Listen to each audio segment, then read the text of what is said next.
Good afternoon, everyone. Welcome to House Energy, Environment, and Natural Resources. It's wonderful to see you all. This is a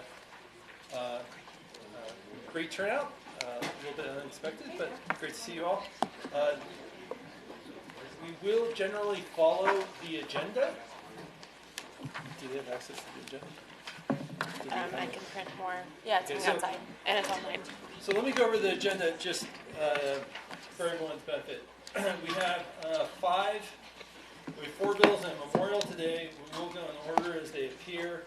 House Bill 201, Energy Storage System Tax Credit Changes. House Bill 217, Electric Vehicle Income Tax Credit. House Bill 233, Energy Grid Modernization Roadmap. House Memorial 21, Transport and Storage of Radioactive Waste. House Bill 293, NMED Greenhouse Gas Evaluations. So if you're here for one of those bills or memorials at the end, it's probably going to be a while before we get there. Just be prepared for that. I'd also like to thank the staff for coming in on a Saturday. I appreciate that. We were going to have a longer agenda, but the Ag and Natural Resources Trust Fund bill got rolled over to Tuesday. I thought about trying to squeeze in one more. The next bill on the list happened to be one of mine, and I already have the final two, and that seemed like a bit much. So we're going to stick to this agenda. There are some bills that I think we're going to have some good discussion on. As always, I hope to get through the agenda as expeditiously as possible. And for the committee, we do have some sandwiches and snacks, and those were provided to us by the Conservation Voters New Mexico organization. So thank you for that. Any questions from the committee before we proceed? Okay. First up, Energy Storage System Tax Credit Changes, House Bill 201 with Representative Akil. First up, call the roll. Thank you, Gavin. Representative Akil. Present. Representative Anderson. Here. Oh, perfect timing. Representative Ferrari. Here. Representative Montoya. Here. Representative Romero. Here. Representative Sarignana. Here. Representative Scott. Here. Representative Small. Here. Representative Stansbury. Present. Representative Strickler. Here. Representative Townsend. Here. Vice Chair Rubio. Here. Chairman McLean. Here. All present. Thank you. So we have a full committee. Representative Akil, whenever you're ready. Mr. Chairman, members of the committee, thank you so much for letting me present this bill. This is HB 201, Residential Energy Storage System Tax Credit Changes. So I'm going to speak to that. I would like to have the staff distribute a graphic that I have to go with it. So yes, that's the one. I'll start with that. Basically, we talk about the electric grid, and generally there's not a clear understanding of what we mean by that. So I'm using this graphic very quickly to describe what it is. Then I'll go to the two graphics underneath that. So on the left-hand side, you see there are three components to the grid, as we call it. There's the generation side, which are the power sources. There's the transmission, which is the middle. These are the high-tension wires that bring you the power. Then that power is stepped down to a lower voltage and distributed to your homes. That's the right-hand side of the green graphic. So if you visualize this, the red would be San Juan Generating Station. All these blue lines are the transmission lines coming to the load centers, and then on the right-hand side is the distribution side. So generation, transmission, distribution. That basically comprises what we call the grid, and then there's other hardware that goes into it. What this bill is trying to do is, when the grid is operated, you really want a constant output and a predictable output.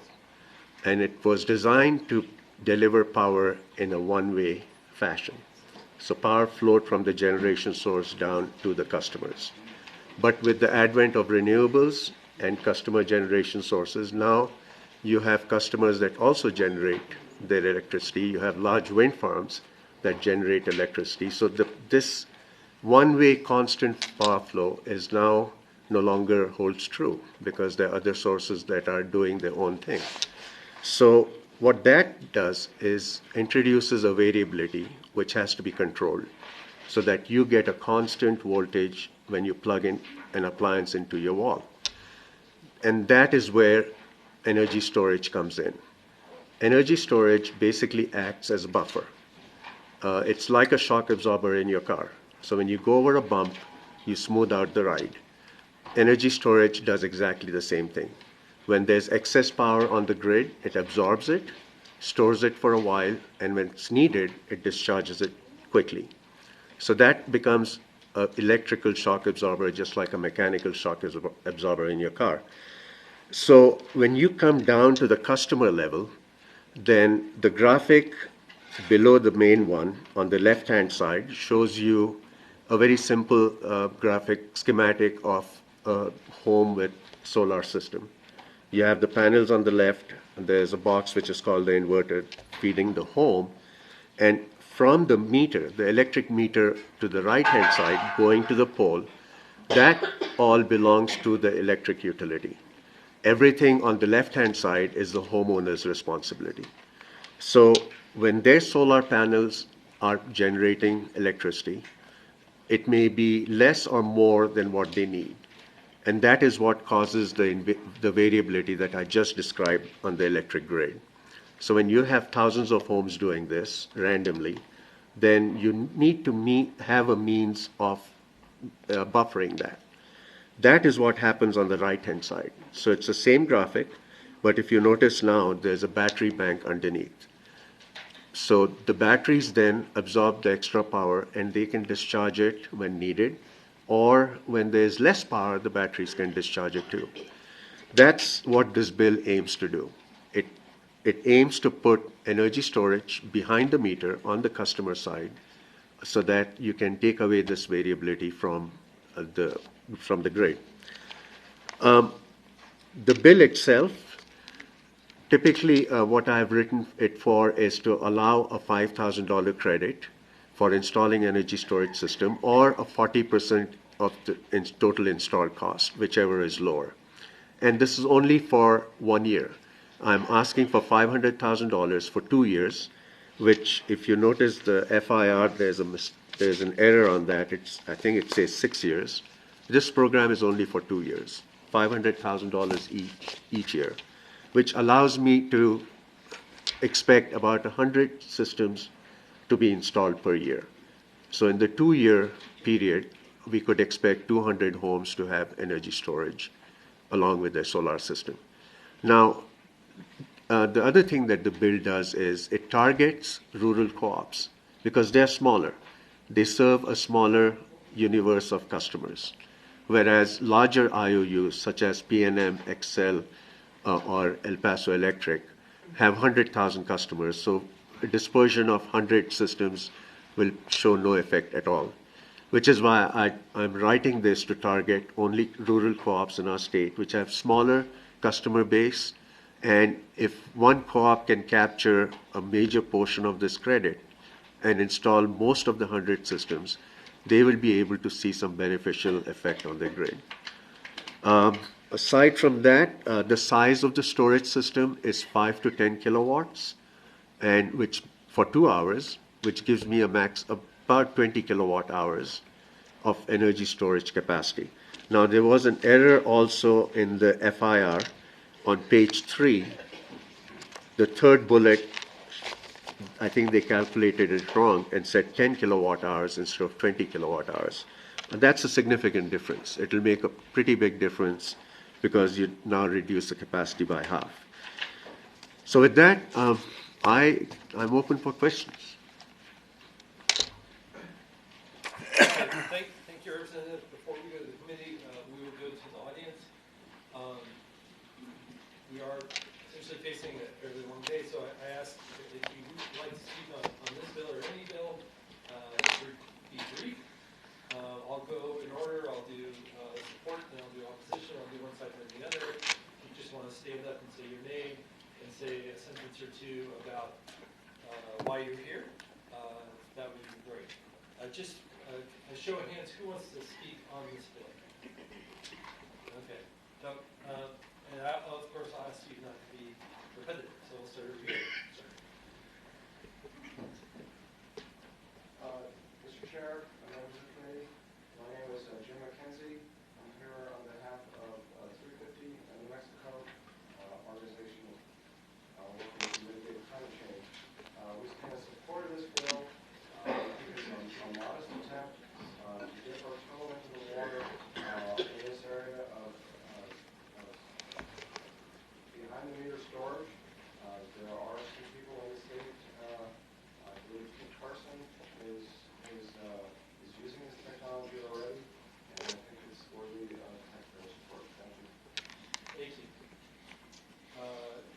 Next survey.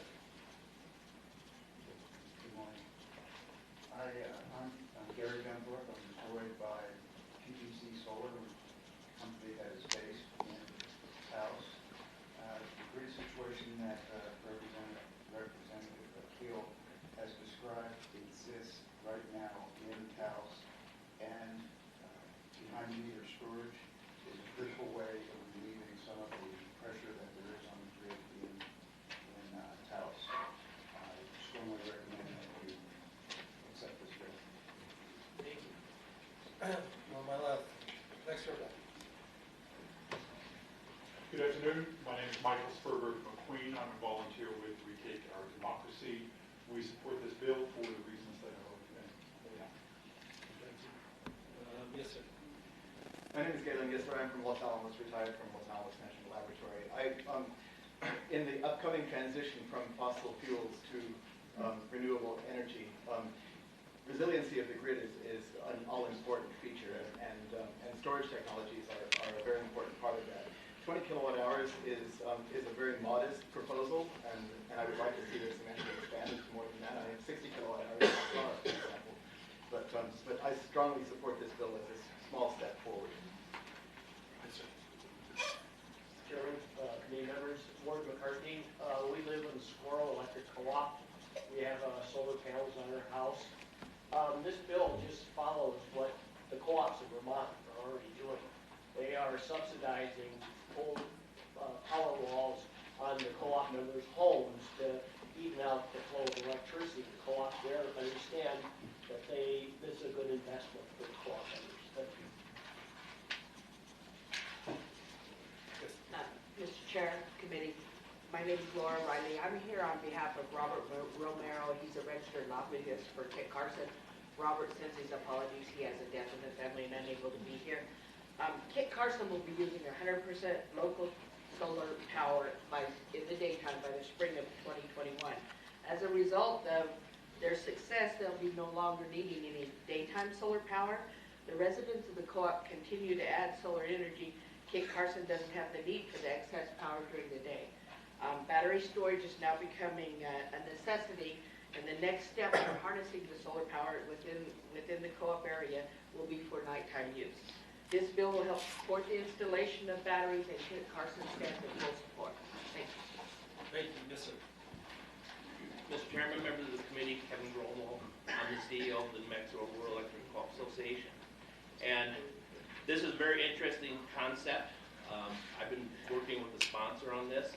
I think it needs a couple of tweaks though, because right now it can be any co-op member across the state. To get any true results or analysis, it really needs to be more targeted. And I would think that would probably be best if a co-op made an application that already had consumers in this group, because it needs two other things. One needs time of use rates. Across the state right now, about half our co-ops have time of use, about half do not. So half will not qualify right off the bat until they got time of use rates in place. So if the co-ops could gather up a cluster and target it, I think you'd have more meaningful information. The other thing they need is AMI, automated meter infrastructure, because you got to have the two-way communication to get the data you're looking for. And I think the co-op would have to be in charge of controlling that storage so that they could put it on the grid when they needed it. So we have to work with it for a couple of tweaks, but this is a good concept. Thank you. Anyone else in support on my left? Okay, going to the right. Anyone in support? Yes, sir. Chair, members of the committee, my name is Ralph Bronze. I'm also in support of this bill. A couple of things actually that I had questions about were already addressed by the president of Enrica, and that was if they are in support of, I'm assuming that you're in support of the bill. One of the things that I had noted is that it was targeted at those that have time of use rates, so that was going to be my question, if it's singularly targeted towards those. But I'm a member of different organizations, but I'm asking this question just on behalf of myself. Thank you. Thank you. Yes, sir. Good morning, Madam Chair and members of the committee. My name is Marco Gonzalez. I'm the registered lobbyist for Tesla. For many of the reasons that have already been stated, we support the bill. Thank you very much. My name is Carl, Mr. Chairman, members of the committee, my name is Carl Braithwaite. I'm the Conservation Chair for the Sierra Club. We have 10,000 members in the state. We strongly support this bill. Storage is absolutely essential for the development of renewable energy, and we need to be trying different ways to test it in a real market situation, and this bill will do that. Thank you. Anyone else in support? Is there anyone here who would like to speak in opposition? Went to the committee, Representative Rubio. Thank you, Mr. Chair. Thank you, Representative. I very much support this legislation and I intend to vote for it. I just had a question regarding the credit. When it comes to first come, first serve, I do worry that low-resourced families may not access it. So I'm wondering why you chose first come, first serve versus maybe by tier of income percentage. Mr. Chair and Representative Rubio, I think that's a very good question. The thing was, I don't know if this is really a baby step in this right direction. So it is really not meant to be, a large deployment of energy storage. This is more of an experimental pilot program, if you will. And I didn't expect that it would be necessary to define a lower income set aside, because at this point, the addition of storage will be an additional cost which a lower income family may not be able to afford. But as this program rolls out, yes, I think there should be set aside, especially if community solar goes through, which targets lower income families. I think it then behooves us to say, all right, we'll add energy storage, which the bill actually does. So if you look at the community solar bill, it includes energy storage. So in this particular go around, I did not feel that I could make that set aside. I hope that answers your question. Thank you. Thank you, Representative Rubio. Representative Ferrari? Thank you, Mr. Chair and Representative Keel. You answered my question. I was going to ask you if you saw this as more of a pilot program, as our analysis indicates that MNERD would have to invest $55,000 just to set this up. So if they did that one time, then it should be something that carried forward for years to follow. Is that correct? Mr. Chairman, Representative, yes. So it was an oversight on my part to allow, actually, you know the constraints of a 30-day session, and this is not, something that was already budgeted. So I didn't want to burden my ask with an additional $55,000, but it was an oversight on my part. I should have allowed administrative costs for MNERD. And if possible, if I get capital money, I might be able to do that and help them out. Okay, great. Thank you. I very much support it. Representative Romero? Thank you, Mr. Chair. Thank you, Representative. Really excited to see all the support for this. I just have a few questions about the implementation in regards to the co-op itself and how this sort of implements, because it seems like a little bit of a subsidy for the co-ops that want this infrastructure. We're asking residents to sort of put that in as a supplement to what they're requiring for storage capacity. So I'm just trying to wrap my head around first, how does this work as far as the analysis goes? Those that already have PV solar are those that can then tap into this opportunity. So for those that are on something like Kit Carson or that have a solar component to their co-op provider, can they now install a storage unit behind the meter? Mr. Chair, Representative Romero, yes. I think, but I wouldn't characterize it as a subsidy, because this is something the customer themselves is doing and there's a benefit for them, which is why I would like to see time of use rates tied to the installation. Now, it would have been a subsidy had this system been installed on the other side of the meter with the co-op. Then I would say, yes, it would be a subsidy. But right now, this is really a tax credit for the customer. So there's a benefit for them to claim the credit and then use time of use rates to get a financial benefit from it. So, Mr. Chair, Representative, so to clarify too, if I don't have a solar system on my house, but I'm in Kit Carson and they're a solar provider of energy. Can I then install a storage system? Not in this go-around. This is really so the problem really starts at the home, because the variability of the system really starts on the edge of the grid. So I'm trying to address it there. So if you have a solar system, you can maximize the benefit of having storage. If you don't, then it becomes iffy. I guess time of use rates could still give you some benefit.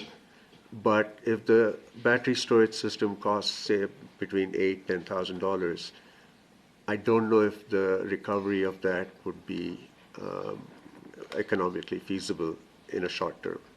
Thank you, Mr. Chair. Thank you, Representative. I guess that's sort of my question, because it predicates that I have to have a solar system, Yes. which we know in the affordability factor, in particular, when we try to target legislation to, in particular, help subsidize low-income, those that can't access that, necessarily. I'm just worried on the front end of this that we'll be subsidizing those that can already afford access to clean energy, which we're trying to sort of make more accessible and democratized overall. So, Mr. Chair, Representative, I guess if I have to have the capital in order to be able to afford the storage system up front, and then it's being subsidized by our state, is that correct? Yes, that would be correct. Thank you, Mr. Chair. Thank you, Representative. Yeah, I just worry about, in particular, access to that, and that we're already subsidizing the wealthy who can have this opportunity afforded them. Mr. Chair, Representative Romero, let me clarify again.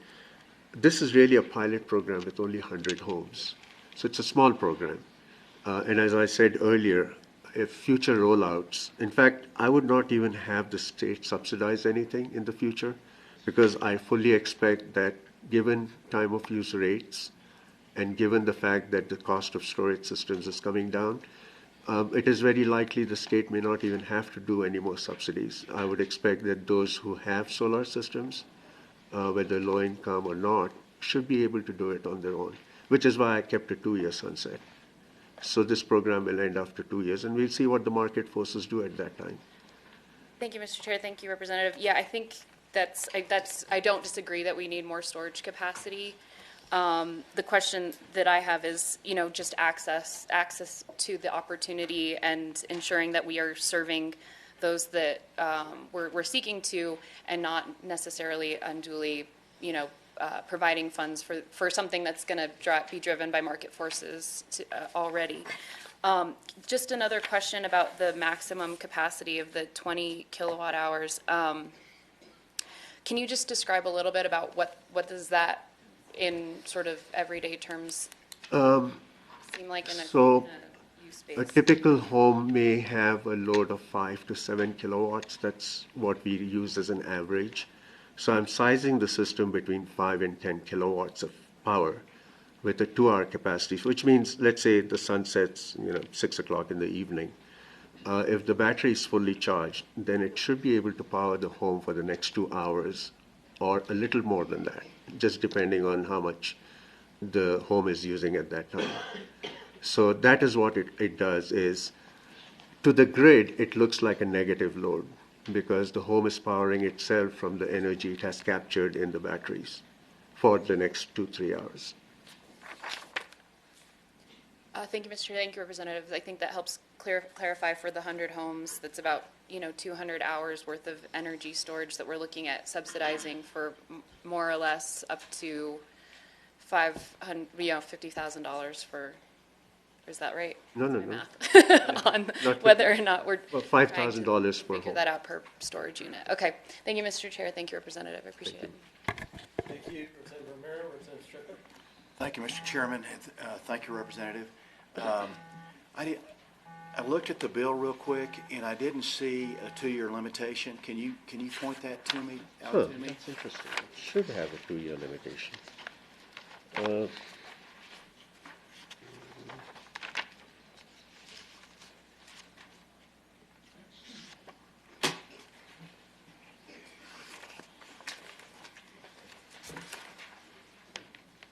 Representative Strickland on that point? Yes. So, Representative Keel, I had the same question. Yeah. In the the back of the bill, page 7, section 4, says it applies to Oh. taxable years beginning this year.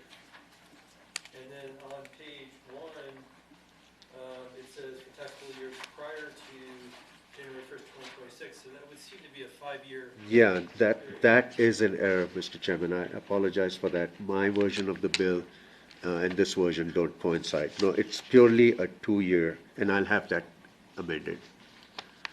I don't intend it to be a 6-year program. It should be 2 years. So that's why we're here. How would you like to fix it? Can I propose a committee amendment to that? I don't know how. We do amendments on the fly in Okay. this committee for minor amendments. No, that's a big error. It should have been caught. So perhaps on page 1, line 21, we simply change that to prior to 2022. That would be 2020 and 2021. Yes. So, which is why I guess the FIR was mentioning, Mr. Chairman, 6 years, and I was wondering where that came from. So I'm sorry, I didn't see this version of the bill till you pointed it out. And then on page 7 also, we'll have to make that change.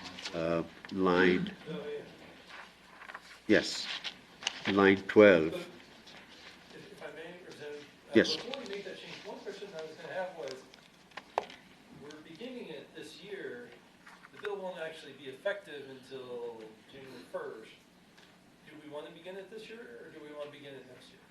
Whenever the co-ops, whenever EMNRD is ready to implement the program, if that requires that they need the full year, that's fine too. And I don't know if they can speak to it now because they don't. Representative, do they need to draft regulations for this? Rules for it, yes, Rules for Mr. this? Chairman. So we should probably start this not this year, but next year, don't you think? So starting January 1st of 2021, that's fine. I think it will give the co-ops and the EMNRD sufficient time to study this. Representative Strickler, does that make sense to you? So January 1st, So we would change on page 1, line 21, 2026 to 2021. No, no. 2023. 2023, And then on page 7. page 7,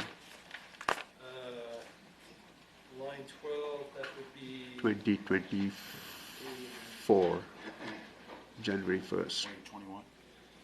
No, this is when it ends. So When it's it ends. repealed. So it would be. 31st December. 26, right? No.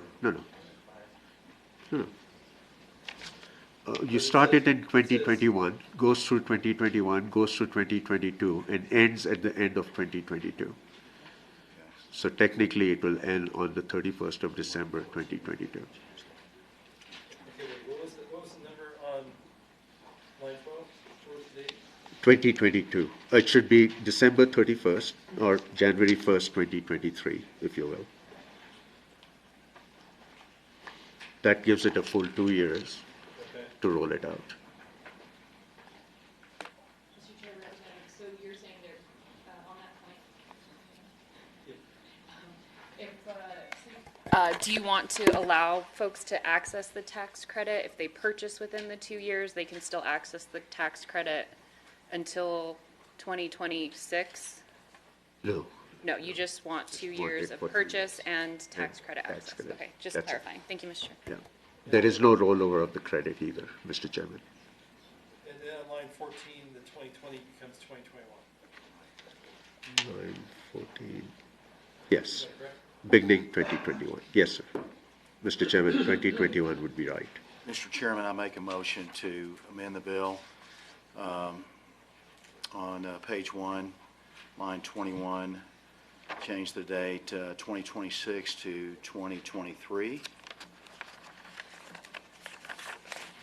And then also on page 7, line 12, change 2027 and amend it to 2023. also on page 7, line 14, change 2020 to 2021.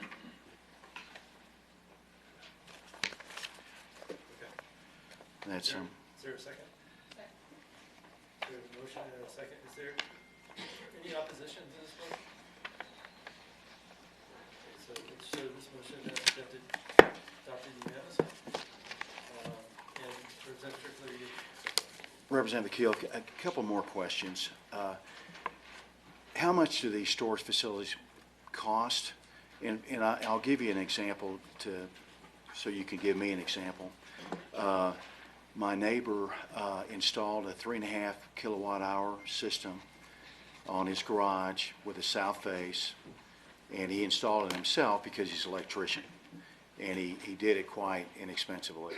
I think his cost, he bought the materials, the panels in Phoenix at a wholesaler, and then he installed it himself, and I think his costs were like $10,000, so it was very, probably 50% lower than, what a contractor could do it for, and he was a contractor. What size storage would he need for a 3.5 kilowatt hour system, and how much would it cost roughly? Mr. Chairman, Representative Strickler, if he has 3.5 kilowatt solar system, I mean, he can go with a 5 kilowatt storage system for 2 hours. But that cost would be separate from the $10,000 that he spent on the solar Right, system. yeah, Exactly. Mr. Chairman, and my neighbor put this in 3 years ago. Sure. Maybe, time flies, I think 3 or 4 years ago. So how much would a 5 kilowatt storage system cost? I mean, I'm just trying to get a feel what the costs are today. The 5 kilowatt system could cost between $6,000 to $8,000 right now.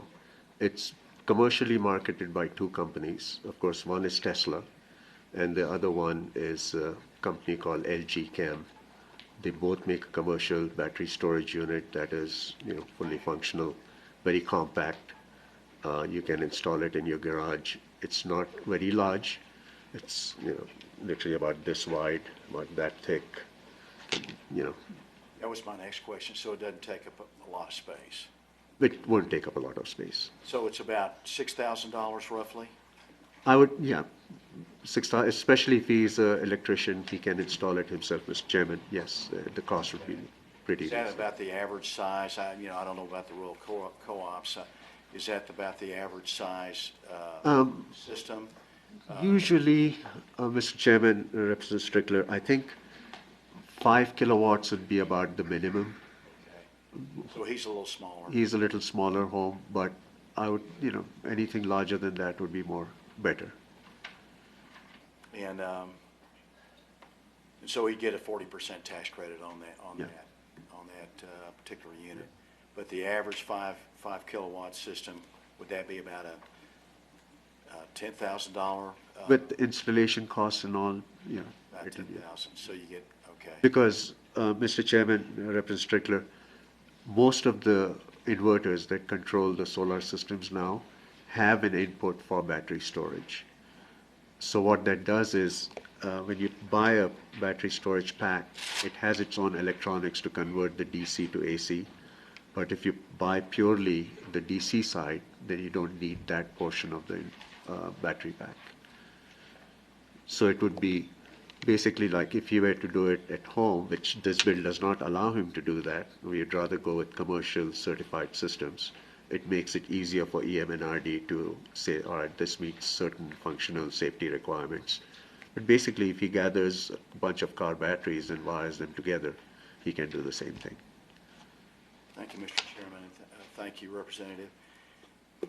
Well, again, we've kind of come back to a rich man's tax credit. I mean, if you have a 5 megawatt system, I'm sure the rural co-ops would almost have to write them a letter saying that this program's available just to kind of advertise, because this word doesn't get out very often. I mean, it's hard to get this information out that, hey, you're eligible to put in some battery storage.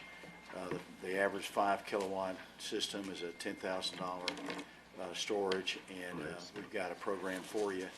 And it's just like electric cars. I mean, no matter how much you subsidize them, I mean, it's just expensive, and it's a rich man's tax credit, basically. Yeah. I mean, no fault to, that's just what the economics tell us. And I think the reason my neighbor, he was in the business, and it just made sense for him to put in his own system. And if I ever put a system in, I'll have him do it because it'll save me 50% without the tax credit. So, and I'm glad we fixed your bill. I know that was your intent, so that we were able to do that on the fly. So, I have a few concerns, and I think the rural co-ops are right on. You're going to have to.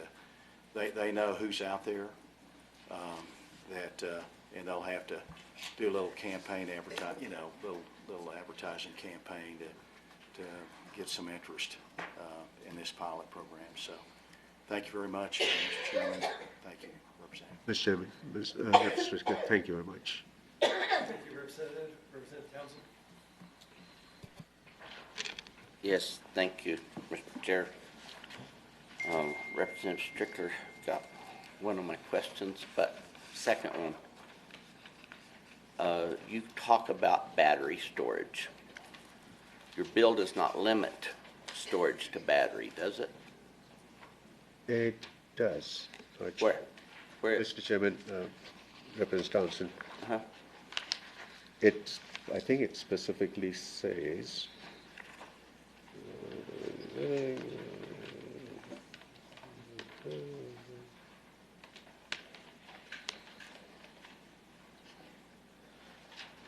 Mr. Chairman, Representative Townsend, I don't see the word battery storage mentioned, but I find it very hard to imagine that you would be able to find an alternate storage system to meet this requirement in a home.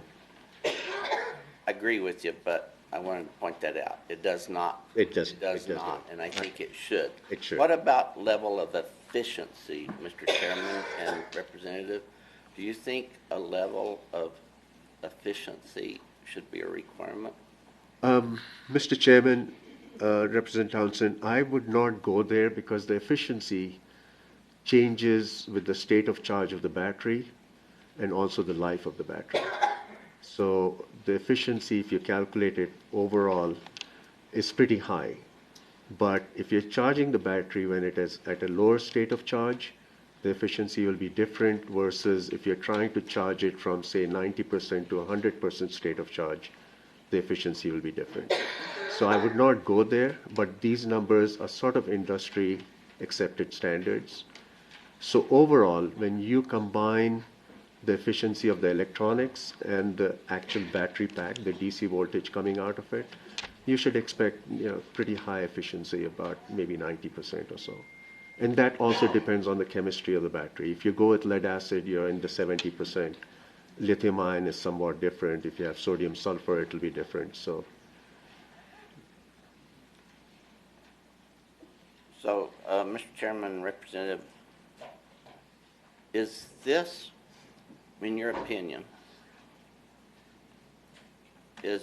would this investment be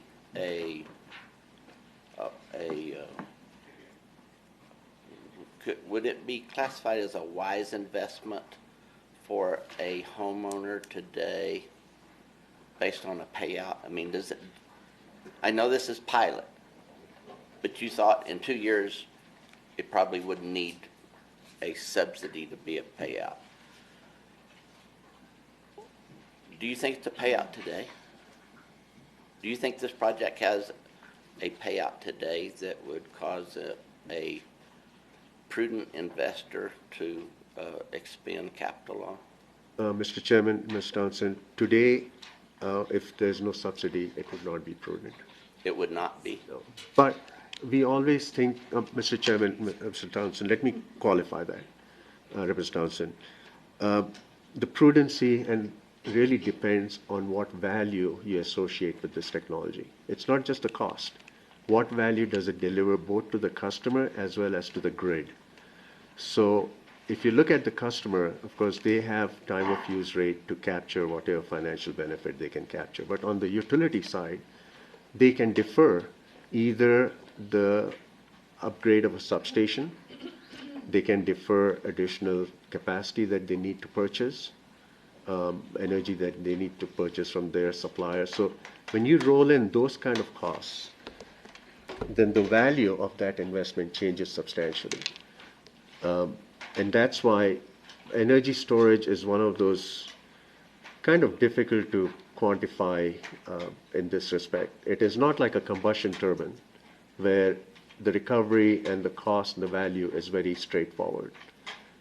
In energy storage, a lot depends on what is the energy, what is the generation portfolio of the co-op purchasing that energy at that time determines a lot what value they get, or the locational value of installing that storage. Let's say this home is at the end of a radial line 5 miles long. I think somebody in the audience spoke to resiliency. What is the value of resiliency for that customer when there is no power? So value is more important than just focusing on cost. This is something very typical to energy storage.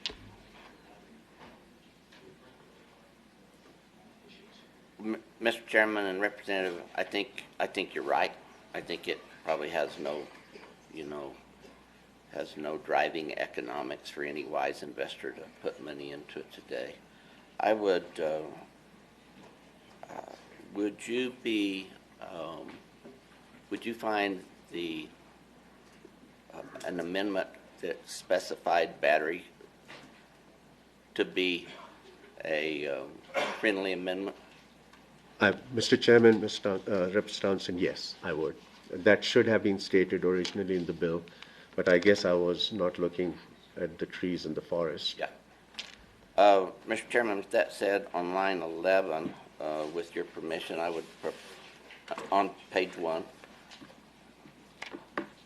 line 11, that we describe this as battery energy storage system, or an energy storage system comprised of batteries. It's at your request. President Townsend, so that's the title. Is there a definition we need to change as well? Or Yes, sir, there is. Okay. Yeah. Seems to me just adding the word battery is battery energy storage system. Is there a deal? Is that on the title, page 1, line 11? And 20, probably.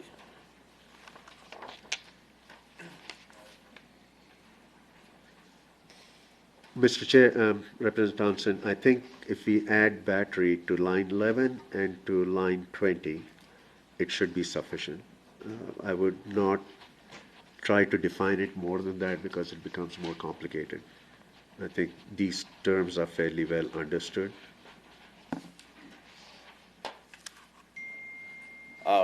I'm fine with that, Mr. Chairman. If the analysts believe that limits the scope to a battery system, I'm perfectly fine with that.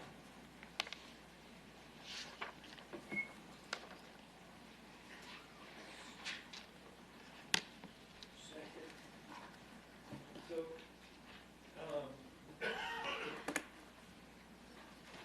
Representative Townsend and Representative Keel, the titles don't get codified.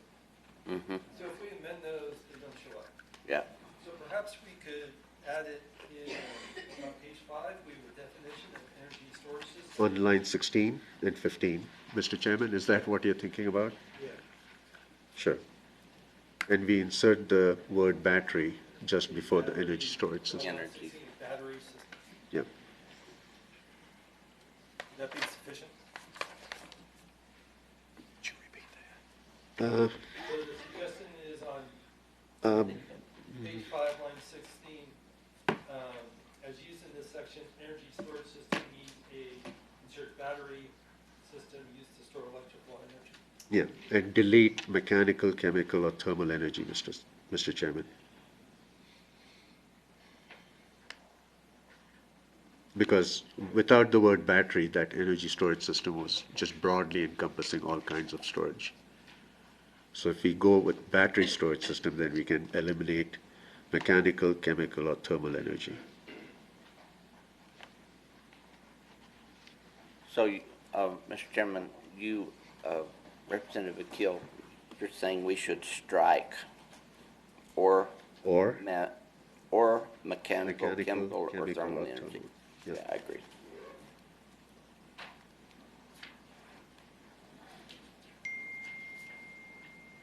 Representative Townsend, you would like to make that motion?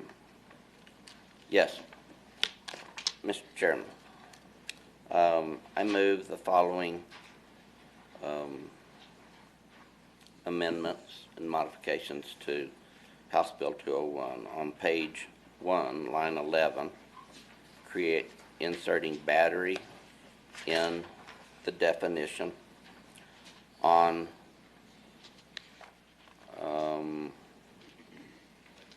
line 1, page 20, insert battery Page in 1, the line. definition. Page 1, line 20. Page 1, line 20. Yep. Sorry.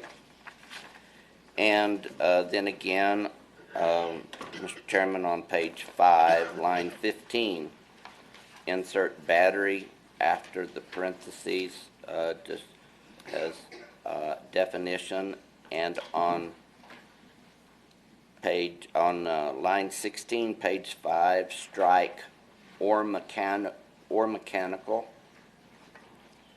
and on page 5, line 17, strike chemical or thermal energy. So that line would read, in that definition under item M would read, as used in this section, battery energy storage system means a system used to store electrical energy or use as, we got to straighten that up. Sure. So I think we use the word energy storage system. I don't think we want to add the word battery every time we use that term. So if we add the word battery on line 16, it would read, as used in this section, energy storage system means a battery system. And then every time we use energy storage system, we're referring to the word battery. That works. Okay. That's a better fix. Yep. And then I believe we also, on line 17, we need to strike all of line 17 except the word for at the end. Yes, Mr. Chairman, that would be necessary. Otherwise, it becomes confusing. So Representative Townsend, is that your motion? That is my motion. Do you get all that? Yes. Mr. Chairman, do we want to add another item while we're doing this? So let's hold off on that. Okay. One at a time. Another date You guys get change. all that? All that? Okay. Is there a second to that motion? Second. Is there any opposition to that motion? Again. Representative Townsend, you have the floor. Yes, thank you, Mr. Chairman. Thank you, Representative, for that clarification, and I appreciate it very much.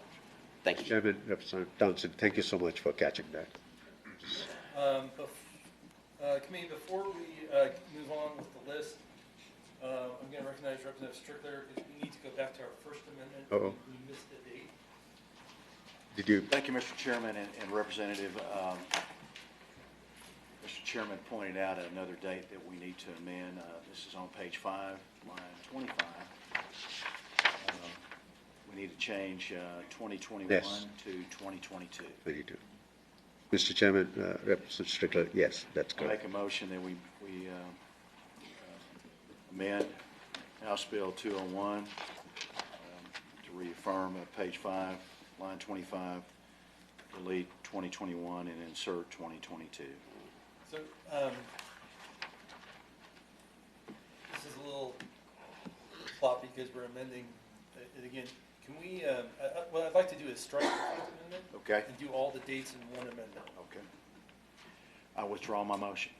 So perhaps you could move to strike the First Amendment and then walk us through I think there are now 4 date changes. Okay. Mr. Chairman, on that, Representative Montoya. on that point, maybe when we get to the end of this, we might offer a committee sub, so it won't be so confusing to know the committee names this.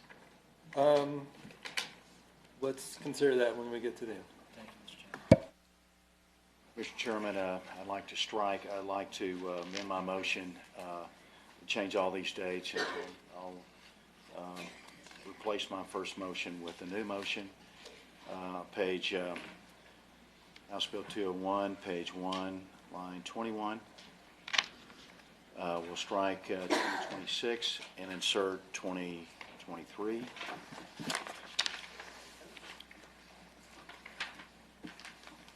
On page 5, line 25, strike 2021 and insert 2022. And on page 7, line 12, strike 2027 and insert 2023. Also on line 7, page 7, line 14, strike 2020, insert 2021. That includes my Second. Representative Townsend seconds. Is there any opposition to our new and improved amendment? So amendment. Back to the list, Representative Scott. Thank you, Mr. Chairman. Representative Akil, I've struggled with the goals and objectives of this piece of legislation because the technology is already well established in the marketplace. And with 100 systems out there, you're really producing a trivial amount of power for a trivial amount of climate change considerations. So what this is really about is that the pilot terminology would be applied to having 100 of these systems installed on a co-op that is producing a very limited amount of power to facilitate them getting through the evening hours when the solar, utility scale solar that they have on the system starts to die in the afternoons. Is that accurate? Did I get to the heart? Mr. Chairman, Representative Scott, first thing is, I think you mentioned that this technology is already established. I addressed that first. The technology is established. Yes, battery storage has been around for 150 years, but its use in a residence using lithium-ion battery packs is not established. I would not call it commercially established at this time. Okay. Battery storage has been around. We've been using it, ubiquitously in many, many applications. But to use it in this particular application, along with a solar system, with a configuration that's very compact and, what should I say, a very small energetic footprint, is not established. Now, utility scale battery storage, on the other hand, on the other side of the meter, is well established. In fact, the first system was put in Germany back in the 70s when there was the Berlin Wall. It was a 17 megawatt system using lead acid batteries. And prior to that, some of the earliest electric cars were all, some of the earliest cars were all electric. So battery storage has been established for a long time. The way you've characterized the second part of your question, maybe that needs some discussion. The storage, if it is installed on the co-op side, offers a different benefit to the co-op itself because it allows them to do several things. In fact, in my book, I think I have like 17 applications that the co-op can use that battery storage for. But in terms of what the residents can do and what the benefit is captured by the customer is somewhat different. And that's what I'm aiming for. It's not so much to help out the co-op, but to help out the fact that the customer can capture specific benefits using storage at their home while still helping the co-op in a way. So which is why battery storage has a different characteristic within the grid. It plays many roles, and that the ambiguity of those roles depends on when and how, where that storage is installed. And we could discuss this, but this will take a much longer time than I can use. Mr. Chairman, Representative, it is true that there isn't much, and I used your 20 kilowatt hour system, presuming it's fully charged, fully discharged for 365 days a year, you're generating 730,000 kilowatt hours with the 100 systems. And the cost for 7,300 kilowatts at 10 cents a kW is a little over $700. So to spend $10,000 to acquire that, there's with batteries running 7 years, makes no economic sense. So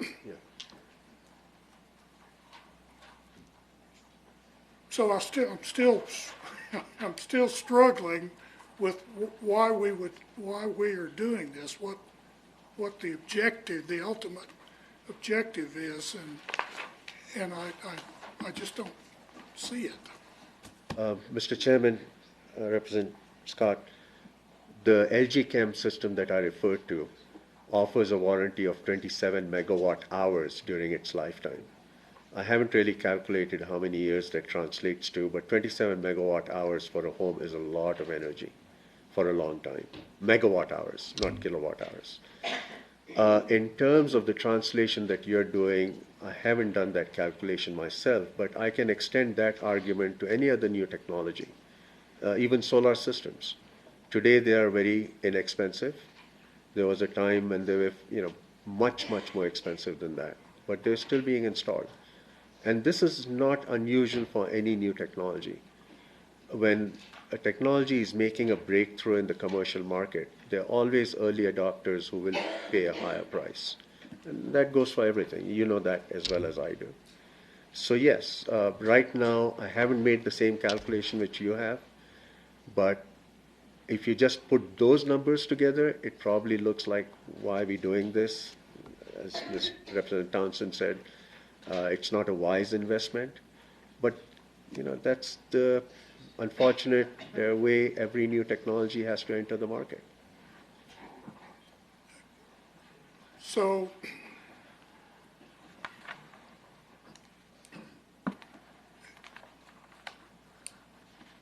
for the New Mexico taxpayer, the benefit that will accrue to the New Mexico taxpayer for the expenditure of this $1 million. How do I go back to my constituents and tell them that there are quantifiable benefits that will accrue to this policy that don't involve subsidizing fairly wealthy early adopters?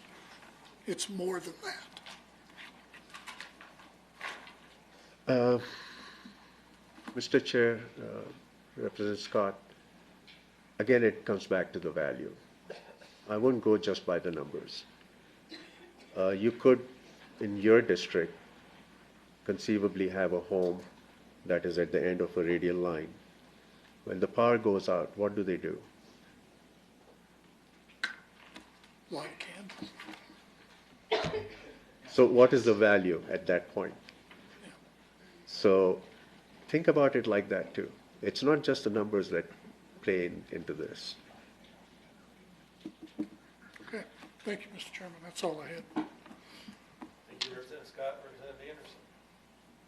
Thank you, Mr. Chairman. Representative Keel, I'm interested in your small pilot project that will involve rural electric co-ops. I know we haven't, let's see, we've heard, did we hear from opposition? Are the rural co-ops supporting this bill? Mr. Chairman, Representative Anderson, yes, they are. Thank you. As you heard from the president of the co-ops. I thought I had, but I wasn't sure, and I appreciate the short answer. If I want to buy one of these storage off the shelf, what store do I go to? Who do I see? Mr. Chairman, Representative Anderson, right now, if you call any of the solar installers, they're very familiar with this technology. They're very familiar with the suppliers, and they would be the first persons to respond. Thank you. And the bill provides for a licensed person to sell it and a licensed person to install it. That's what I read in the bill. And that's your intention. Licensed is a clear definition of an installer. Okay. I was curious about the 2 hours. There must be a reason why, Mr. Chairman, it's 2 hours and not 4 hours or 30 minutes. Could you explain that briefly? Mr. Chairman, Representative Anderson, yes. Right now, the technology that is being used is lithium ion. There are two reasons for the 2-hour criteria. If I were to extend it to 4 hours, which is definitely desirable, and the more storage I have, the longer I can use it, the cost will go up. The footprint of the system will go up.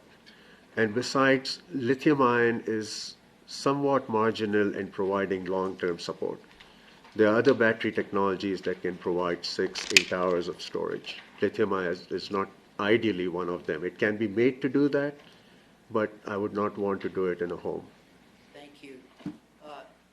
Representative Akil, I want to move quickly, if I could, to sort of the administrative side of this tax credit. And 40% or $5,000 on your tax liability that year. I assume the cost of these batteries may come down, not up. And I worry a little bit if we're using the minimum of the two, if it's 40% of $1,000. Does the administrative agency, I suppose it's Tax and Rev, have an opinion about what their cost might be to ensure that all the provisions of the law have been met and they have earned this $400 credit, $1,000 installation because of reduced prices? It seems to me, Representative, that on the cheaper end, which will be very desirable, might we not be creating a tax credit that is simply too small to enforce? And if there's anybody here from Tax and Rev, Mr. Chairman, I'd appreciate their observation on that. Mr. Chairman? One person source.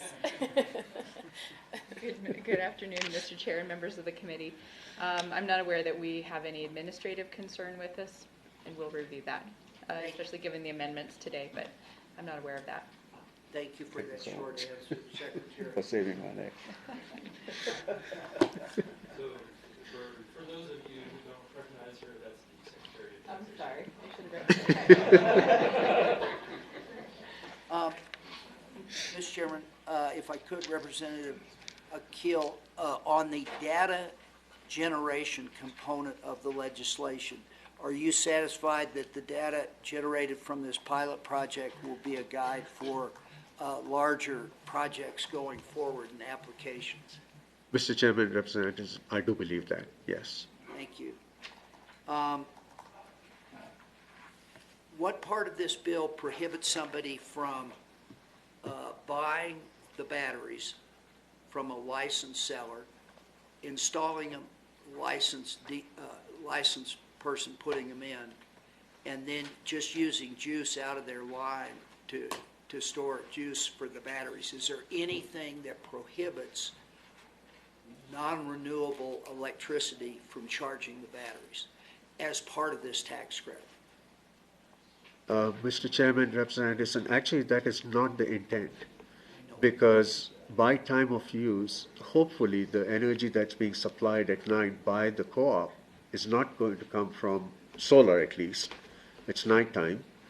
It may come from wind, but depending on who the supplier is, the generation portfolio might have a mixed bag. It could have, I mean, at worst case, God forbid, it might even have nuclear. So that's very hard to predict because it just depends on where the energy is being purchased from. Then, Mr. Chairman, Representative, can you help me understand 5 to 10 kWs? Can you put it in fourth grade level? Can you run a whole house off 5 to 10? Can you run just the kitchen? How does that equate to the quantity of juice? Mr. Chairman, Representative Anderson, the juice will be enough to run the whole house.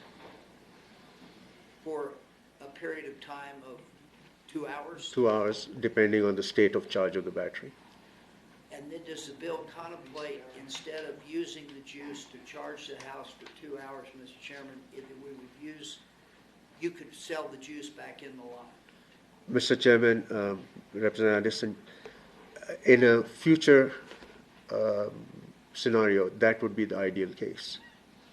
But that's not in the bill nor the intent. Mr. Chairman, Representative Anderson, I don't think I need to specify that in the bill. That's an operating scenario the co-op and the customer can decide between themselves. Thank you. The last is, does this tax credit apply to personal income tax or corporate income tax? Mr. Chairman, I'll ask Madam Secretary's help on that.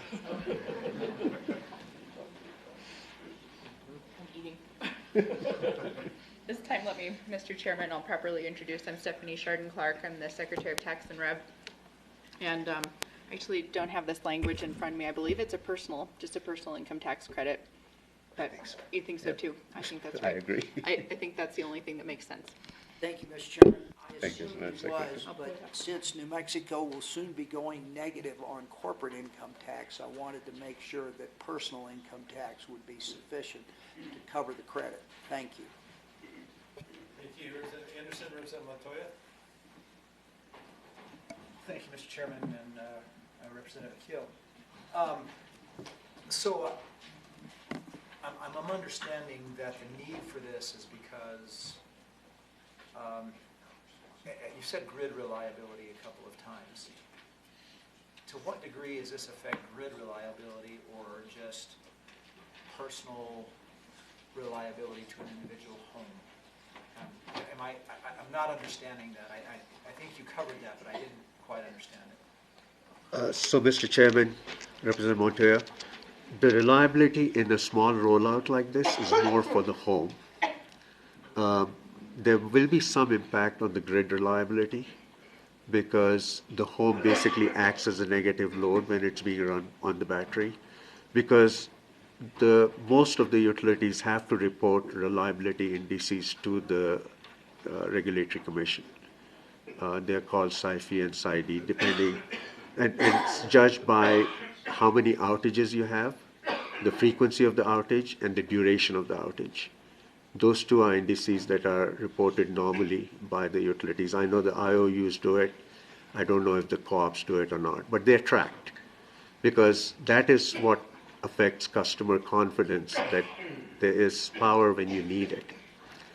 So they track that, and in fact, they go to a granular scale and even track it by substation. So yes, in this small rollout, it is more the reliability to the home, a little bit of impact depending on the size of the system on the grid side. Thank you for that. So, Mr. Chairman and Representative Keel, it was my understanding when we've heard about solar systems being put on homes that it's supposed to be kind of an automatic, that once there is no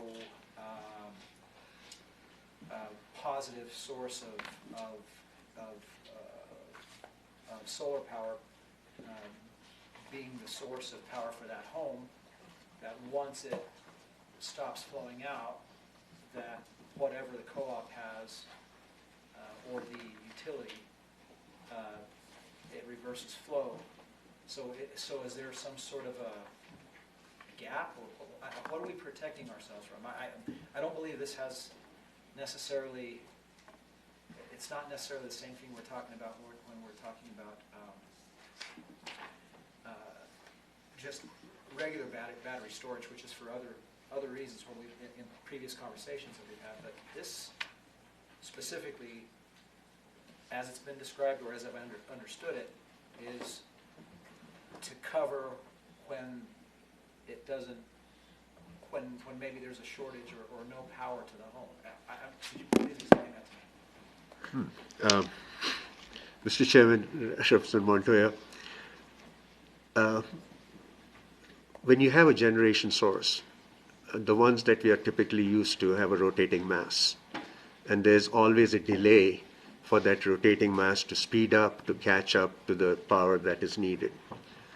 So all the sources we know of that are traditional have what is known as a ramp rate, which is so many kilowatts or so many megawatts per second that it takes it to reach that where it needs to be.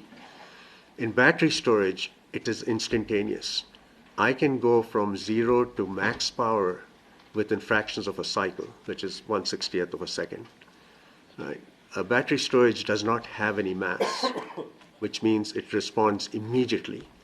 So if you visualize something that can move very quickly, which has no mass, it can move instantaneously, which is what battery storage does. So there are two things happening here. If there's a momentary fault in the line, when you see your lights flicker, battery storage will smooth that out. You will not see your lights flicker. And on the other hand, the longer term discharge protects you after the sun has set and the solar system is no longer producing. So it's acting in two time frames, an instantaneous time frame and a longer duration time frame, which is the 2 hours of storage that I'm asking for.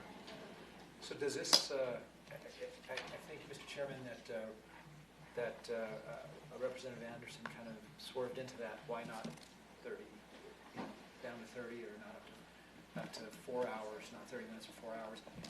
Does this problem increase with size? Mr. Chairman, Representative Montoya, which problem? The problem of the gap, of the lights flickering. That's so it's about the same? Yes, Mr. Chairman, Representative Montoya, the flicker will be covered regardless of the size of the battery. So, okay. Mr. Chairman and Representative Akil, this seems a pretty expensive system to worry about a flicker. Yeah, but Mr. Chairman, Representative Montoya, I'm not worried about the flicker so much.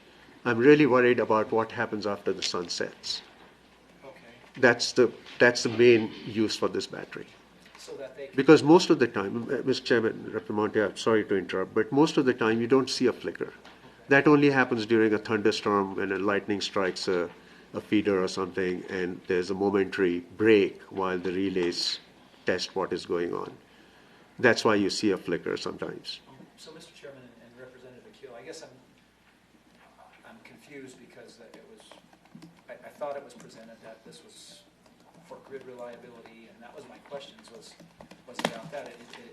So we're now really more talking about being able to keep the power that was stored and then or that was generated. Now it's for storage purposes. Is that the real purpose, Mr. Chairman? And I mean, I was trying to figure out the grid reliability issue, and I just couldn't see what the reliability issues were. So if this is more about a concern over in the evening when we know that there is power available from the co-ops or from the utility, is this more just a concern for people who want to keep in storage the generation that they've, or is this, because I'm hearing co-ops are in support of this, and I know that I've heard in the past, Mr. Chairman and Representative, that co-ops and some utilities are not interested in wanting to buy the power from from the homes that have generated power during the daytime. I'm just trying to figure out what we're trying to accomplish here. Mr. Chairman, Representative Montoya, the reliability spans from fractions of a second to hours. So as I mentioned before, the indices for reliability cover both the flicker that we are talking about and the longer duration outage that you would have if a line were to be, let's say a motorist strikes a pole and the line comes down. It will probably take the utilities 5-6 hours to fix that. So when you talk about reliability, you're speaking to both a very short duration outage as well as a longer duration outage. So battery storage will encompass all that. Whereas the benefit we are trying to capture here is not really the flicker part. We are trying to capture the benefit of what happens after the sun sets, which is a benefit both to the homeowner as well as the co-op, because they don't have to buy that energy from somewhere else, because now the home doesn't need the energy, it's on its own. Okay, so Mr. Chairman and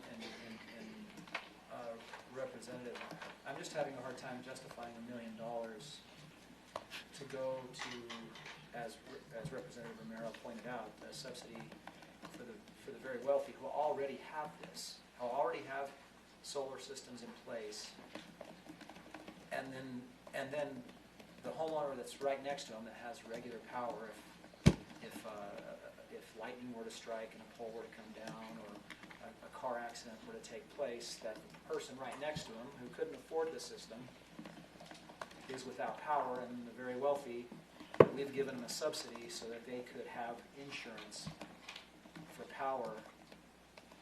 It's just, I'm really having a hard time justifying why we would tax all New Mexicans for something that seems to be a very limited benefit for a very wealthy family. On top of that, Mr. Chairman and Representative, I see this as kind of a first come, first serve as well.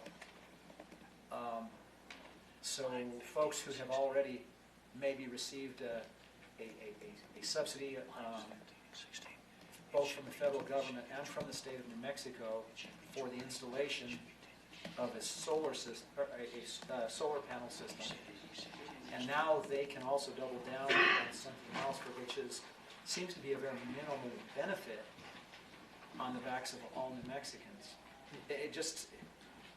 It's hard to justify that when $1 million could be, we all are getting requests for capital outlay, and we have big projects that, for cooling systems at hospitals to, be able to make sure that their equipment is kept cool so that they don't lose that and then have to replace a $50 million piece of equipment.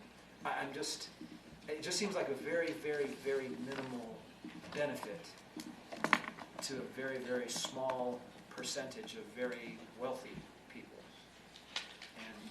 And I don't, this being called a pilot project, Mr. Chairman and Representative Akil, maybe you can take me down the road to what the pilot project might help with, because I can't see that we would want to expand it for this purpose. I can't imagine, if I'm having a hard time with $1 million subsidy for this, that we might increase to a $10 million or $25 million subsidy that would benefit just a few people for light flickers and potential power outages. Mr. Chair, President Montoya, again, you're asking a very complex question. The light pole that the motorist hits, if it's 5, even 1,000 feet down, there's a future where we can visualize that there will be ways, in fact, the grid modernization bill should address that, to isolate that so that your energy might be able to actually support the home next door, because the pole is not next to you, it's 500 feet away from you. But we are not at that future yet. But if there's storage that is ubiquitous and deployed in distributed manner like this, then it will not matter when that motorist hits that pole. So it really is a societal benefit. If you visualize that future, that's how a modern grid would work, not the grid that we have today, which is why we are bringing Bill 233 to you to visualize that future where it is a more interactive, more resilient, more self-sustaining grid than what we have today. And that's a very complex issue that I won't be able to explain in a few minutes. But it is really a societal benefit. It is a pilot today, but as it rolls out and more storage is installed in homes, there's a huge benefit both to the utility and to the low-income people and to the high-income people who will all benefit from it. Thank you, Mr. Chairman and Representative. Just one last thing, not to further add to any amendments to this bill, that already is pretty heavy on amendments. Just a question if you would consider amending the bill along the way to make it that if someone who has already maybe benefited in putting in their solar system with credit, that this credit could only go to homes who didn't take advantage of that credit, maybe to spread it out a little bit more. It's a very small number of homes that it could appear that some people who could afford, as Representative Romero stated earlier, can afford to pay for it and then wait to get paid back, to get reimbursed. It appears that's who would benefit from this the most. At the very least, if we could spread it out to where it's not a double dipping situation. Anyhow, that's just a suggestion. I'm not asking for that here because I think this is already going to be enough for the next committee. Mr. Chair, Rep. Montoya, definitely. I think that could be considered. It would be very complex to administer, but I'll take it under consideration. Thank you so much. Mr. Chairman, I have a follow-up question. Representative Scott, briefly, for a second time. Very briefly. And this follows Representative Montoya's line of questioning. To the extent that these distributed storage systems behind the meter can lower the cost of the co-op providing power to all their customers because the systems are providing power during the downward slope of the afternoon power curve on a solar panel. You could conceivably impact your low-income customers by the co-op not having to purchase upstream of the meter storage. Is that an accurate statement? Mr. Chairman, Representative Scott, I think it would be an accurate statement. I'd have to look at your proposition more closely. Okay. And how many co-ops benefit from this legislation the way that it's currently worded? Right now, I think there are about 19 or 23 co-ops in the state, Mr. Chairman, Representative Scott. Half of them offer some kind of time of use rate. Really? So they would benefit. And just as a part.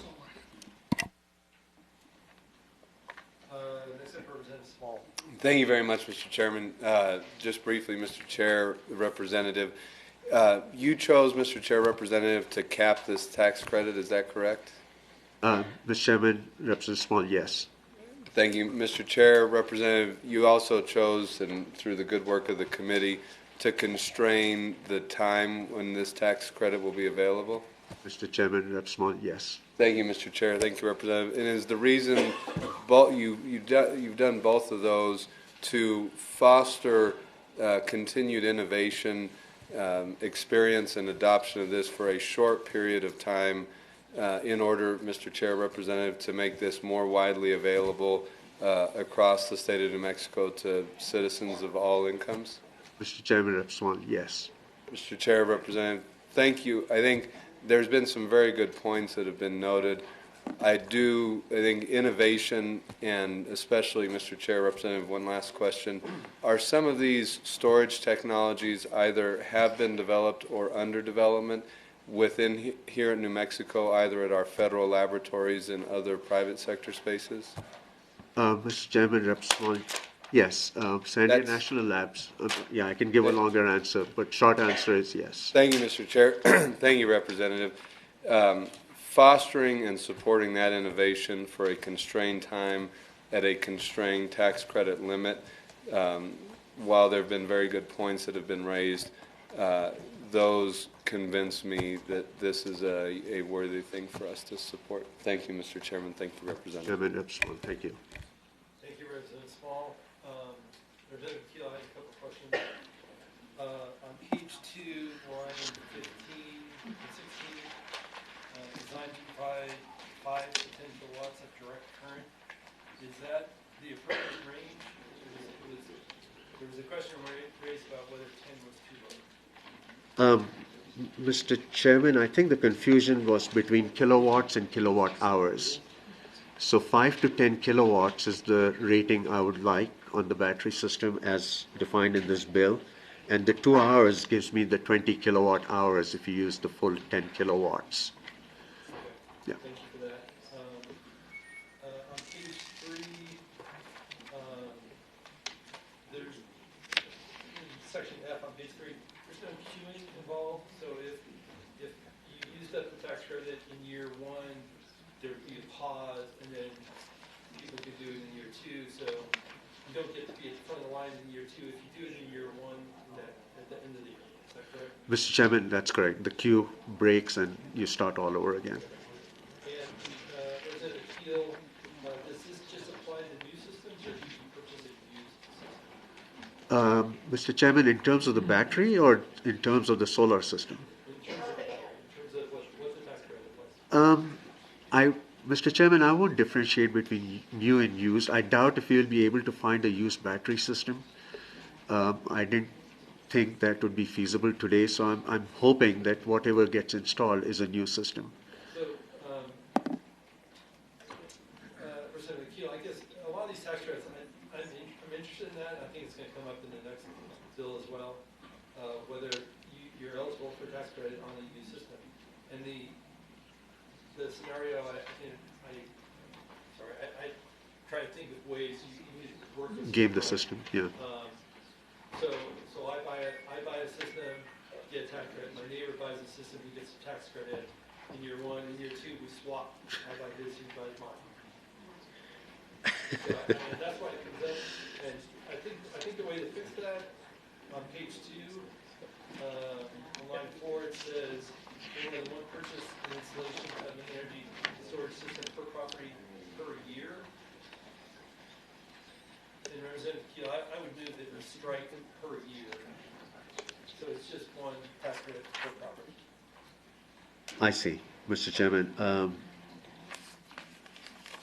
Do you think that will fix it? I do. All right. Especially for a 2-year program. All right, Mr. Chairman, that will be fine. So I would so move. So do we make another amendment? Yeah. Is there a second to my motion? Second. Is there any opposition to my motion? So having fixed the first amendment, that's our third amendment. This is fine. So on page,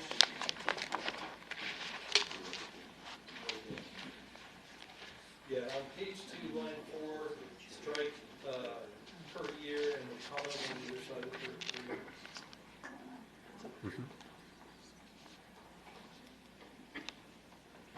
And that was it for questions. What's the pleasure of the committee?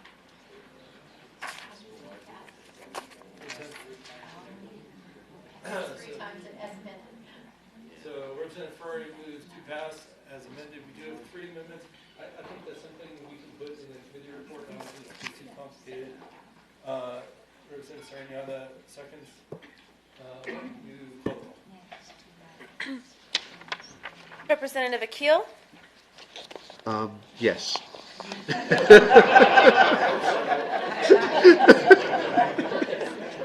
Representative Anderson, Representative Ferrari, Yes. Representative Montoya, Representative Romero, Representative Sarignana, Yes. Representative Scott, No. Representative Small, Yes. Representative Stansberry, Yes. Representative Strickler, No. Representative Townsend, No. Vice Chair Rubio, Yes. Chairman McQueen. Yes.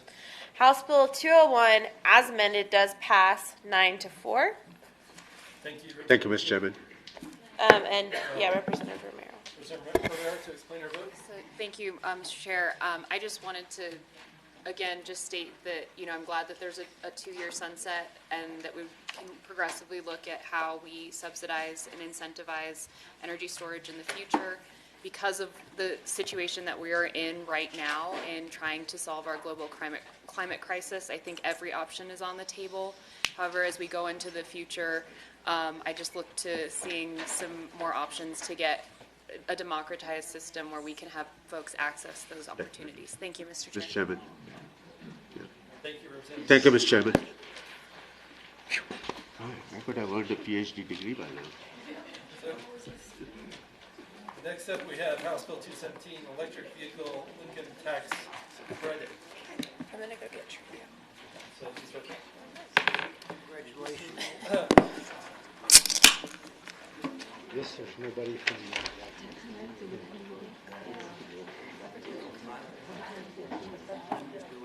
I don't see anybody here. You might have to.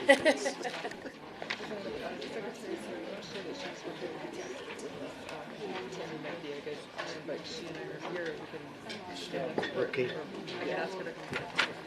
Whatever you want, sir. What do you want? I'm happy to do it, happy. It's up to you, up to you. Madam Secretary. Answer the most questions. Oh, here she is. Right here. Did you want to be the expert? No, it's more Sarah's bill. Okay. But I'll be sitting next to you. So Sarah?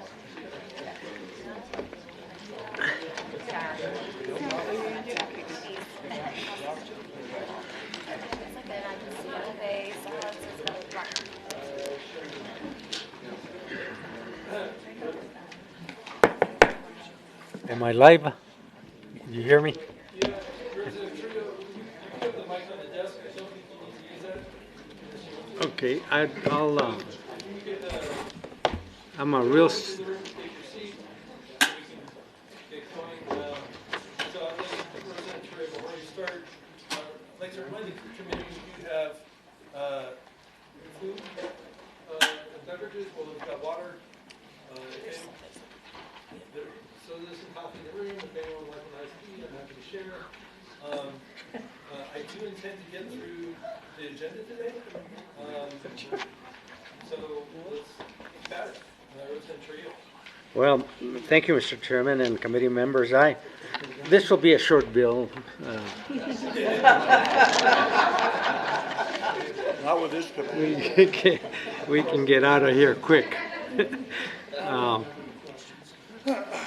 House Bill 217 is a bill that provides incentives for the purchase of electric vehicles as well as the installation of residential charging units.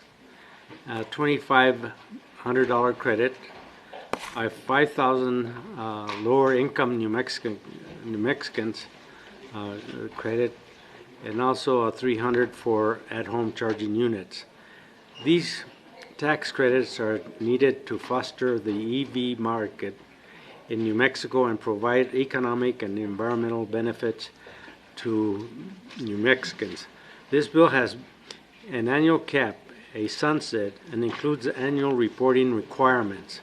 It also includes provisions to benefit low-income New Mexicans, including a double credit amount for low-income New Mexicans, a price cap on the MSRP of the vehicle to ensure that these tax credits aren't going to people buying luxury vehicles, And I have with me my co-sponsor, Michaela, and I didn't get your name? Noah Long. They're going to provide technical assistance on any part of the bill, and I would like to turn it over to Michaela first and have her say. Good afternoon, Mr. Chair and committee. I appreciate the opportunity to be part of this presentation. What I really have thought about in looking at this legislation is the considerations that we've made for low-income New Mexicans. For those of us that understand what we're facing in climate change, it's really important that we think about those that will be most impacted in future years and give New Mexicans of many income levels opportunities to be part of changing vehicle markets. So I really appreciate the thoughtfulness there and just appreciate the opportunity to learn from Chair here as part of many years going towards this effort. And so hopefully 2020 is the year that we can continue to advance this legislation in a way that's meaningful and will show up in real time for New Mexicans across our state. Thank you, Mr. Chair. Please address the committee. Sure. Mr. Chair and members of the committee, as has been alluded to, first I'll just say my name is Noah Long. I'm with the Natural Resources Defense Council. Thanks for hearing us today. I'll be brief, and I suspect there will be a number of questions. This bill has been around in various forms for a few years, and I think it's been quite improved over that period of time. And just to call out again a couple of those particular improvements that make this bill more focused on the New Mexico market and more available to all New Mexicans. First, the bill provides a $2,500 tax credit for anybody that wishes to purchase an electric vehicle up to a vehicle MSRP of $48,000, meaning the most expensive electric vehicles out there. There's some great ones, but they're not eligible for this tax credit. Secondly, low-income families with an income for an individual below $50,000 or for a couple, married couple below $75,000 will double that tax credit. So again, the attempt here is to make this more available to more New Mexicans. The bill also addresses a concern that has been raised over the years, which is that electric vehicles, because they're all electric, they don't pay a gas tax. You don't buy gas when you have electric car. This bill puts in a $50 annual registration increase for those vehicles. As noted in the FIR, there's a number of ways to calculate what exactly is fair on that. Consumer Reports has said that anything over $53 would be above the maximum justifiable level for the state of New Mexico. They calculate that based on federal data saying that the average vehicle miles traveled per vehicle, not per individual. Sometimes it's higher per individual if families have more than one car, but per vehicle it's a little over 10,000 miles in New Mexico. And if you compare that to a new vehicle that runs on gas in New Mexico at 27.6 miles per gallon, that's the average for new vehicles available this year, then you'd get about 53 miles per gallon. So previous iterations of this bill in past years started lower based on just assessing what these electric vehicles would pay if they ran on gas at their efficiency levels. That'd be less. It'd be more like $25 because their efficiency levels are comparable to over 100 miles per gallon. But this bill has a higher fee, and I hope it tends to address that issue. As I said, I imagine there'll be a number of questions. I'll leave you just with one last thought, which is that the consulting firm MJ Bradley and Associates did a recent analysis, came out just this week, that said that if New Mexico gets to 10% of new sales for electric vehicles by 2030, there'll be more than $5 billion in net benefits to New Mexico, the bulk of those to drivers from savings in maintenance and in lower gas costs from these more efficient vehicles, but also in air quality and in better utilization of the electric system. If the state gets to meeting the 80% reductions in greenhouse gas emissions that we need to achieve by 2050, the benefits are even higher, $30 billion to New Mexico, and $20 billion of that in savings to customers, $5 billion in electric benefits, and another $5 billion in air quality benefits. So those are very significant. This bill is a very small down payment on those very significant benefits for the state of New Mexico. Thank you, Mr. Chairman. One of the reasons that I have been introducing this bill is because of the reality, global warming and emissions, and which would be good for our environment. And the other is we need to have this tax credit so that companies can ship cars into New Mexico. Right now, manufacturers aren't shipping electric automobiles to our state because we don't have any credits at all. So, you know, being realistic, the electric car is probably the car of the future. Whether we like it or not, that's where we're heading. All the manufacturing companies are making electric cars, and they're trying to encourage them. And like I said before, we don't get our share because we don't have a tax credit. There's a federal tax credit, but no state tax credit. And I'd like to see more activity if it's possible. And I think this is a good bill to encourage that. And with that, Mr. Chairman, we stand for questions. Thank you, Representative Trujillo. So, just to remind everyone, it's going to be a long day. I know there's a lot of interest in this bill. If you could please keep your comments short, we all appreciate it. So I'm going to start with people in support, and so would anyone like to speak for this? Yes, sir. So I saw a lot of hands. You know, if you want to just get up and say you support the bill, that's fine. Mr. Chairman, members of the committee, once again, my name is Jim McKenzie. I'm here on behalf of 350 New Mexico, and I'm a climate change. Just to be brief, this bill is identified as one of our priority legislation this year, and there's simple reasons why. We know that this body took an important step last year enacting the ETA, and that was the low-hanging fruit for climate change in the state. The second low-hanging fruit is electric vehicles. In terms of our carbon footprint as a state, our transportation sector has a huge impact. So this bill is an added boost to reducing that carbon footprint. Thank you.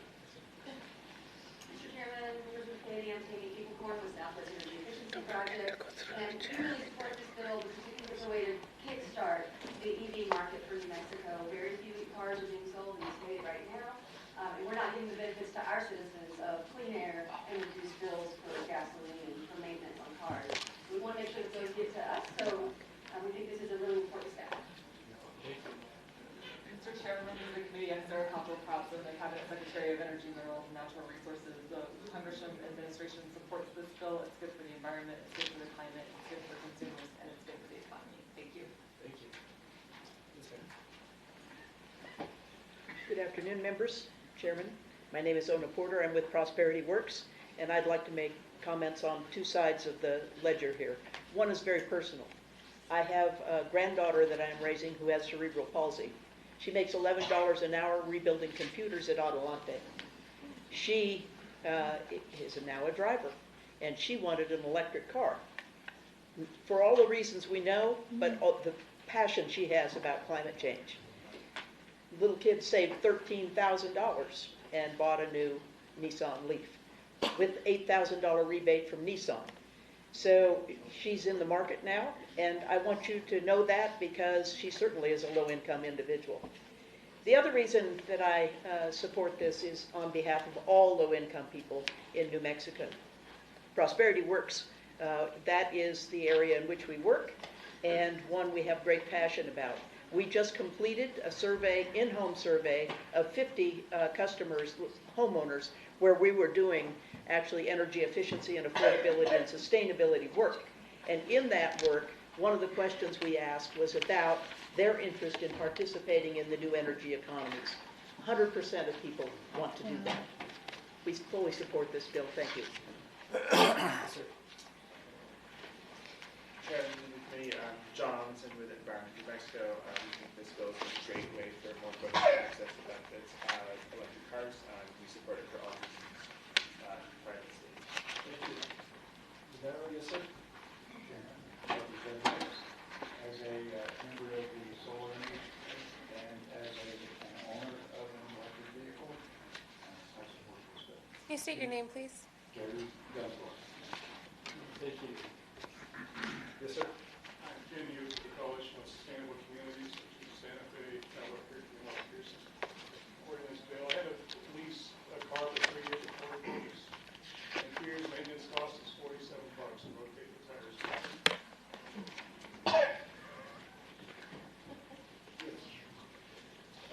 Thank you, Mr. Chairman, members of the committee. My name is Tom Solomon. I'm also with 350 New Mexico. But I've been an EV driver for 7 years now, and I know the electric vehicles are faster, cleaner, healthier, cheaper to drive per mile than anything else in the market. But they do come with a bit of a price premium, at least currently. While the costs have come down, they are still not quite as accessible to lower income Americans or New Mexicans. This bill aims to fix that problem, and I applaud it. It is also true that electric vehicles, because they're plugging into a grid that's getting cleaner and cleaner over time because of the ETA and our increased use of solar and wind, is that the emissions generated by an electric vehicle will drop every year as we get a cleaner and cleaner grid. That's a way for us to participate in that. And the one final point is that New Mexico's rate of electric vehicle adoption is about half that of our near neighbors. Colorado has 4.2 electric vehicles per 1,000 citizens. We only have 1.2 electric vehicles per 1,000. So this bill, by providing an incentive, will help all New Mexicans, especially lower income New Mexicans, to adopt these vehicles and get those benefits, and I strongly support it. Thank you. Thank you, sir.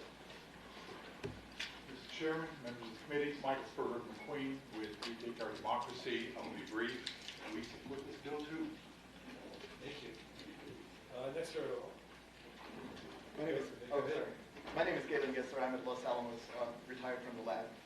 I've been driving an electric vehicle for a while and am well aware because of that New Mexico's charging infrastructure lags far behind that of our neighbors. And that can only improve if more electric vehicles are sold in New Mexico. And for those reasons, I support this bill. I'm also by no means reluctant to pay an additional $50 or so on my registration fee because I'm well aware that electric vehicles do not contribute to road taxes in the same way that gasoline-powered vehicles do. Thank you. Ward McCartney. My wife and I made the decision to buy a Chevy Bolt before the end of last year.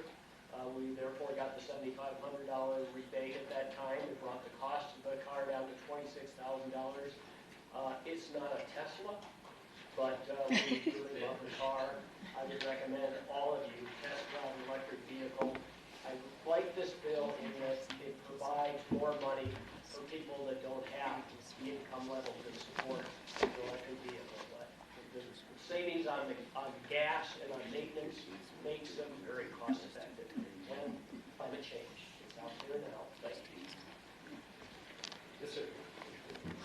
Thank you, Mr. Chairman. Good afternoon. Mike Sandoval, the Cabinet Secretary for the Department of Transportation. Just want to let you know we do support this bill. We're very appreciative of the increase in the registration fee. As you know, right now we're getting nothing, and this goes a long way in offsetting some of the revenue that we're losing from electric vehicles. We certainly support them being out there. We also want to support giving enough money to our roads, and this bill does that. We think the $50 is the right amount.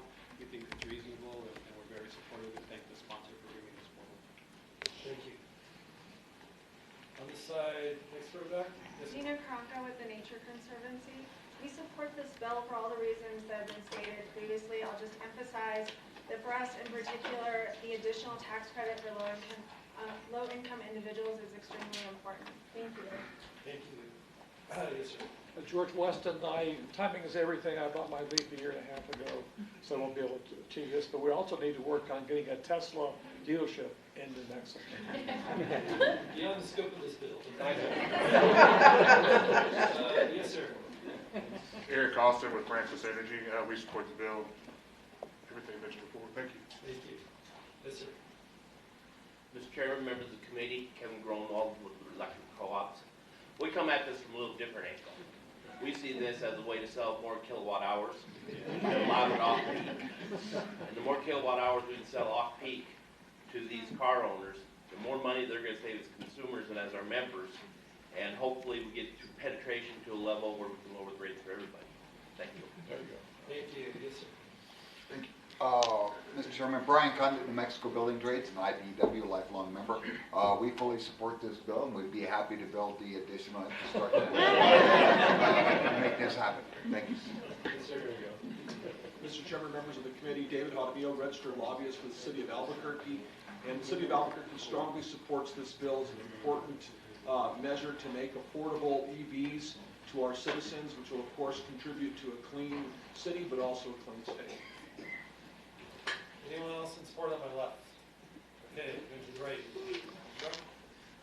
I appreciate it if you guys support this bill because that means I can walk around and breathe fresh, clean air, and we also won't be contaminating our water and our soil as well. And your name? Paulina Romero. Thank you. Next over, yes. Chairman, my name is Sandra Ely. I'm with the New Mexico Environment Department. We strongly support this Lujan Grisham bill. New Mexico will definitely benefit from the clean air and climate change benefits it will provide. Thank you. Yes, sir. My name is Carl Braithwaite, Mr. Chairman, members of the committee. I'm on the executive council of the Sierra Club. They've said it all. We support this bill, and the Sierra Club has for every year it's been introduced. Thank you. Mr. Chairman, committee members, Mike Archuleta from Local 412 Mowers and Pipe Fitters, and we support this bill. Thank you. Yes, ma'am. Thank you, Mr. Chairman. Stephanie Chardon-Clark, Secretary of the Taxation and Revenue Department. I want to echo the support from all over the room for this bill, but just emphasize the tiered cap that gives a larger credit to folks with lower income is really important. There are many people of low and moderate income in New Mexico who want to exercise their conservation concerns through their consumption, and they don't have that luxury, and this will give them that ability to do that and give back. Thank you. Yes, ma'am. Chairman, my name is Rose Gardner from Eunice, and I support this bill under the organization of the Alliance for Environmental Strategies. Thank you. Thank you. Yes, sir. Thank you, Mr. Chair, members of the committee. My name is Darrell Diaweno. I'm with the Laborers Union. We stand in strong support of this bill. Thank you. Yes, sir. Mr. Chairman, Charlie Marcus, members of the committee. My name is Charlie Marcus. I represent the Alliance of Automobile Manufacturers. I've also been asked to speak on behalf of the auto dealers of New Mexico. We support the bill. We do have a concern, and we've come to the Mr. Chairman tax to talk about the price cap. The concern that we have is if this is about attracting electric vehicle purchases, limiting the price of that car, it's not going to accomplish exactly what it was intended to accomplish. And so we'd like to see that. We will continue to talk with the sponsors of the bill, but we'd like to see a change in that cap that we have, or that's on the bill. But we do stand in support of the bill and its intent. Thank you. Yes, sir. There's several people outside that'd like to talk on the bill. Okay. Can you?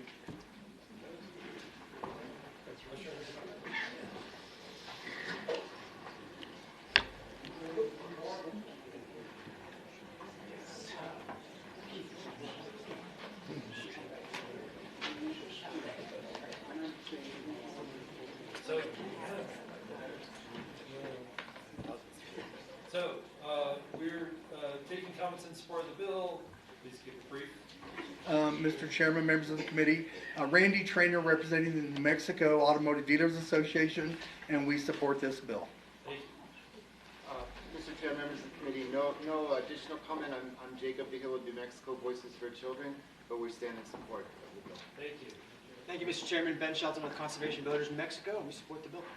Thank you. Brittany Fallon with the Rio Grande chapter of the Sierra Club, and we support the bill. Thank you. Glenn Schiffbauer, Mr. Chairman, with the Santa Fe Green Chamber of Commerce, also representing Las Cruces and Silver City, and we stand in support. Thank you very much. Is that everyone from outside? Yes. Is there anyone else in the room who would like to speak in support? Back over here on the left. Mr. Chairman, members of the committee, my name is Caitlin Hart with the Emissary Group, representing our client El Paso Electric. We'd like to stand in support of the bill. Okay. Anyone else in support? Is there anyone in opposition? opposition? No one in opposition? Okay. First up from the committee, Representative Rubio. Thank you, Mr. Chair, and thank you, representatives, for bringing this bill forward. I just have a few questions and comments. I was actually very lucky to be able to co-sponsor the electrification bill last year with Senator Woods and Representative Anderson, and I learned a lot from that conversation. But aside from wanting to just get all New Mexicans to ride a bike, I also believe that this bill is getting us closer to really working to address issues related to climate change, but also thinking about how we can do it in an equitable way. One of the questions that I did have, and it's one of the reasons why I supported sponsoring the bill last year, was how do we make it more accessible just beyond just personal vehicles. And so this bill is super heavy when it comes to personal vehicles, and there hasn't been much of a nod on alternatives. And so I just had a question on what was behind the decision to just focus on personal vehicles. Mr. Chair, Representative Rubio, if I may, I believe what you're referring to is that the tax credit here applies to individual vehicles, passenger vehicles, rather than transit, other heavy-duty vehicles. I absolutely agree that that's an important segment of the market and really important for the state to work on. There are some good pieces of news out there. One is that obviously the state has funds through the VW settlement, and we are hopeful, although those grants have not yet been allocated, there's a bunch of applications we're hopeful that that'll help move that market here.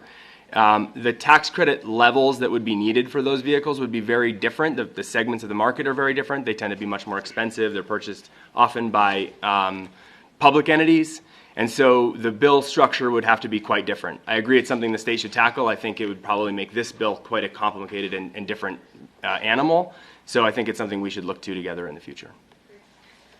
Thank you, Mr. Chair. And the reason I bring that up, and I think it's important that we consider that even if just beyond this bill and when we're thinking about electrification, is that especially not necessarily just in terms of personalized vehicles, but just seeing all these really cool ideas around the country. I know that in places where there's a high, especially here being an ag state, for example, there's green fronteras, for example, where farm workers are being transported from their locations on an electric van to their places of work. I could see it happening in the Permian Basin with workers, and so I think this is a really exciting opportunity to do a lot of that stuff. The only other question that I have some technical questions related to the tax credit, but for time purposes, I'll just limit that. But it's more specific that I want to focus on the reporting piece.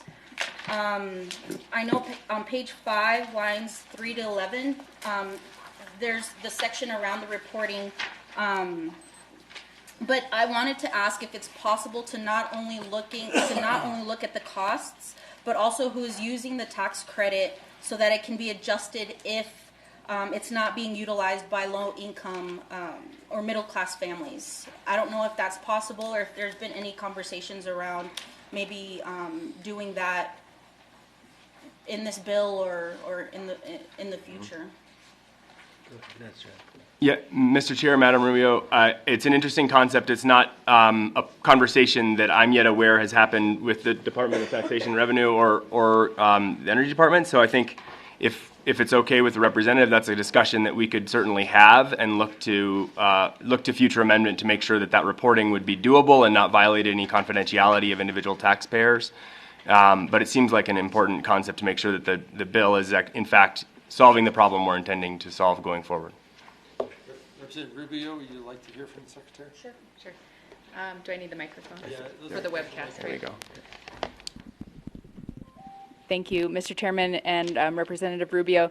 The first thing that would definitely be in our report is a report of who took the larger and the smaller tax credits based on their gross income. So that would naturally come in the report, but there's no reason the Tax and Rev Department couldn't also report based on like income quartile or quintile or whatever it was desired. We are able to report aggregate results as long as there's more than 3, and there will be. So we'll be able to report in the aggregate, just not an individual. Mr. Chair, Representative Rubio, one of the things that to me is distinct in this year's bill is the piece that would allow this tax credit to be fully refundable and transferable. Mr. Chair and Representative Rubio, you and I have spoken a lot about the ways that people often don't have a lot of movement in the ways they make economic decisions or move forward in consumption patterns. And what's real for so many New Mexicans that are low income, they may not have room in their budget to wait till the next filing year and wait for a refund of $5,000. So one of the things that's new in this year is that if the dealer is willing, they can transfer that credit over and realize that $5,000 deduction in the purchase price immediately. So again, those are the different ways that we might be able to see what's actually happening in the consumers and explore possibilities and effectiveness of this legislation. So that's also something we could potentially consider to look at in the report, is how many of those credits were transferred.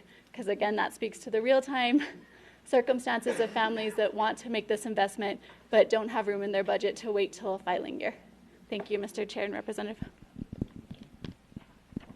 And thank you for that. I appreciate it. And Mr. Chair, representatives, I wanted to ask just a couple more in relations to the the fee waiving, the $50 fee that people are paying every year.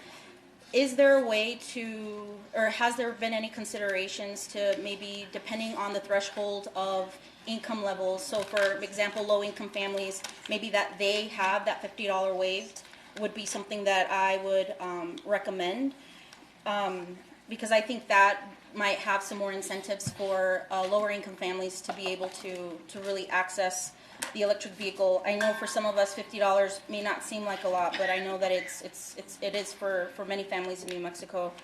I don't know if you wanted to. Thank you again, Mr. Chair and Representative Rubio. That might get administratively complicated because the fee is going to be paid when the driver registers their vehicle through an MVD. And the registration fee isn't paid on the tax return. So you would either have to have a linkage between someone's AGI coming over from their tax return to MVD and readily available at the time the vehicle is registered, or you would have to create another section of statute to have like a credit for the fee that was paid at MVD. So that would get a little bit more administratively complicated. Okay. Thank you, Secretary, and thank you, Mr. Chair. One question was if, and this is just me being, so the fee disbursement, if there's ever any ways of creating any alternatives for disbursement to a specific program, I just want to offer up that the Outdoor Equity Fund, which is here to create a new generation of stewards for our land, that if there's any fee disbursements that can be provided, that would be one place that I would ask that you consider. So those are all of my questions, Mr. Chair. Thank you. Thank you, Representative Rubio. Representative Townsend.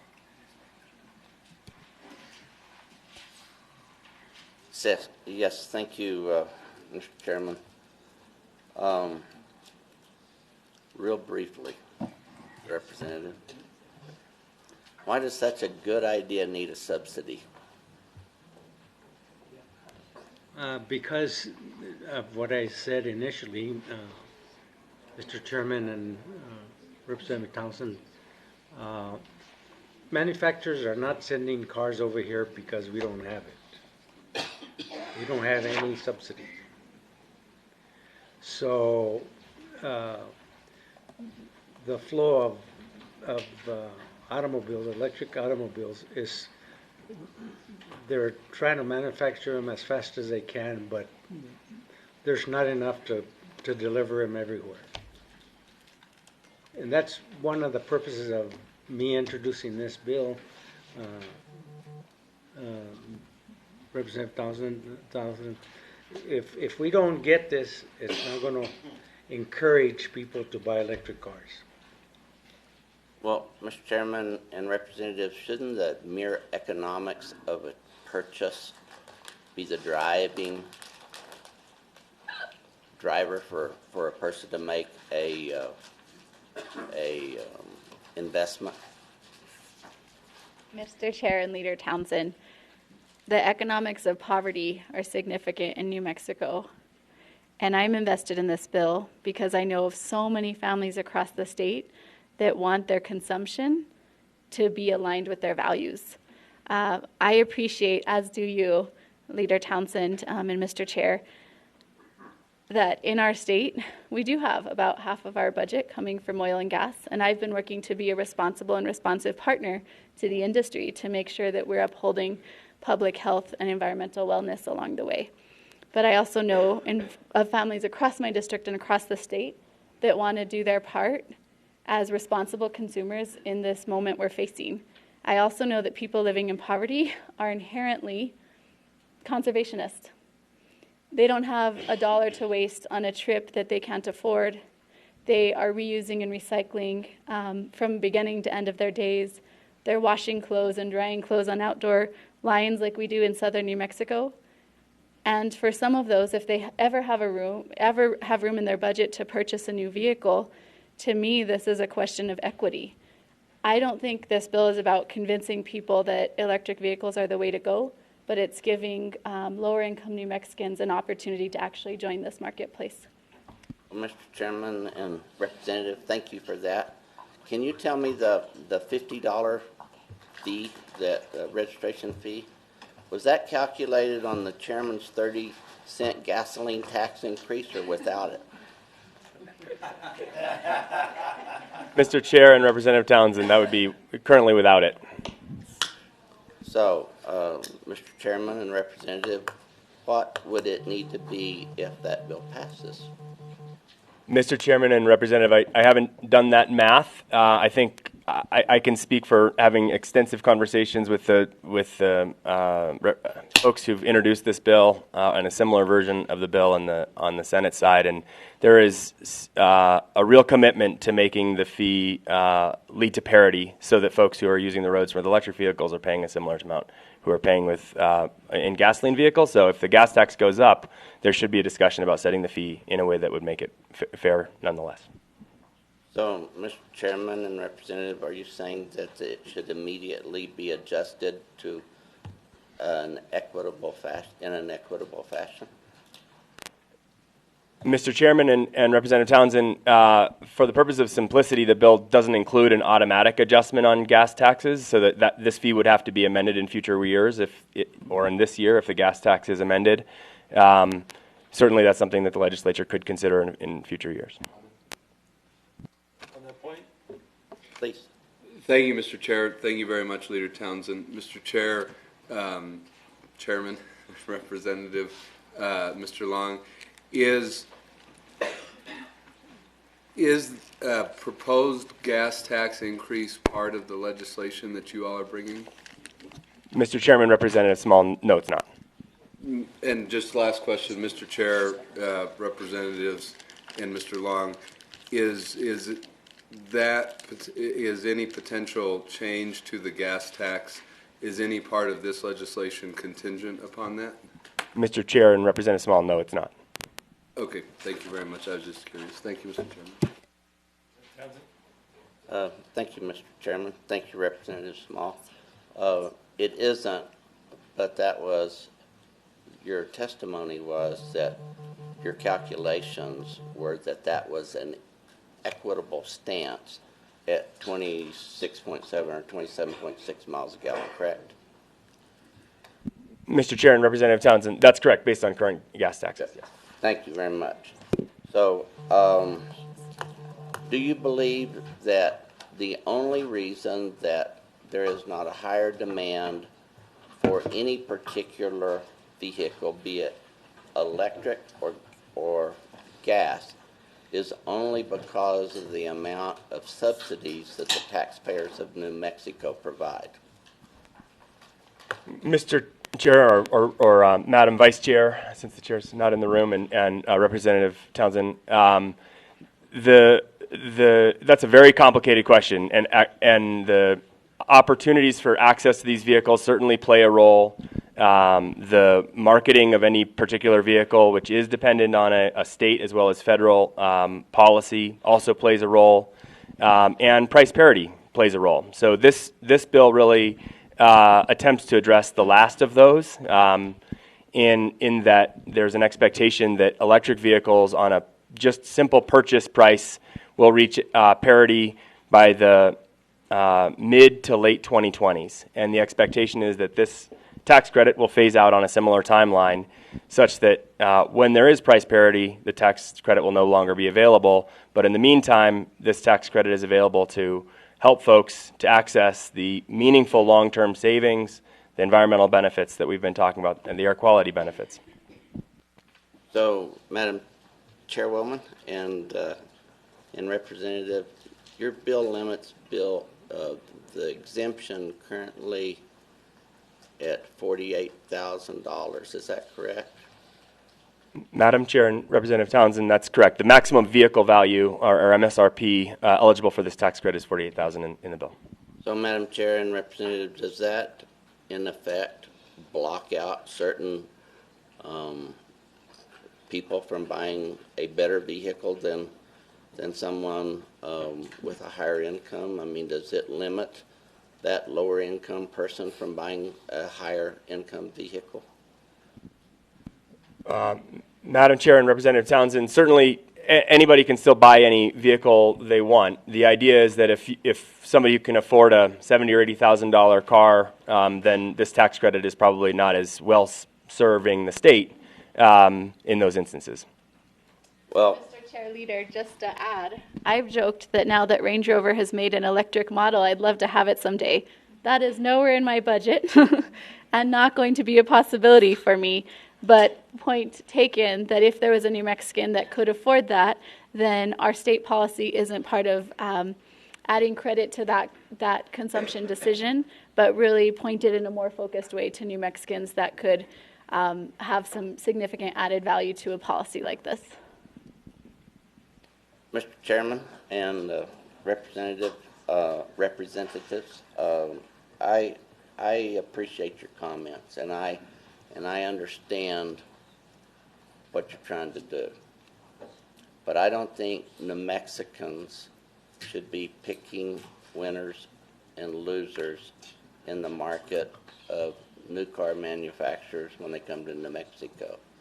And limiting one over the other is just not fair. And I think your legislation should be modified to include that.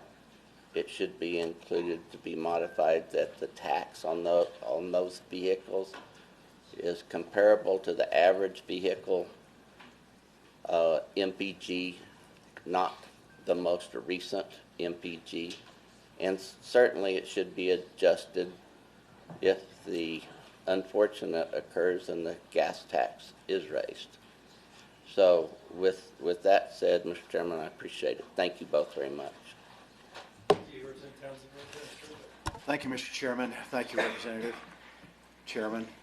I know this goes to tax, so we'll have a good discussion once again. But the auto dealers in my area, in Farmington, they one in particular.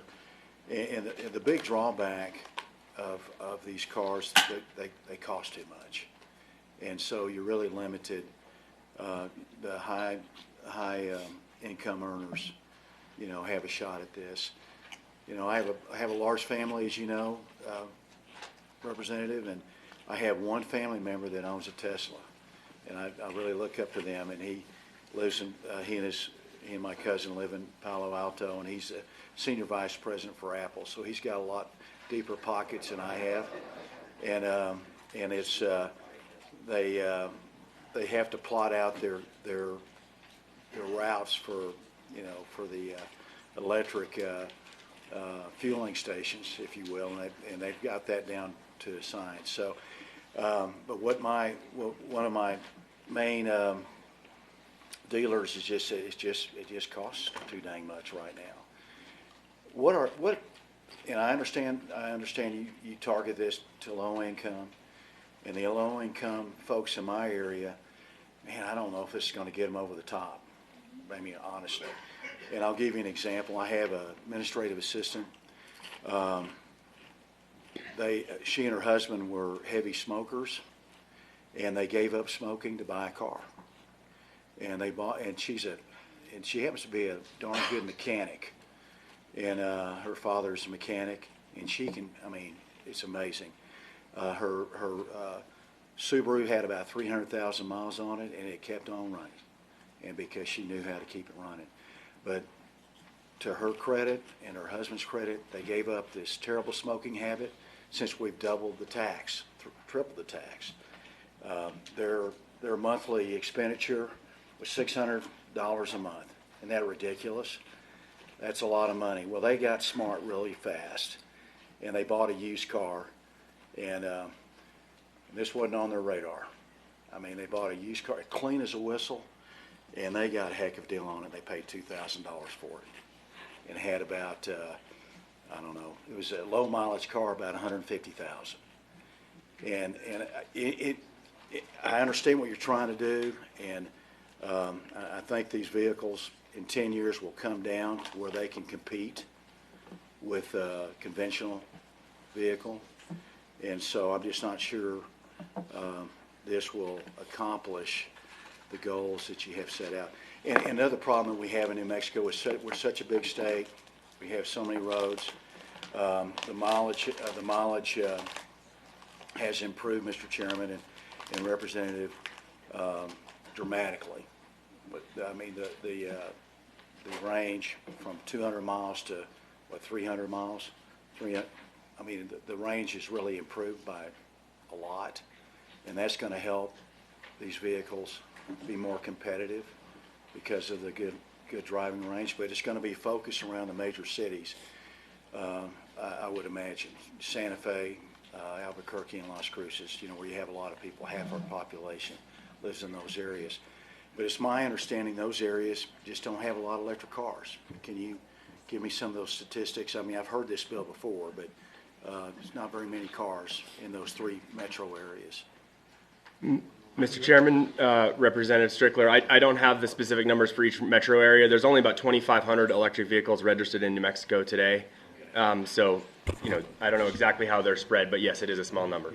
Let me also see, that's the difference between your philosophy and my philosophy. I believe that we're headed straight to global warming. One of these days we're not going to be able to breathe. We're going to be overheating, and I think you see signs of it now. I am trying to encourage low-income people to buy electric cars to help us with the problem. Especially people in the industry, in the oil and gas industry, have always told me, you are depending too much on oil and gas industry to produce revenues for the state. And this will make it a lot easier where we won't be depending on that kind of revenue as much as we are now. So you can't have it both ways. Do you want it, and how do you want it? I know, like I say, you don't talk too much about emissions. Maybe you don't believe that we're overdoing it with the emissions, but I think it's a problem, and I think that the more we transfer our transportation from gasoline to electric, the better off we are. I've been told something like a combustion engine, a car engine, has something like a couple of 100,000 moving parts, whereas an electrical vehicle maybe has 25. That's a lot of difference. Now, if you don't believe in global warming, then I respect that. Thank you, Mr. Chairman, and thank you, gentlemen. That really wasn't my emphasis, but I appreciate the point that you're making, and we all want to protect the environment. We all want clean air, clean water, and electrical vehicles certainly would help in that regard. I'm just looking at the economics right now. People out there in my community, I mean, we're a poor state, and this is a tough, it's not high on their list. And what is the federal tax credit presently that kind of helps bundle this up? Mr. Chair, Representative Strickler, there's a up to $7,500 federal tax credit, but that's limited to 200,000 vehicles per manufacturer, and currently a couple of the major EV manufacturers are running or have run out of that credit, so it's declining over time.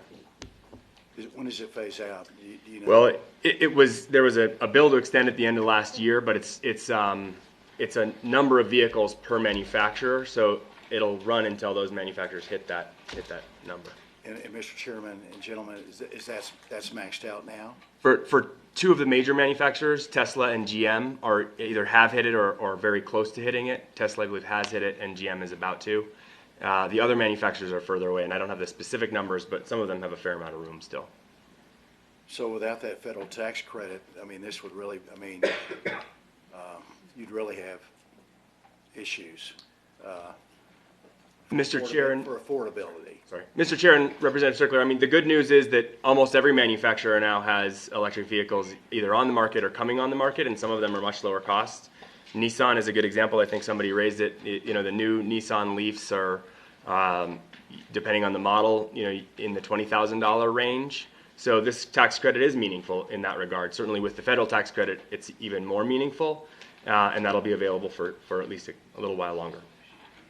Mr. Chairman and gentlemen, $20,000 per vehicle is very affordable. Yep. How long has that been in place? That's pretty encouraging. Mr. Chairman, Representative Strickler, I don't have all of the prices of all of those models, and I don't mean to speak specifically for their manufacturer and tie them to a price, but those cars have been around for a few years now, and they've been coming down in price. Thank you, Mr. Chairman. Thank you, gentlemen. Thank you, Representative Anderson. Thank you, Mr. Chairman. Mr. Chairman, I had one suggestion to the sponsor, and that suggestion goes something like this. I am pleased to see legislation here that makes the road tax whole for the vehicles that use our New Mexico roadways. I was concerned that if we're dealing with a $53 calculation on current tax and current mileage, that means somebody out there is making a measurement, Mr. Chairman, of road usage. And it seemed to me that we could tie increase or decrease to an annual survey. We're already starting 6% under, which is concern to me. But I won't dwell on that. I think it ought to be fair is fair. I wanted to ask, if I could, about tax credits.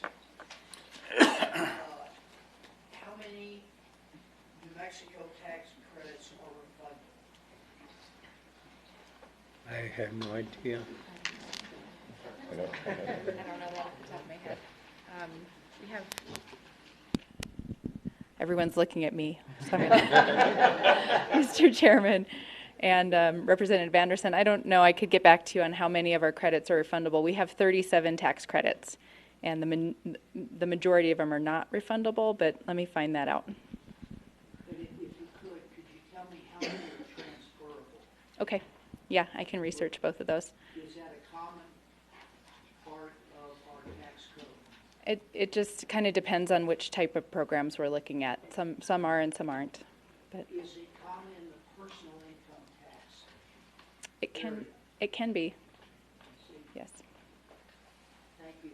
Mr. Chairman, my concern with the legislation is kind of pure and simple.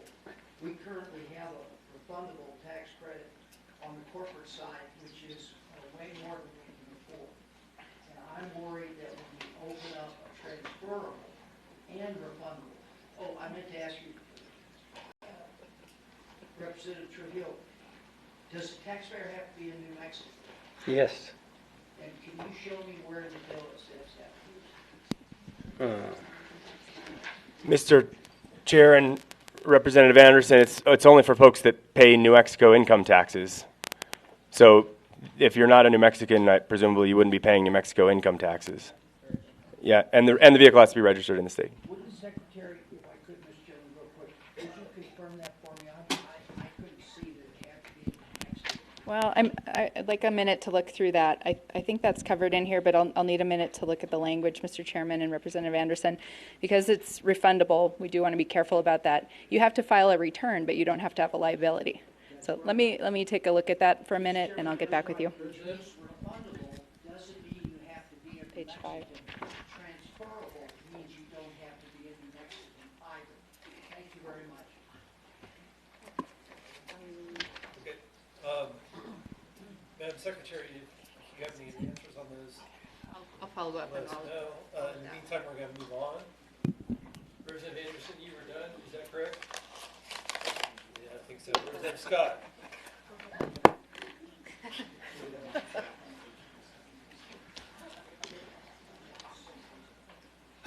Thank you.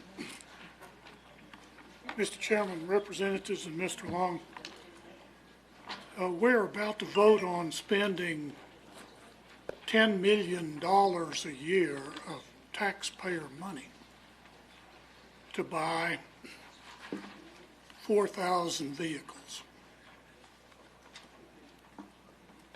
My question is, what do the other 349,000 vehicle owners in New Mexico, how do they benefit from this policy? Mr. Chair, Representative Scott, I'll refer, if I can, to the analysis I mentioned earlier, which has been just released this week. It's available on the MJ Bradley consulting firm's website. And they noted that certainly the bulk of benefits that they estimated out through 2030 and then 2050 go to EV drivers in the form of reduced costs. But there are significant shared benefits. So out of the up to $30 billion in benefits to the state, 20 billion of those are from reduced costs to the customers that own those vehicles and reduced gasoline purchases and reduced maintenance costs. But there's another $10 billion in benefits, 5 billion in reduced costs to the electric system. And that's because you don't need a whole lot more wires or power plants to serve the same load because cars are mostly charged at night. And those benefits increase with time of use charging that many of the utilities are adopting now. Another 5 billion in reduced health impacts and reduced emissions related to these electric vehicles. So there are significant benefits to non-owners as well, both in the form of reduced electricity costs as well as environmental benefits. I haven't, Mr. Chairman and Mr. Long, I haven't seen reduced electricity costs as a significant beneficiary of these policies. In fact, what I have seen is that as the electric vehicle becomes the norm rather than the exception, we might actually be putting some strain on the system that would not be there otherwise, because obviously now we're using petroleum products to power these vehicles. So that you would agree with me then that the vast majority of the benefits that are accruing will go to the folks that are getting the subsidy. Mr. Chair and Representative Scott, the benefits I mentioned were for vehicle penetration levels far beyond the 4,000 vehicles in this policy would bring about, and for much higher levels of penetration. The idea is that most of those folks will not receive a tax credit. This tax credit is intended to sort of jumpstart the market to get those much higher levels of benefits throughout the whole state. So yes, it's true that if all folks drive those vehicles, they'll see fuel savings. The folks that don't or choose not to won't get those fuel savings, but the climate benefits, the air quality benefits, and the electricity system benefits will be available to all. That's about 2/3 and 1/3. And if I may, I'm sorry, Representative Scott and Mr. Chair, just there's an answer that came up from as we were looking through the bill to the previous question. The vehicle does have to be registered in New Mexico to receive the credit. Your question? To your question earlier. Does that mean the transferability is equally dependent upon being in New Mexico? Well, the transferability is only available for vehicle. I'm sorry, Mr. Chair and Representative Anderson. The transferability is only available for vehicles registered in New Mexico. Thank you, but I'm talking about who is going to get the check in the mail. Will it be a New Mexican or can it be a person from any state? Under transferability. Mr. Chairman, Representative Anderson, if I just want to make sure I understand the question, maybe we can look at it a little bit more. But your question is, could it be transferred to a non-New Mexico resident? Is that the question? No, because you have to register the vehicle. That's what happens on the film production tax credit. California residents receive a check from the state of New Mexico as a refund. It's not transferable. So I'm worried that people who didn't buy the car can receive the check from the state of New Mexico under transferability. It makes it, Mr. Chairman and Representative Anderson, it makes sense to me that if you have to register it in New Mexico, it's going to stay in New Mexico. Okay. We have laws that says you have to change registration if you move to another state. Thank you for that answer, Mr. Chairman. It's not sufficient for me, but thank you very much. Representative Scott, I stepped out, but I believe, are you done? No, I've still got a couple of more questions Okay, so when Representative Scott, you have the floor. Representative Anderson gets done over there.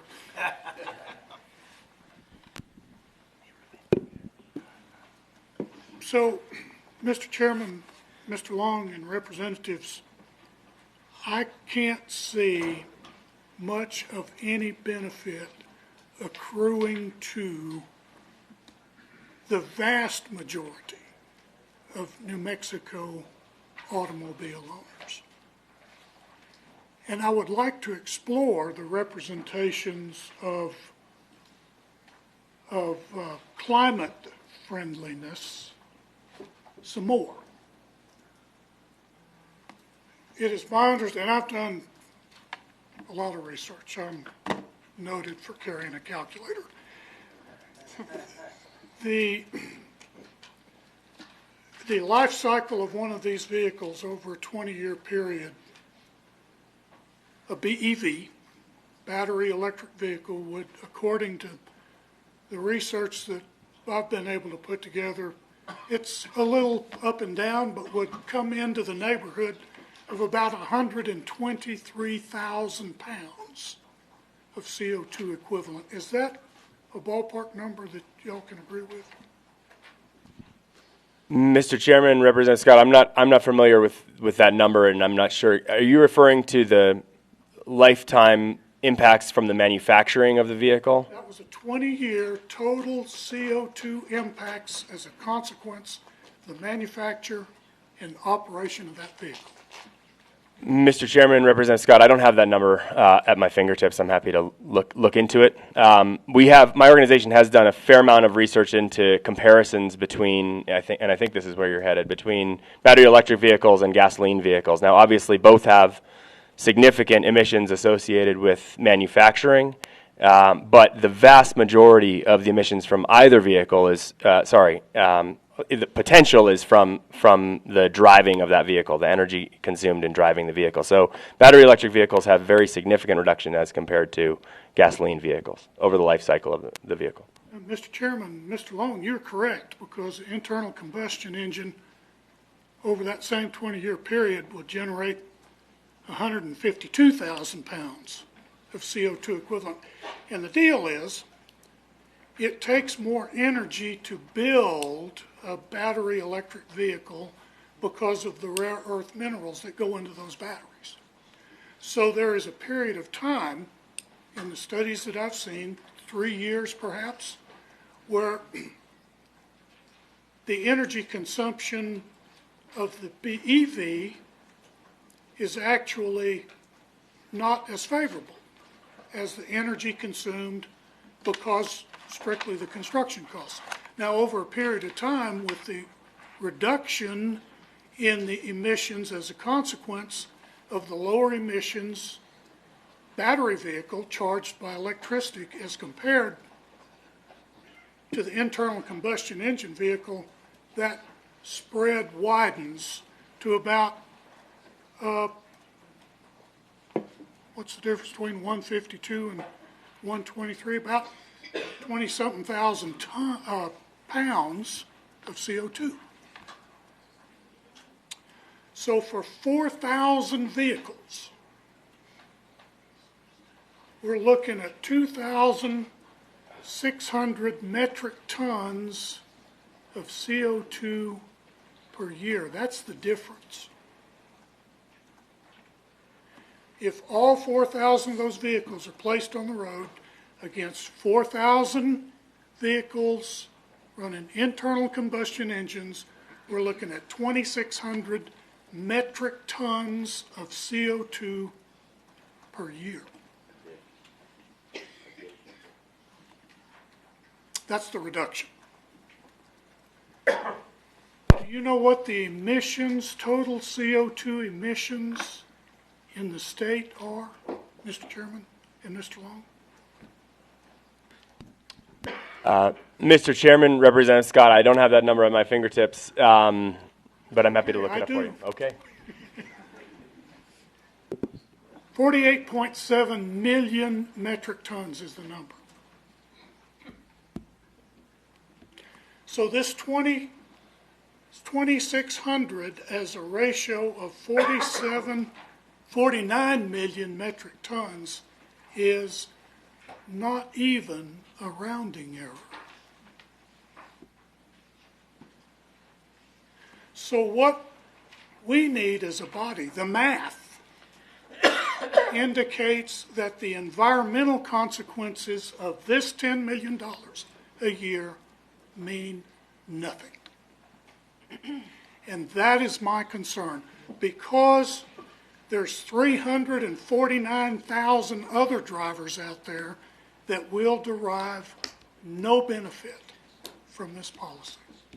And I challenge anybody in the audience, if my numbers are in error, I will be the first one to get up on the soapbox and admit otherwise. This policy does nothing for the environment.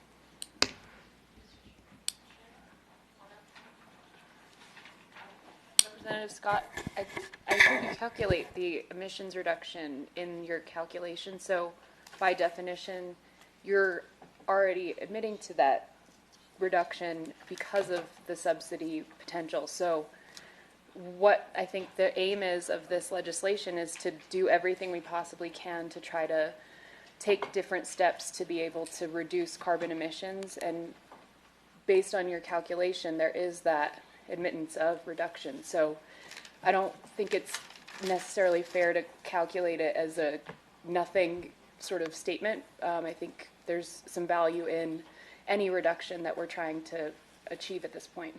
Mr. Chairman, Representative Romero, if we just consider only New Mexico emissions, this policy takes 187 years to make a 1% difference. If we consider the atmosphere of the planet, which we have to do, the zeros behind the decimal point run out so far that my calculator wouldn't determine the number.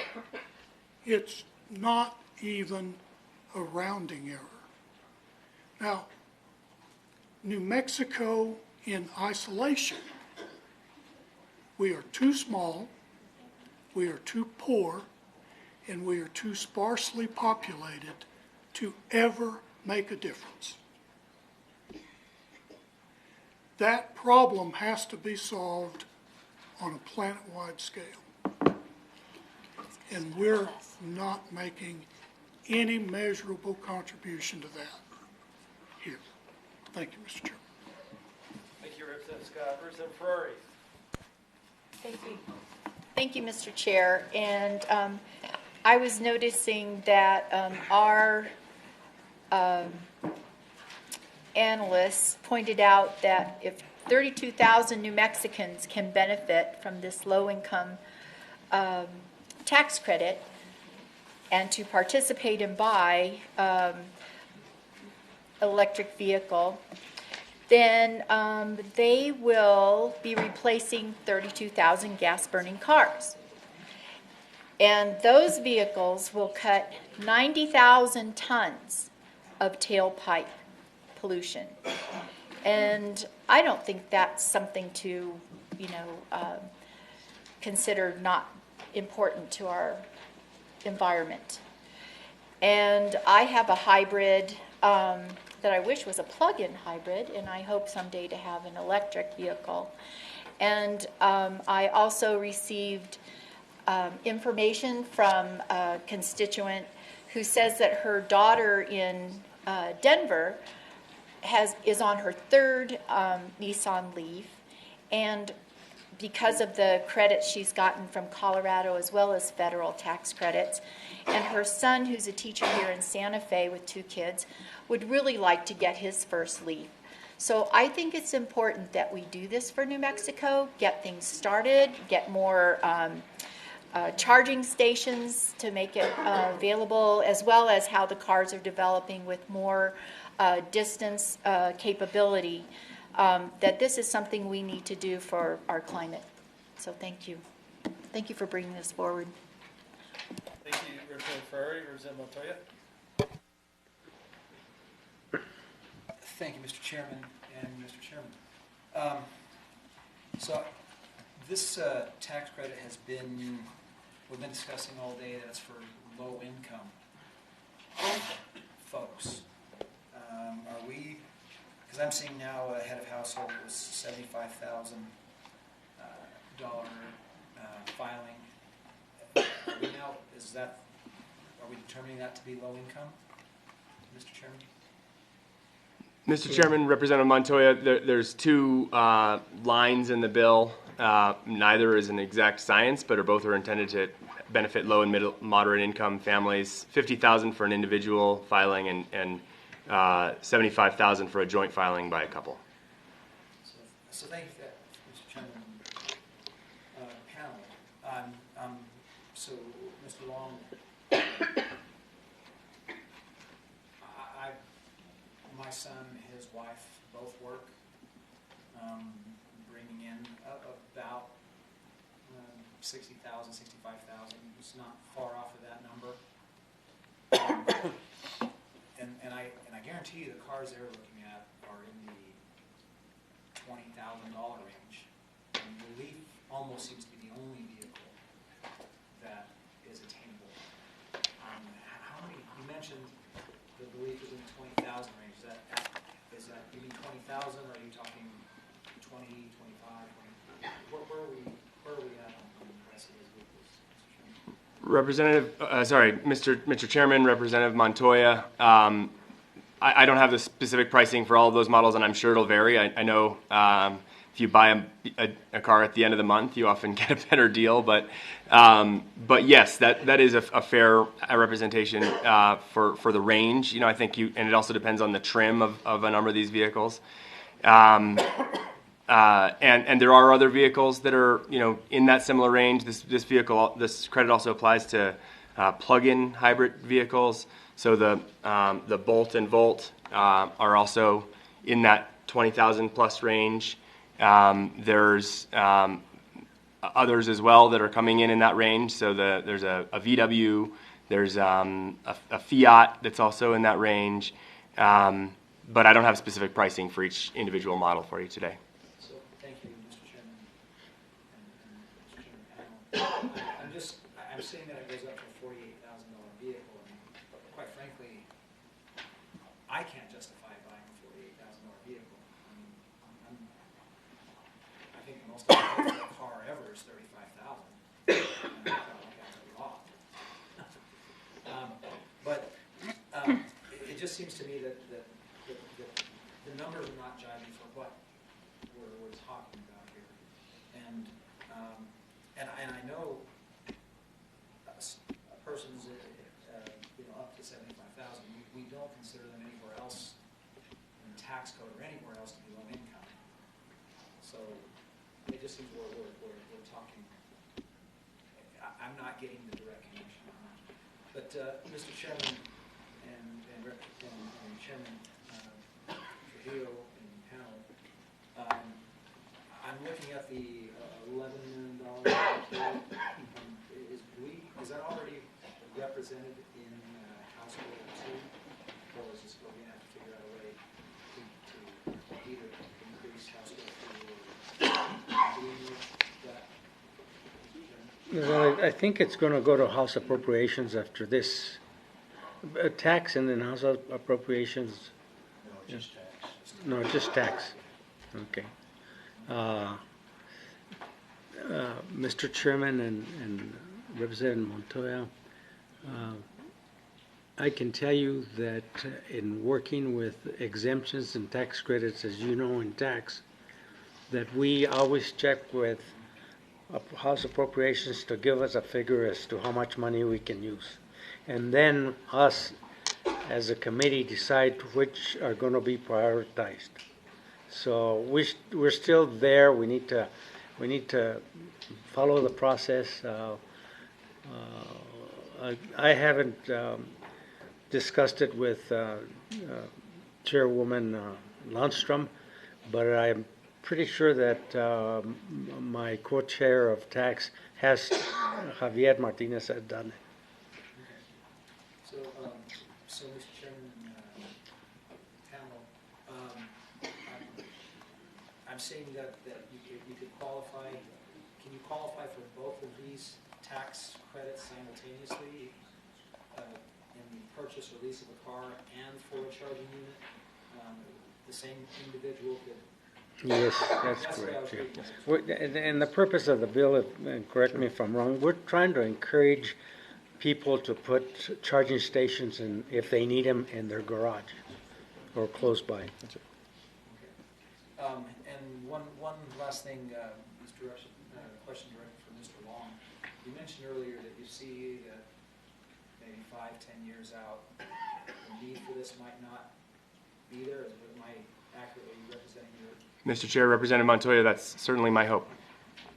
So with that, Mr. Chairman and Chairman Trujillo, I don't see a sunset in here, and you're using tax credits. I didn't see it.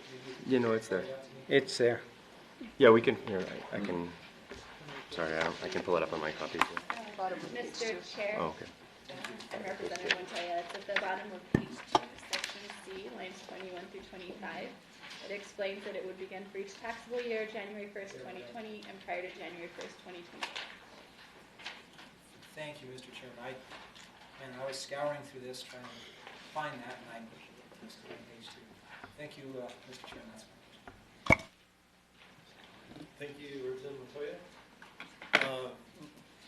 I had a couple questions. Mr. Chair, my first question, or Mr. Long, is does this apply to used cars? Mr. Chairman, no, it doesn't. And could you direct me to what excludes Yeah, used cars? I can. Yeah, Mr. Chairman, I was looking at this. I know as you were talking about the previous bill, and I found it. Thank you. Page 5, line 15. Thank you, 13, Madam Secretary. Line 13, as used, electric vehicle means a new motor vehicle. So only electric vehicles as defined in this law would be eligible. Okay, thank you for that. Can you tell me why you decided to use MSRP instead of sales price?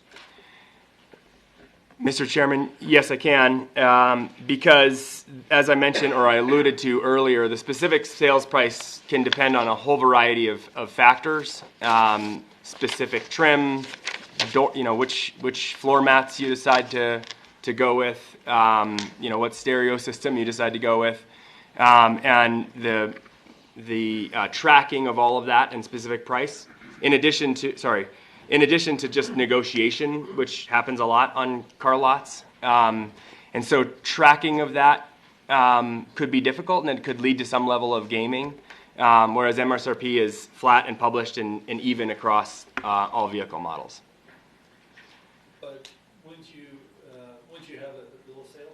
I mean, wouldn't you be able to take that number pretty easily? Mr. Chairman, yes, ultimately the bill of sale is produced, but again, it'll depend on a whole variety of factors. So you could imagine somebody negotiating a slightly worse deal for themselves at the lot, and therefore not being eligible of this when they thought they would be. And we wanted to make sure consumers had a sort of clear, consumer-friendly, and knowable in advance whether or not they'd be getting this credit. And the MSRP is usually published on a sticker on the car. Most people don't end up paying that full MSRP in many instances. It's also available on the internet for every single vehicle by manufacturer. So it's knowable, and consumers can plan on it. On page 3, section E, this also goes to the question of transferability and income. I would think it was transferable. Someone could, if we had a good deal here in New Mexico, you could drive down, buy a car, transfer the tax credit, and drive home.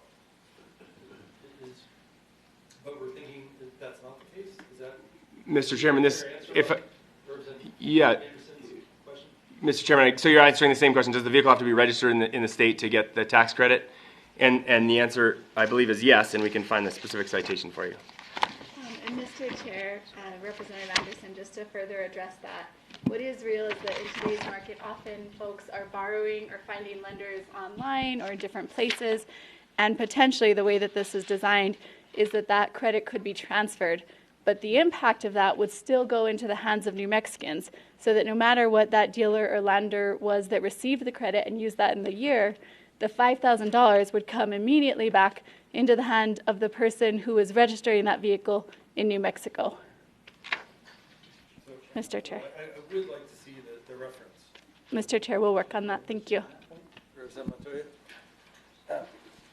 Thank you, Mr. Chairman, and on that point, so for that to happen, to guarantee that it's a New Mexico resident and that they qualify, are they going to have to bring their taxes to the dealer to show? I mean, because without their taxes, I don't know how they're going to be able to show that that they qualify for this, that they're in that 75,000 head of household range or 50,000 sole. So I'm just, once again, to that point, we just stated that this will show that it will benefit, but if we're giving it to the dealer, or if we're saying that, because it was described earlier that it could be given up front to the dealer, so that's not the case. So how could that happen without any proof of tax? Okay, Mr. Chairman and Representative Montoya, maybe I can clarify this, I hope. The taxpayer who is a New Mexico resident and who has a car that is valid to be registered in New Mexico, because that person is a New Mexico resident. And if you look at the last 2 lines on page 5, we define the motor vehicle as one that's required under New Mexico code to be registered in New Mexico. So the vehicle has to be registered in New Mexico, meaning the person who owns the vehicle or operates the vehicle is a New Mexico resident. They're the one that's eligible for the credit. The bit about transferability is just that if I'm eligible for this credit because that's my car and it's registered in New Mexico, okay, so I'm eligible for this credit. I can either wait to get the credit when I file my tax return, where I may get a refund, or it may reduce my liability, and that might be a wait for maybe several months, depending on when I buy my car. Or I can transfer my credit to the dealer. The dealer will pay me for it, so I get my money today if I transfer it to my dealer. It's a way for the owner of the vehicle to get their cash benefit of the rebate more quickly. But the benefit has to stay with that New Mexico resident. So I understand that, but Mr. Chairman and panel, how does if they're going to give it to the money to them up front, how does the car dealer know that that person is qualified even to receive it? So the car, Mr. Chairman and Representative Montoya, the dealer doesn't decide which tier of credit they're eligible for. That's for MNERD and TRD together to do. But I see what you're saying. If it's happening at the dealership, I think MNERD in their certification process provides that.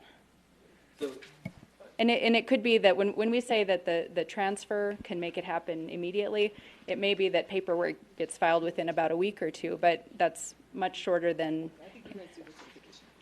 Okay, under this one, there's all different versions of all of these. So we would certify it based on tax return data. So, if I may, I mean, Representative Montoya is asking a version of my question. If we're going to transfer it at the dealership, and his point is, how do we know which level it is? Which I think is the bill talks about TRD issuing a document.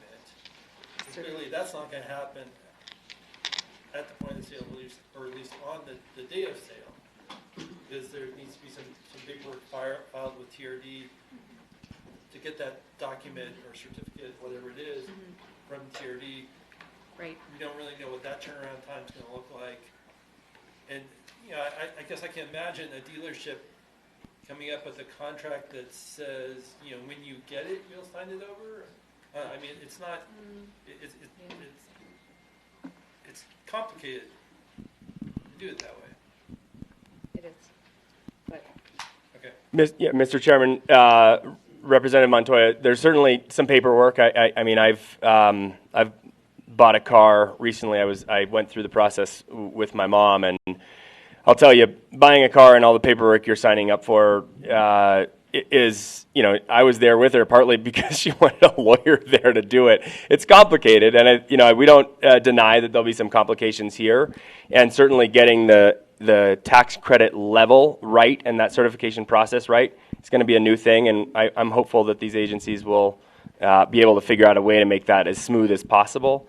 I think the registration piece should work out pretty well. Usually dealers do the registration for the folks that they purchase it for, and then take the plates and send them off to the folks that get them. So I think that a lot of this will be not that different from what they deal with already.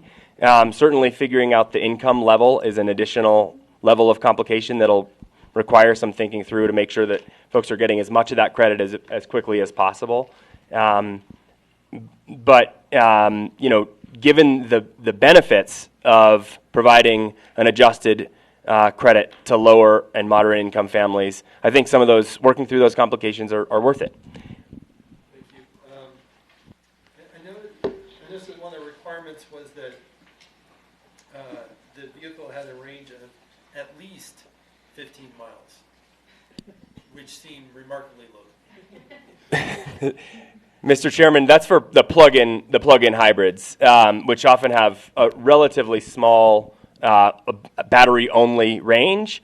But actually, you'd be surprised. Most folks drive in urban areas, and I think on a national average, under 40 miles a day. So even with a relatively modest all-electric range on a plug-in hybrid, well over half of your driving, often as much as 80 or 90% of an individual's driving, will be done on battery.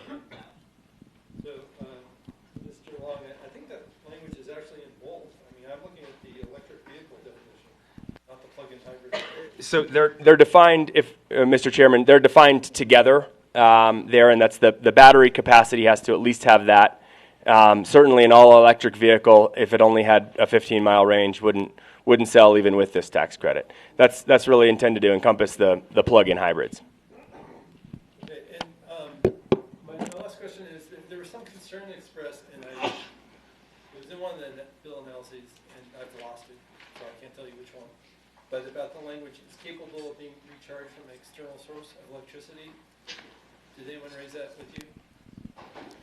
I don't remember that specific concern, but that's the idea, is that we don't want to cover pure simple hybrids. So your Toyota Prius or a whole bunch of other hybrid vehicles wouldn't be eligible for this credit.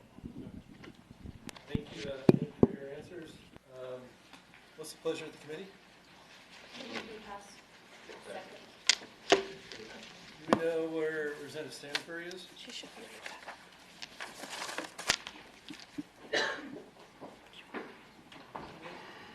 Who is the second?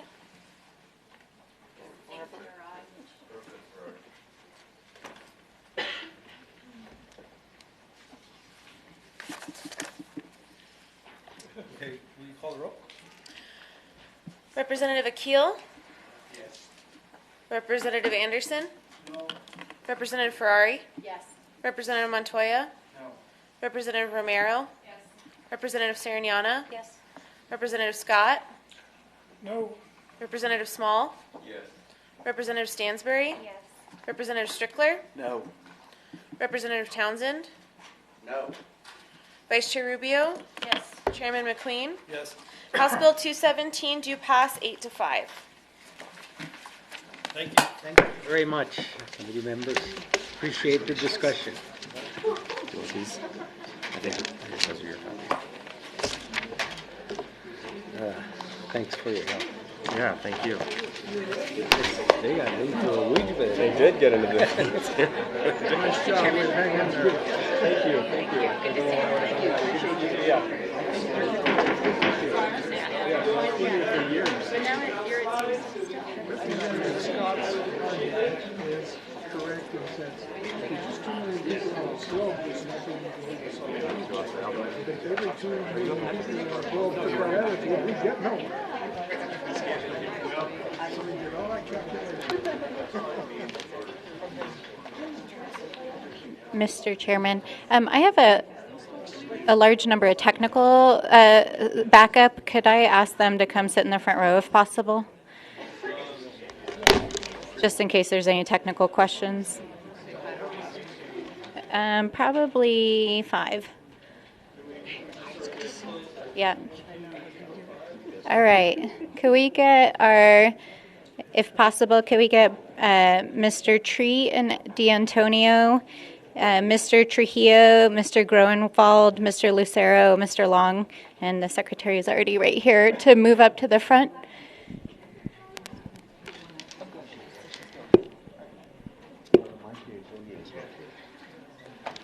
I think he's in the hall. Yeah.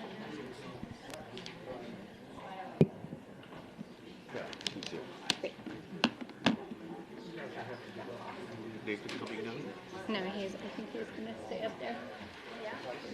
Are you okay? Yeah. Whichever. Are you talking about Anthony Trujillo? TJ. Yeah. Okay. He's not here. I'm covering. Oh, you are? Okay. I'm Caitlin Hart. Hi, Caitlin. Oh, good. Nice to meet you too. Do you want to we just want to have people as close to the front as possible in case we get technical questions. Okay. Yeah. Okay. Yeah. Oh, I forgot my pencil. What did you Let me go forget? grab it. My pencil. Oh, right here. Sure. Oh, thank you. Need that one. Okay. Let's get this going.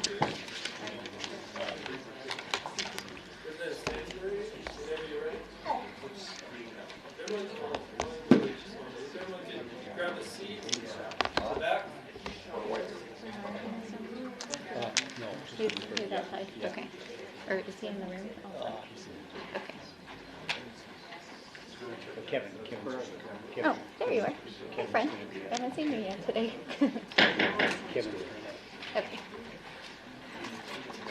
I think all you need is this. We're just not going to. I think it's on this one. All right. Thank you, Mr. Chairman, members of the committee. It's a wonderful day to be here. Thanks for everyone's patience on the long Saturday afternoon. So we're here to present House Bill 233 to you all today. And I just want to say a little bit about the background on this bill and how it came together. This bill represents months and months of intense work by a large coalition of diverse folks who came together with this bill, which really represents the consensus of a large number of both technical experts, private industry folks, the utilities co-ops, conservation community, federal agencies, the national labs, local governments, We had support from the LFC, and we also called upon experts from national organizations. And so the bill that is in front of you represents months of work amongst all the stakeholders to put it together. I'm going to provide a very high-level overview of the purpose and need for this bill and walk you through the mechanics very quickly.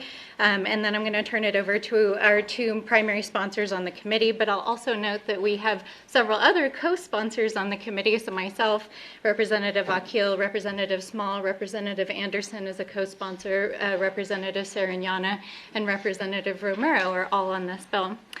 And with us, as I just mentioned, as I was calling people forward, we have a large number of different technical experts with us who represent a lot of different stakeholders in case there's questions that arise. So we're joined here by Mr. Mike D'Antonio, who represents Xcel Energy. And we have Bernard Treat sitting behind us. We have Kevin Groenwald from the Co-op, Rural Cooperative Association. I had TJ Trujillo here representing El Paso Electric, but instead we have Caitlin. Carlos Lucera is here with PNM. We also have Noah Long, who is an attorney with an NRDC who can help with legal questions. And then we have Secretary Probst and our program manager Martinez from MNERD. So as you can see, we have got a lot of folks who can help answer questions. So this bill really represents an extraordinary effort to address an extraordinary need in this state. And that is that our grid is outdated and in need of modernization across the board in order to operate in a way that can facilitate both the energy revolution that is happening in our state, in our country, and in the world, but also that can enable our grid to operate in a more efficient manner, in a more secure manner.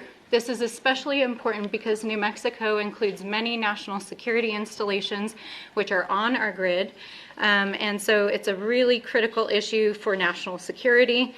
It's a critical issue for resilience. As we saw this year, there were catastrophic wildfires that happened in California, which actually shut portions of their grid down because of resilience issues. And this is also a potential risk in New Mexico as many of our transmission lines and other infrastructure goes through forests that have high fire risk.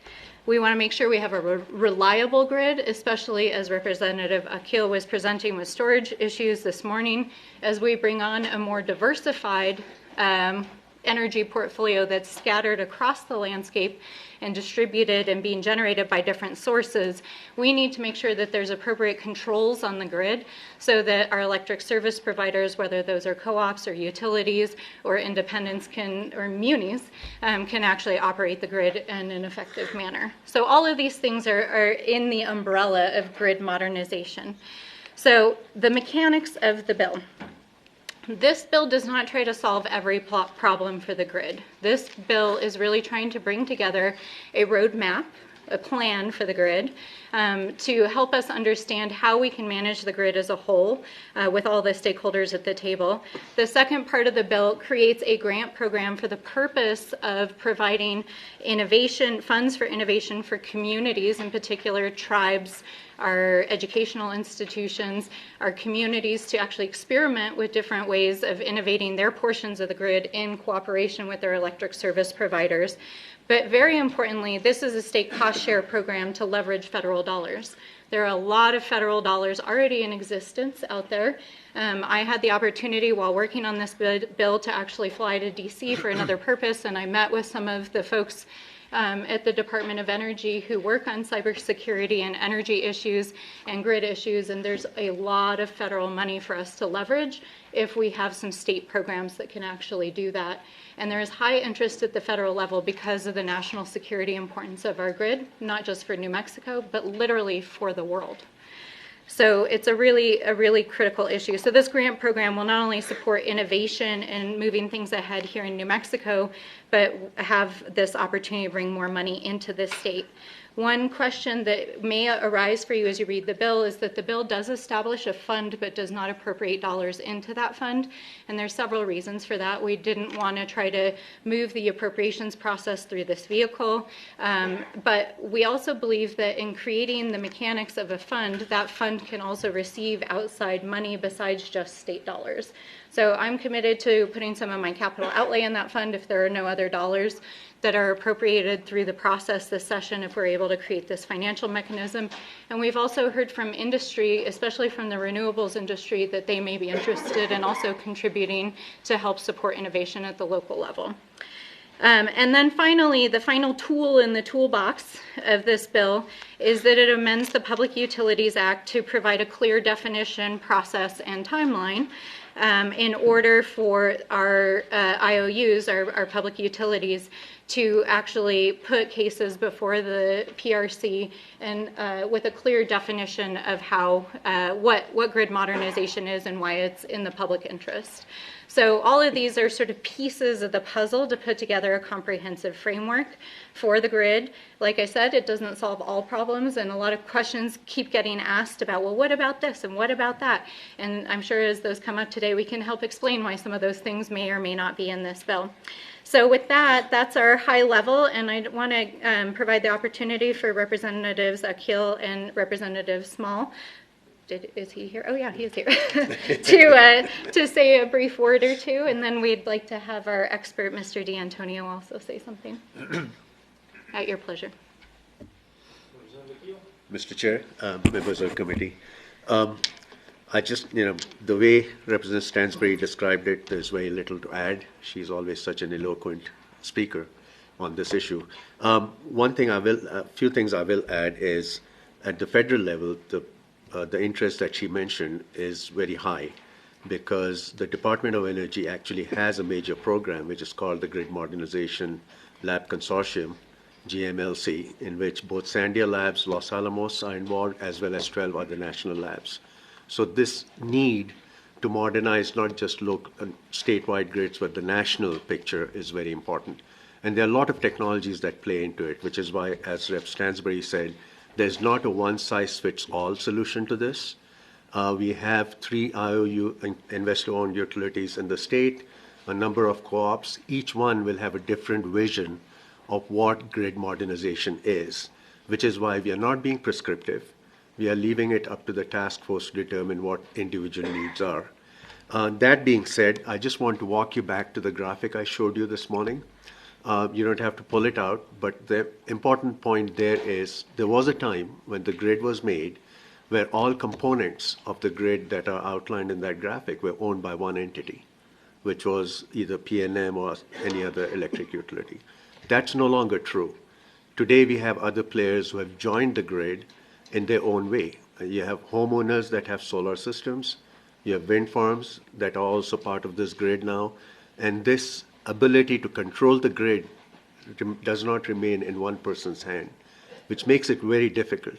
So it's like driving a big truck down the highway where there used to be only one driver, the lanes were all empty, you're going in one direction, and everything was fine.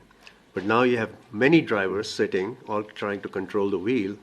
There's no longer traffic that's empty on the freeway. There's traffic coming at you and coming at you from every direction. It's like driving a taxi in India. So, if I can make that comparison. So what we need is a grid that is responsive to all these needs and yet maintain and deliver the kind of electricity you expect as a consumer when you switch the light switch.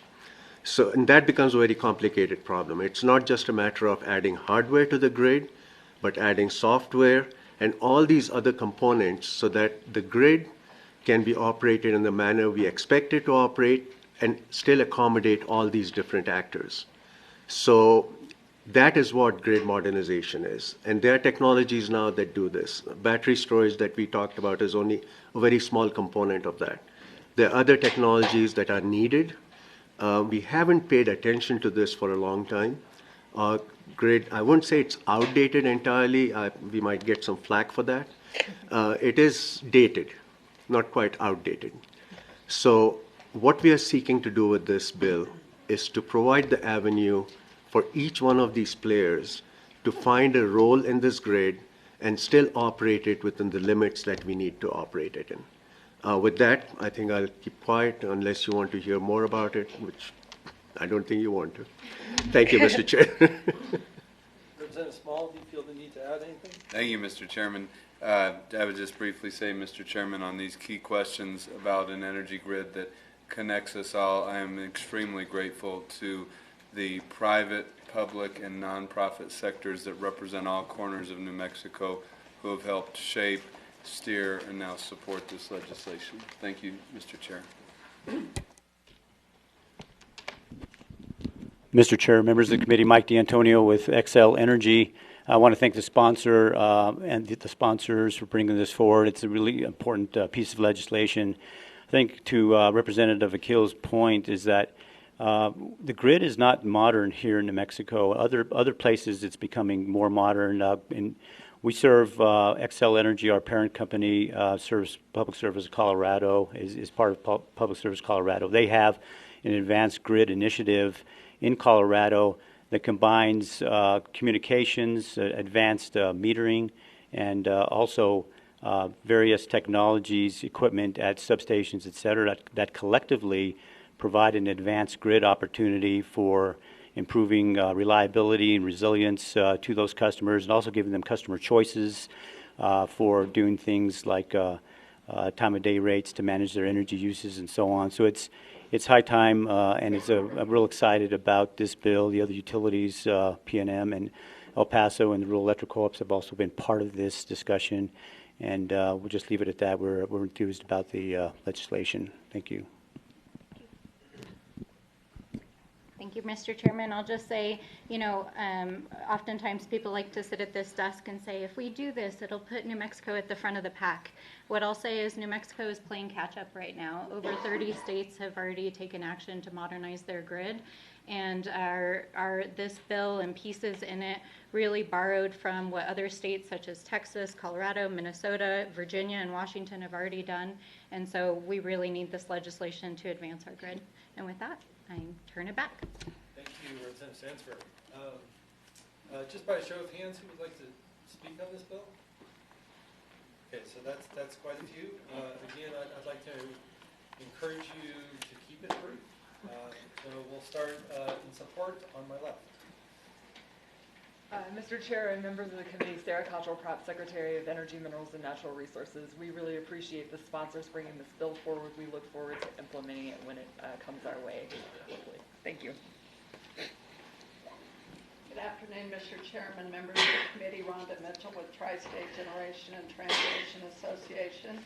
We're the power provider to 11 of the New Mexico distribution co-ops, 43 in 4 states. We do support this legislation because the delivery of reliable electricity is incumbent on a resilient transmission grid. We also like the component of it that speaks to moving to a regional transmission organization, because we think that will help all utilities in meeting RPS standards, and so we stand in support. Mr. Chairman, members of the committee, Kevin Gronwald on behalf of the rural electric co-ops. We too support this bill and appreciate working with the sponsors on this bill. We're at various levels and stages of smart meters, and that needs to be the next step and first step. You heard all the testimony and all the discussion these last 3 or 4 hours.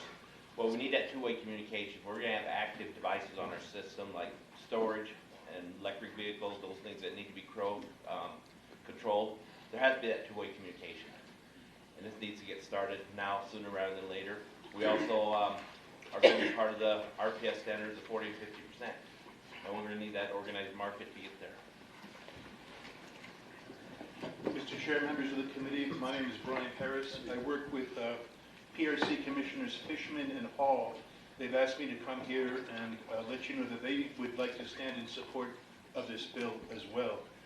It's an important next step to the renewable mandates that were created under the ETA to identify and remove the bottlenecks that we're going to see with the advent of distributed energy resources.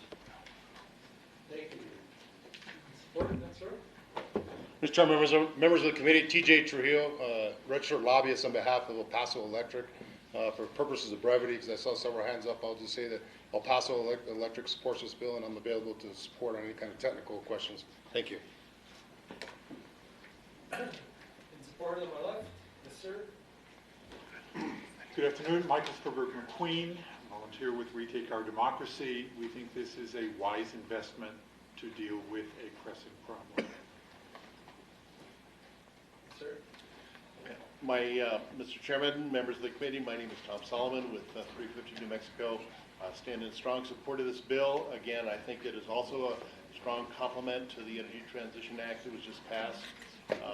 We're going to be building a lot of renewable energy, but it comes from different parts of the state. The eastern part of the state has wind, geothermals along the Rocky Mountain corridor. We need to design a modernized electric grid that comprehends where that renewable energy is coming from and make sure it gets to the load centers. This bill hopefully will do that. We stand in strong support. Thank you. Thank you. Ward McCartney, Chairman, Committee. I go to a lot of town hall meetings, and particularly this coral area. There's a lot of objection to the proposal for instance, the Western Spirit and Sunzia. Two of the objections seem to be the view shed. They don't want transmission towers in their view shed, and the other is the birds. I just want to point out, to make it really clear, that Audubon has stated that if we don't address climate change, we're going to lose 2/3 of our bird species. They're going to go extinct. Now, probably the pigeon will survive, but then maybe not. So we definitely need to get those transmission lines built to the east side for wind energy. Thank you. Thank you, sir. Galen Gessner, retired from Los Alamos National Laboratory. I support this bill, Chair and members of the committee, because as renewable energy becomes a larger and larger fraction of the portfolio of energy generation in the state, intermittency will become a significant problem. And in order to address the intermittency, we need a more reliable and more robust grid. And I would also hope that this legislation could also cover high voltage DC grids, spread across New Mexico and even farther abroad. Thank you. Yes, sir. My name is Alston Lundgren. I represent Retake Our Democracy, which you've already heard about, but I have a personal item to add. My daughter's in Oregon, and she wants to put a solar power system in, but it turns out that she has to help rebuild the net because they don't have enough ability to handle the power both ways. That's certainly reduction of greenhouse gases, but if you can't put them in solar systems. So, My name is George Weston. I'm a retired professional engineer from Indiana, and a retired utility executive. I don't see how the battery storage necessary to achieve the ETA can be achieved without the grid modernization. The communication that it takes, one of the things that people don't understand, as we get rid of all these rotating masses, there's a lot of inertia in there that's built into the system and makes it stable today. As we retire those units, we have to do something to replace that, to stabilize the unit and make it resilient. This, I think, will do that. Thank you. Yes, sir. Brian Condit, New Mexico Building Trades and IBEW. Mr. Chairman, members of the committees, we stand in strong support of this bill. Be assured, as you are modernizing the grid, we are diligently working to replace and produce the next generation of construction linemen that will be available for you to build. Deborah Condit with Interwest Energy Alliance, and we stand in strong support of this bill as well. Mr. Chairman, members of the committee, my name is Jason Thompson. I'm the registered lobbyist for conservation voters in Mexico, and for all of the stated reasons, we stand in full support of the bill. Thank you. Yes. Mr. Chairman, members, Glenn Schiffbauer with the Santa Fe Green Chamber of Commerce. We have recently been doing some communication with Pattern Energy and putting out some of the information on job creation. From a Chamber of Commerce standpoint, we see all the potential that we have on the eastern part of the state, and what they are looking for is reliable transmission, resilient transmission, and a modernized one too. So we stand in support. Thank you. Mr. Chairman, members of the committee, Carrie Robin Brunder, registered lobbyist with EDF Renewables. We build, develop, and operate renewable energy power plants in 22 countries around the world, and we support the legislation and look forward to partnering with New Mexico on its grid modernization efforts. Thank you so much. Thank you. Anyone else in support on my left? On my right, start in the front. Yes, sir. Chairman McQueen, members of the committee, Carlos Lucero with Public Service of New Mexico. We are committed to keep the lights on and also move New Mexico as an energy leader. House Bill 233, as currently written, is a bill that we can support. It would make the process more efficient and more streamlined when we implement these types of grid modernization projects, such as smart metering. And for those reasons, we stand support. Thank you. Thank you. Chairman McQueen, members of the committee, know along with the Natural Resources Defense Council, for all the reasons already stated, we support the bill, and I'm also here to answer any technical questions if I can. Mr. Chairman, members of the committee, my name is Carl Braithwaite, Sierra Club. This is the way a bill should come together. Lots of involvement, lots of discussion. The National Governors Association even came here and did an all-day retreat to help us think this through. So I think it's not grandiose, it's the right kind of step to start going forward with innovation and experimentation. So we stand strongly in support of this bill. Thank you. Yes, sir. John Olson, Environment New Mexico, Chair of the committee. We stand in strong support of this bill as a critical first step towards our. Mr. Chair, members of the committee, my name is Adam Valdez. I'm with Local 412 Plumbers and Pipe Fitters Union, and for numerous reasons previously stated, we stand in support of this bill. Thank you. Mr. Chairman, members of the committee, my name is Raj Solomon. I'm with the New Mexico Public Regulation Commission staff. We have no position on the bill at this time. We have submitted an FIR which points out some technical issues which we are working with the sponsors of the bill. We hope to have those resolved pretty soon. And I'd just like to point out that PRC staff is ahead of the curve on this. We do have a grant from the Pacific Northwest Lab under the GMLC program for technical support to PRC engineering from PNNL. So we have been working on this for almost 2 years. Grid modernization, we recognize, is an important component of reaching towards the zero carbon goal by 2045. So we have the technical support from PNNL, and this bill is on the agenda next Wednesday at the PRC's open meeting, and where this will be discussed, and then I would have some more information on it. Thank you, sir. I'm Shalina Romero, and I stand in support with the kids, the babies, and the future adults. And we really appreciate the organization that you guys are possibly going to do. Thank you. Mr. Chairman and members of the committee, thank you for hearing this bill this afternoon. We thank the sponsor. My name is Marco Gonzalez, and I represent Pattern Energy. Pattern is on its way to producing 4,000 megawatts of renewable energy in New Mexico and an $8 billion investment. For all the reasons that have previously been stated, we stand in support, and especially because of the significant issues that are in the FIR under the Energy, Minerals, and Natural Resources Department comments, especially so. So we thank the committee. Thank you. Thank you. Thank you, Mr. Chair. John Goldstein, representing Environmental Defense Fund. We also stand in strong support of this bill, and thank Representative Stansberry, Representative Keel, Representative Small for their work on it. Thank you. Anyone else in support? Is there any opposition to this bill? Okay, members of the committee. There you go. Representative Rubio. Thank you, Mr. Chair, and thank you, representatives, for bringing this legislation forward. I just wanted to raise a couple questions, particularly around ratepayers. And I know part of the debate over the last year was related to the ETA and the PRC and getting the ETA implemented. And I think overall the Supreme Court ruled, I think, in the favor of the ETA, which I think is the way to go. But I do have some questions, mostly in terms of concerns that community members have raised around our ability to, as ratepayers, to be able to go in front of the PRC and to discuss some of these questions around these projects. And so the first question is, does the language in the bill adequately protect a utility ratepayer from underwriting from the significant rate increases, if any, and can you point out where that is noted? Thank you, Mr. Chair and Representative Rubio.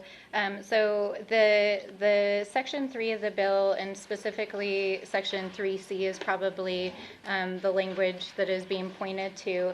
And I want to just say conceptually, as we were looking at how do we solve a problem, and the particular problem that this amendment to the Public Utilities Act is trying to solve is how to create, as I said, a clear definition and process and timeline so that the IOUs can bring their cases before the PRC. And one of the things that sort of like in concept we were trying to accomplish was to not invent completely novel ideas. And so the language that's here was actually lifted from a different part of the Public Utilities Act that was enacted a few years ago for the energy efficiency portion of the PUA. And so this is not a novel concept. It was deemed at that time that it was an important benefit to the state of New Mexico to provide a clear definition and process to help advance critical improvements to our utilities. So sort of conceptually, that's where that language came from. With regard to how it would actually work in the mechanics, I'm not a utilities attorney, as you all know, so I think it might be helpful to maybe Mr. D'Antonio. Raj might be able to better answer that. Okay, that's fine. Mr. Chairman, Representative Rubio, I think Representative Stansberry explained it pretty well. I mean, we tried to lift, and I believe the language is very common in the Renewable Energy Act also, not only the Energy Efficiency Act, but we wanted to provide language in there that was very familiar to the PRC and very familiar to the utilities, so that's what we started out with. You heard the gentleman from the PRC mentioned there were some technical difficulties. This is one that we plan on addressing here in the next week or so to make sure that we are meeting the requirements that you specified, and that's protection of the customer, but also providing utilities with some protection for recovery. Mr. Chairman, Representative Rubio, would it be helpful? Yeah. Okay. Mr. Chairman, Representative Rubio, I can just quickly say, this does, I'm sure, relate to Section 3 of the bill, and I think subparts A, B, and C are interrelated. Sorry, didn't want to hit you on the head there. They're interrelated. Subpart A, or paragraph A, requires or allows for the application related to grid modernization. B then sets out the various factors that would be considered in that. Important in that is the reasonableness finding in the first place, which is sort of the key language used in the Public Utility Code for the Utility Commission to decide that this is in fact beneficial to customers.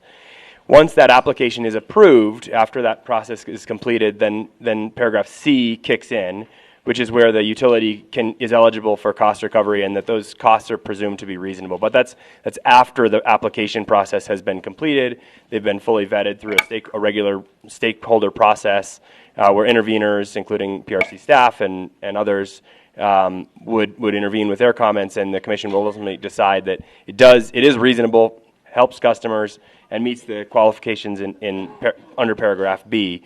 So I think it's just important to read that paragraph B not on its own as if there's some automatic cost recovery, but really relating to the previous portions of Section 3 that make clear that there is a process for evaluation of those costs as beneficial to customers. Yeah, and that was one of the last questions that I had, but I think that was pretty much answered in terms of whether or not the PRC, as the legislation is written now, whether or not, I mean, I don't think they can come out in support or in opposition of the bill, but have they raised any concerns about implementation or process which I'm assuming is part of some of the comments that you made, is that it's something you'll be working on over the course of the week? All right, great. Well, thank you for the bill, and I appreciate it. Thank you, Representative. Representative Montoya. Thank you, Mr. Chairman and representatives. Actually, my questions are piggyback a little bit on Representative Rubio's, and that is because we are doing this here today, it's always been assumed that utilities or providers of electricity, that any grid improvements or cover those costs. So today what we're doing, if we pass this, is we're transferring that cost from the utilities, ultimately from the ratepayers, to all New Mexico taxpayers. And those are generally the same people. If you live out in the Navajo Nation, you don't have any electricity or running water, I would think that to some degree they might not agree with that. But this, for example, if this were something that we were doing through the PRC today, there would be a process for it to be challenged, for the AARP come and say that what we're doing today is we're putting in a cost based on utilities without all of the folks who are interested parties, consumers, ratepayers, to be able to challenge this. We're just doing this today as a legislature. So it's kind of incumbent upon me. In the past, we've not paid for any grid updates. That's always been handled by whoever the utility is. And so what we're doing is we're putting in a fund, and it appears to be perpetual with no, it's not perpetual, the FIR says recurring. So that, real quick, $2 billion. So if you have an answer for it. Is this not perpetual? No. So, Mr. Chairman and Representative Montoya, so actually there's two different pieces of the bill that I think you're referencing here. So, so let's rewind just quickly back to, because I know you said you're piggybacking, and actually the first part of your comment relates to that. So, you know, you've worked in business, you understand, you know, if you're going to make capital improvements into anything, and especially if it's a public good, either a private entity who's responsible for that private good has to find a way to recover the investment costs, or we subsidize it. Right? And we just had a whole many hours debate about whether or not it's appropriate for the state government to subsidize costs. And I heard many people here give the sentiment that in some cases they agree we should subsidize, in other cases we should not. This bill doesn't subsidize any costs. This bill just provides a clear definition of what grid modernization is, because it's not been defined in statute previously, and a process so that the normal process that the utilities would go before the PRC could make a case and explain why grid modernization is part of their overall capital program. So we're not subsidizing it, and we're not passing the costs off. It gives them a pathway to make a case, but it doesn't take away, as was just described, the normal process for those rates to be challenged by the ratepayers. The second piece, which is in creating the fund, the innovation fund that's established in this bill does not have dollars appropriated into it. We're just creating the bank account. And into that bank account can be deposited any funds. And those funds, pursuant to our anti-donation clause in our Constitution, cannot go to private entities, including the utilities. Those monies can only go to tribes, public education institutions, and communities so that they can undertake projects that could be matched, for example, or integrated with utilities, and to leverage federal dollars. So to give you an example, let's say the city of Farmington wanted to do a microgrid project. They could apply for the state grant program if there were dollars deposited into that, and then work with the muni in that area to integrate that microgrid or whatever project they wanted to do along with a federal cost share. So that's how that fund works. And in that case, yes, potentially state dollars, if this legislature decides to appropriate dollars into the fund, which this bill does not, then would provide extra support for the community. Does, Mr. Chair, Representative, does that answer your question? Kind of. Thank you, Mr. Chairman and Representative. So, if we did not have this in place, who does responsibility fall upon to make sure that there's grid reliability? Let's start there. Right now, Mr. Chairman, Representative with Montoya, it does not change any of the structures, the current decision-making structures for how electric service providers meet the needs of their service constituents. So it doesn't rearrange any of those governance relationships. So the entities that are responsible for grid reliability are the IOUs, the munis, and the electric cooperatives. Thank you. That in a roundabout way is exactly where I was going.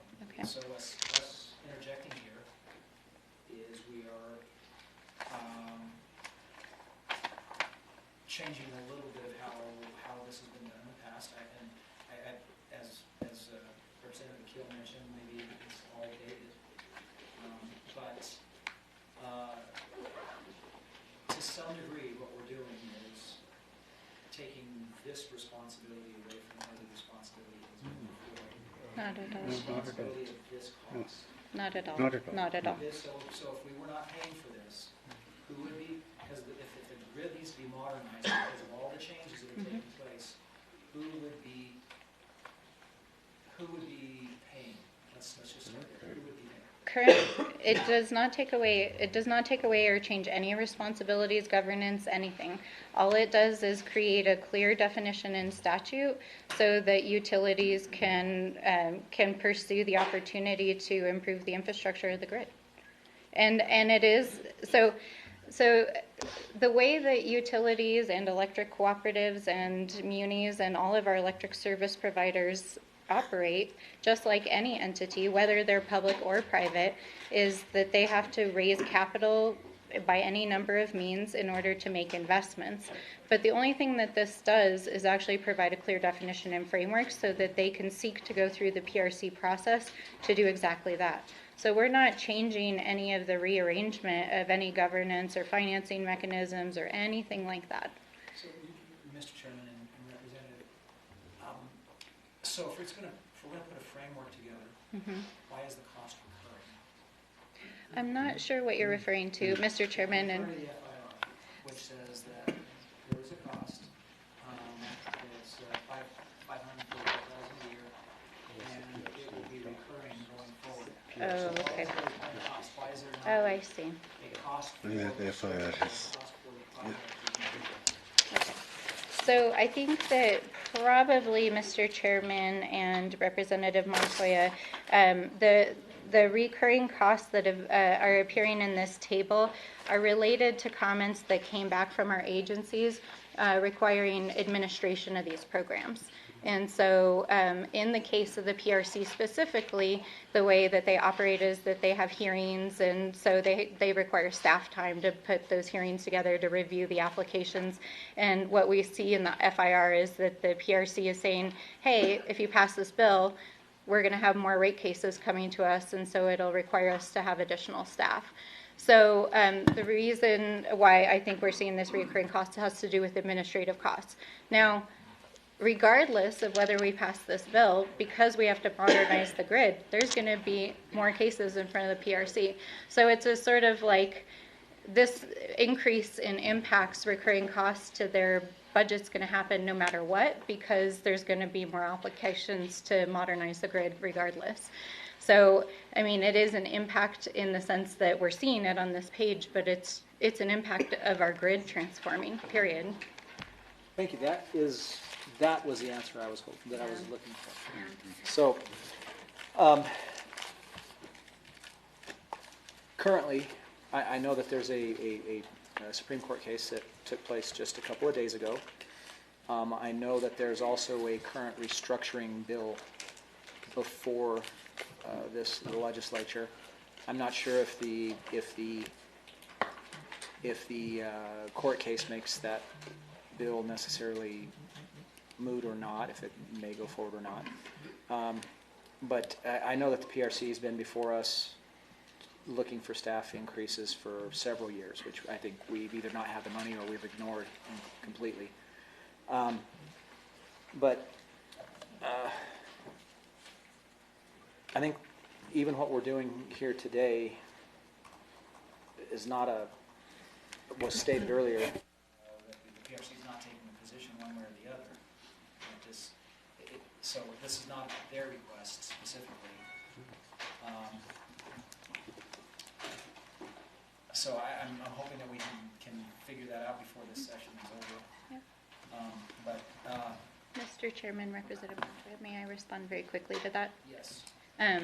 Several of us sit on the House Appropriations and Finance Committee, and when the PRC came and presented to us last week, I believe it was, they did ask for an expansion request to their base budget, specifically to hire more FTE, specifically to deal with the increased workload from all the new laws and regulations that are going into effect. And we did actually, we'll vote on the budget on Monday, but HAFC did put in a modest expansion request there. Thank you, and Mr. Chairman and Representatives, so this would be on top of that request? Mr. Chairman, Mr. Montoya, it's hard to know at this point what the immediate impact would be in terms of new cases that might come before the PRC. But my sense from working with all these fine people over the last several months is that there's multiple cases that would have been coming anyways this year. And so it's just going to be part of the normal process, I think. So, Mr. Chairman and Representative, Mr. Long mentioned something, and I would like you to walk that through me, or walk that forward for me so I can understand it. And that is on page 8. Did you already testify? Line 19. Public utilities, that undertake grid modernization projects approved pursuant to this section. We recover the reasonable cost through an approved tariff. I'm skipping to the bottom, it says, so we presume reasonable. So those that have to, that is the language that really bothers me. Are we handcuffing the PRC here on this part? Because we've already kind of done that with the ETA. We've already said that certain cost recovery for the ETA is already presumed to be reasonable in advance. And now we're doing this as well. Thank you, Mr. Chairman. Thank you, Representative. So yes, I understand that on reading sort of at face value, that's how the language reads. We were hoping to have utility lawyers here to explain the legal mechanics today, but because of just committee scheduling, it didn't work out. But Mr. Long has some experience, and I think there's others here who can help explain how deemed reasonable language works in the PRC and how that articulates to the process. So would you like to take a try here? Sure. Chairman McQueen, Representative Montoya, if I may, I'd recommend thinking about Section 3 holistically. So paragraph A sets forth the possibility of these applications that would be filed, and then paragraph B sets out a number of factors that will be considered in the evaluation of those, in addition to the Commission's authority to consider whether or not they're reasonable as a whole, which is also in the statute. So once that process goes through and the Commission either approves, denies, or approves in part that application, and just to clarify, that application wouldn't be some nebulous document that says we'd like to do grid modernization. It'll include specific projects and capital costs and ratepayer impacts as part of that application. Once that is approved or approved in part, or assuming it is approved or approved in part, then paragraph C kicks in, where the costs are considered reasonable for the purposes of adding a rider if the utility seeks that rider, although the Commission can go through a process on that as well, or it can be moved out to the next rate case. So it's not a deemed reasonable per se because it's grid modernization. It's deemed reasonable once approved through the application process in paragraph A and B. So thank you, Mr. Chairman and panel. That's currently how it is with the PRC. So that it's currently, if they approve the project, it's deemed reasonable. However, you've seen them fight back and only say that, okay, we want you to do this. However, you're going to get 70% cost recovery. This paragraph then overrides that and can't determine that you're only going to get a percentage of this, that you overpriced it. We believe you need to do this, but you overpriced it. I would like this much better, since they already have this process in place, if that item were not in here. Otherwise, the only potential to make sure that this remains a reasonable cost is if the folks who come and have a chance to protest are able to protest the cost. Because the way this is written now, if they approve the project, then all the costs are deemed reasonable. I don't believe, just like the ETA, my main argument last year was that that we had removed the ability for groups to protest the cost. Not the project, but the cost. And so that's what I read here. By putting it into this new section, if we left that out, the same process would be left in place for a partial recovery of costs, maybe not a total recovery of cost. Mr. Chairman, Representative Montoya, I believe that what you're asking is encompassed in the current language of the bill, because the application can be approved in part, which is to say, we like what you're up to, but this, say, $100,000 thing, we only think we're going to pay for $70,000. And so that's the approval in part that I was referring to. If it's approved in part, then the cost recovery would be for the portion that was approved, that $70,000. So I think that's what you're getting at, and I believe that the law or the bill as written allows for just that, which is to say partial approval of the costs associated with the grid modernization application. So, Mr. Chairman and panel, what I'm getting at is, even currently, the PRC can say, Wes, we approve the entire project, but you're only going to receive a portion of the cost recovery. What this says is whatever's been approved, you get 100% of the cost recovery of what has been approved. The only cost recovery that doesn't take place here is for the portion of the application of the project that is not approved. So this is 100% cost recovery of the project, of the portion of the project that's approved. Mr. Chairman, Mr. Montoya, or Mr. D'Antonio would like to address the question. Mr. Chairman, Representative Montoya, one of the centerpieces of why grid modernization is not happening in New Mexico and elsewhere is that utilities are really penalized if they go out on a limb and they install some kind of new technology. Maybe it's energy storage, for instance.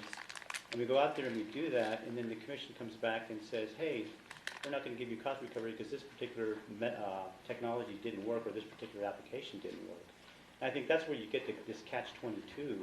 Part of the reason, and it's a big part of this bill for the utilities, is that we need to get cost recovery assurance in order to give some impetus to modernizing the grid. And that was, so this is, it's a big part of this bill. I don't know, I'm not sure if that's answering your question, but it's really kind of the centerpiece for the utilities and why we came to the table here today. Mr. Chairman and Representative Hamel, I agree that this is a benefit to the utilities, whoever they are, co-ops, and all the utilities. But this takes away the ability for ratepayers and groups that lobby for ratepayer protections. So, as I said, this takes away the purview of the PRC to be able to, in any way, because Mr. Chairman and panel, the PRC currently, of their charges that they have, the one that is supposed to weigh the ratepayers and the needs and the cost to ratepayers versus the currently under the utility that is regulated by them currently is their needs and the ratepayers' needs. The second major purview of the PRC is to guarantee grid reliability. So I'm having a hard time saying that the PRC wouldn't already deem grid, and especially with now renewable projects coming online, that the grid is going to be in more jeopardy than in the past. So it appears to me that they're already going to have to listen heavily to the utilities who they're overseeing. But what this does is guarantee 100% cost recovery of what is allowed to go forward, even if it's a portion. They only say you're asking for this much, but we only are going to allow you to go after this portion of upgrading the grid. But this now says that you get 100% cost recovery. That's exactly what it is. Mr. Chairman, I'll just respond also. Mr. Chairman, Representative Montoya. It does not say 100% cost recovery. It gives us some assurances that a process will be undertaken, that's usually undertaken by the commission to make sure that these costs are reasonable. Yes. And I guess what doesn't appear here is the fact that this is anything that happens grid modernization wise, there's benefits to the customer, right? So if you've got advanced metering at your house, you can manage your bill. The low-income folks can manage their bills as well. They can use energy when it's less expensive. There's a price signal that you can achieve. There's lots of benefits to this grid modernization where customers will actually save money, potentially. But I disagree a little bit with your assessment on there, and I'll let anybody else that might want to respond. Yeah, well, first, I want to refer back to the language of the bill and then just talk a little conceptually, Mr. Chairman and Representative Montoya. So on page 8 of the bill, the opening sentence of section C on line 19 actually reads, a public utility that undertakes grid modernization projects approved pursuant to this section may recover its reasonable cost through an approved tariff rider or base rates. And so it's actually written into the statute. So, Mr. Chairman, Mr. Montoya, that's the language I would point to here. But I also want to make a larger conceptual point, which is about the point that I think I'm hearing you make about, is this in the interest of ratepayers and the public? And the answer is, if we do not have a secure, reliable grid, we don't have electricity.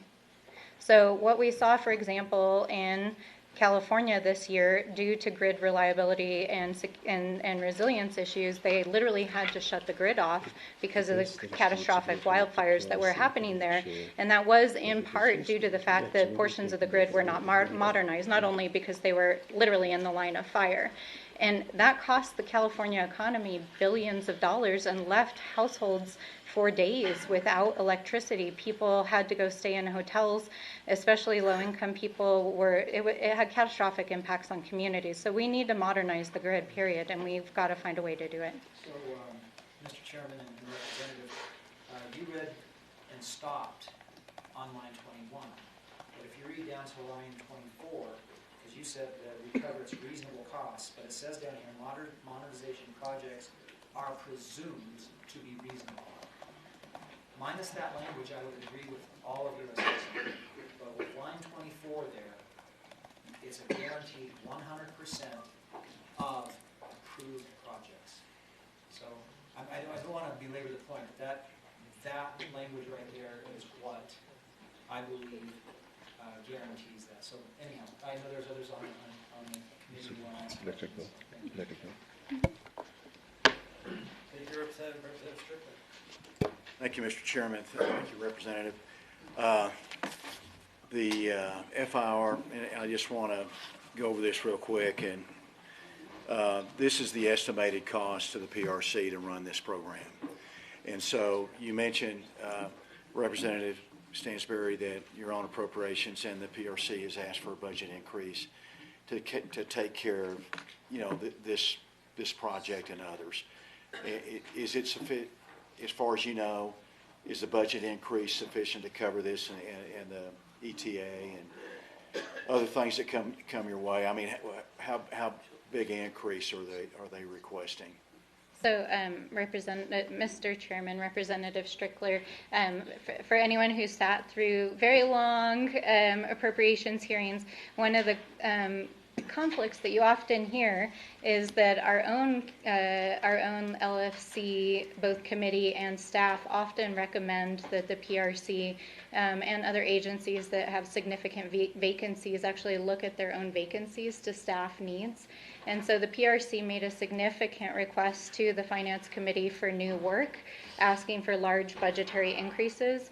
The LFC did recommend increases to their base budget, so there was recommended actual increases, but there was also recommended FTE moves within their budget because the PRC has large vacancies. And I know this is getting a little in the weeds, but it's not a budgetary matter, and so I will note that this came from the PRC. The real problem is that the PRC has vacancies, many of which are actually already funded, and the PRC is having challenges in recruiting technical staff to just do the work that they need to get done. So why I'm explaining that is that I believe that a lot of the work that the PRC needs to do to do work on cases, not only for ETA and this and other regulatory stuff, it's really a matter of sort of management issues and restructuring and the way the PRC is managing its FTE portfolio along with increases. So I can't answer that. I'm not their budget analyst, but what I can say is based on what I know about the PRC and what's going on in their own internal reorganizations and efforts to recruit talent to do this work, I think that they can certainly, this is what they're there to do. This is why the PRC exists. And Mr. Chairman and Representative, the PRC indicated that they're working on this kind of project as we speak. So looks like we're going the right direction. I know our main the main roadblock to a reliable grid is landowner opposition to right-of-ways to put these transmission lines in, and that's a real challenge. When you hear SunZia. They've been working on, several hundred miles of right-of-way, and they're at 11 years, and they're just still stuck in getting those necessary right-of-ways, and so we can relieve the bottleneck and hire my union friends out there to build the darn things because costs keep on going up. So we know that we have a serious bottleneck on the east side of the state to get that wind energy spread around the state and hopefully out west. So, no, it sounds like this is a good project or this is a good idea, and hopefully it won't take us 11 years to get the necessary right-of-ways to get the energy to market. It's just like in the oil and gas industry. Southeast New Mexico, where most of our revenues are coming from, there was a bottleneck on natural gas takeaway and oil pipeline takeaway, and the industry's really responded, and they just move a lot faster. I don't know what it is. Underground is better than above ground, but anyway, thank you, Mr. Chairman. Thank you, Representative. Thank you, Ms. Strickler. Representative Anderson. Mr. Chairman, my questions have been answered, and I would only make a quick comment that America's electrical grid is something to behold. It was clearly designed not by government strategy or planning. It was designed by a series of individual utility companies who were building lines to provide electricity to consumers. And we today have a remarkably reliable system of electricity, but we can't take that for granted when there are forces outside our country who want to disrupt that, as well as we're putting more and more spark through the lines. So I hope this bill will be a positive part of our solution in upgrading and planning for where more spark is needed in order to maintain the reliability that we have all come to know. So I congratulate the sponsors. I think it's a good bill. Thank you, Mr. Chairman. Thank you, Representative Anderson. Representative Small is out of the room. Representative Campbell. Thank you, Mr. Chairman. I don't think, Representative, philosophically I have a problem with what you're trying to do. I think the mechanics of it are kind of messed up. And let me explain to you where I'm coming from. My antennas always go up when everybody in the room is for something and nobody's representing the consumer.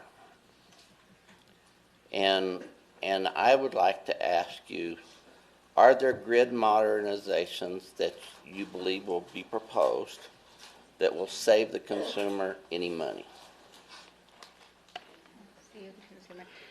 Mr. Chairman, Leader Townsend, my understanding, and maybe I'll turn this over to Excel to answer, and I think this actually goes to some of the comments that were just made about pipelines, is that we know that the cost per kilowatt hour of, for example, wind generation is quite cheap now on the market. And let me stop you right there. If that be so, can you give me one electric co-op that has reduced their rates to the consumer because of that, besides the one that's in my community? Mr. Chairman, Representative Townsend, I'm not sure I understand the question. Well, I know we all, and Mr. Chairman, we all, and I think too, that a lot of this is cheaper, but I don't think the consumers are seeing it. And that's when all the producers stand up and say this is a great idea, I kind of got uneasy because I think somebody else is paying for this great idea. And I'm trying to figure out who it is and why they're not here and represented. Mr. Chairman, Leader Townsend, what I can say about the process is that we had a very extensive stakeholder-driven process. That's why we have such a large coalition of people here. It's because we didn't force anyone to come in the room. What we did was open the doors to the room and say, everyone come on in and let's figure out how to solve this problem. And so that's why we have a consensus bill, because the process was consensus-driven with the doors open. So Mr. Chairman, Representative Townsend, I don't know that there are specifically consumer protection organizations in the room, but we haven't heard any objections from anyone. Mr. Chairman, Representative Townsend, I can respond to that question because sometimes it's not always about cost. It's also about system performance and grid performance. And for instance, in Colorado, where we have our advanced grid, it's just starting up now. But the intent of it is to improve resilience and reliability too. Now, with an advanced meter in a customer's home, when that meter has an outage, we automatically are notified, so we can get lights back on to these guys. So the performance of the grid is very much enhanced, and I don't know what kind of value you can put on that. So I just want to make the statement that when this bill was originally drafted, too, I mean, they were like, how do you lower costs? Well, if all you're trying to do is lower costs, sometimes you will have no options because costs are increasing. But what you're actually doing is you're actually providing more value to customers if they have more reliable service. We can detect outages sooner. There's chances for instance, the installation of energy storage, and with the smart meters, you can have a homeowner now wash their clothes later at night or do whatever, drying, whatever they can do during off-peak times. They now can have price signals that actually, on an individual basis and according to their lifestyle, they could take advantage of lower prices if they want to manage their energy use. But now they don't have that opportunity. So it's a little bit of not necessarily maybe decreasing costs across the board, but it gives a lot of customers more flexibility and more control over their energy usage. Well, Mr. Chairman and Mr. D'Antonio, I appreciate that. And I understand. Most women I know don't really worry about what they worry about, more about whether the kids got clean clothes for tomorrow than the price of the electricity when they punch their button to turn their washer or dryer on. And I think that's the way it ought to be. So I think that there ought to be some, I think you ought to have the consumers at the table when this framework is designed, because what happens, as I understand it and reading the bill, correct me if I'm wrong, you're going to create a framework and the utilities and providers across New Mexico will adhere to it. Mr. Chairman and Leader Townsend, so the first section of the bill pertains to MNERD playing a key role in convening stakeholders for doing planning processes. It doesn't give them any regulatory authority. It's really just to bring everyone to the table. That's not within MNERD's purview to do that. And then it creates this grant program to actually do exactly what you're asking questions about, which is how does this benefit communities? How does it lower costs? And I'm going to, if it's okay with you, Mr. Chairman and Leader Townsend, I'd like to actually direct you to page 2 of the bill. And under section C, on line number 18, we specifically put language into the grant program for the purpose that you're describing. So it reads here, the extent to which the project improves electrical system efficiency, reliability, resilience, and security, lowers operations and maintenance costs, and meets energy demands. So that was specifically why we put that language there, and I really want to credit the department who really felt that that was an important piece in making sure that we're not just looking at ways to make the system better, but to actually lower costs at the community level. And do you have provisions, Mr. Chairman and representatives, that you'd capture those and deliver those lower costs to the consumer? Mr. Chairman, Representative Townsend, at the moment, the bill is not does not have a section that pertains to directly to the consumer per se. It's more about the investment and the capital and the planning. So, Mr. Chairman, Leader Townsend, like I said in my opening statement, I would put this in the category of this bill's not trying to solve all problems, but I think that the point is well taken.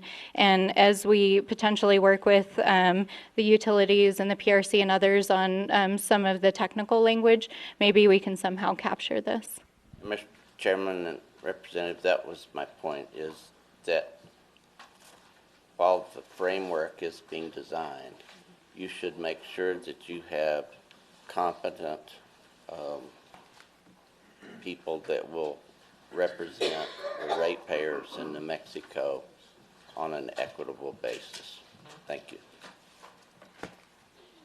Thank you, Representative Townsend. Back to Representative Small. Thank you, Mr. Chairman.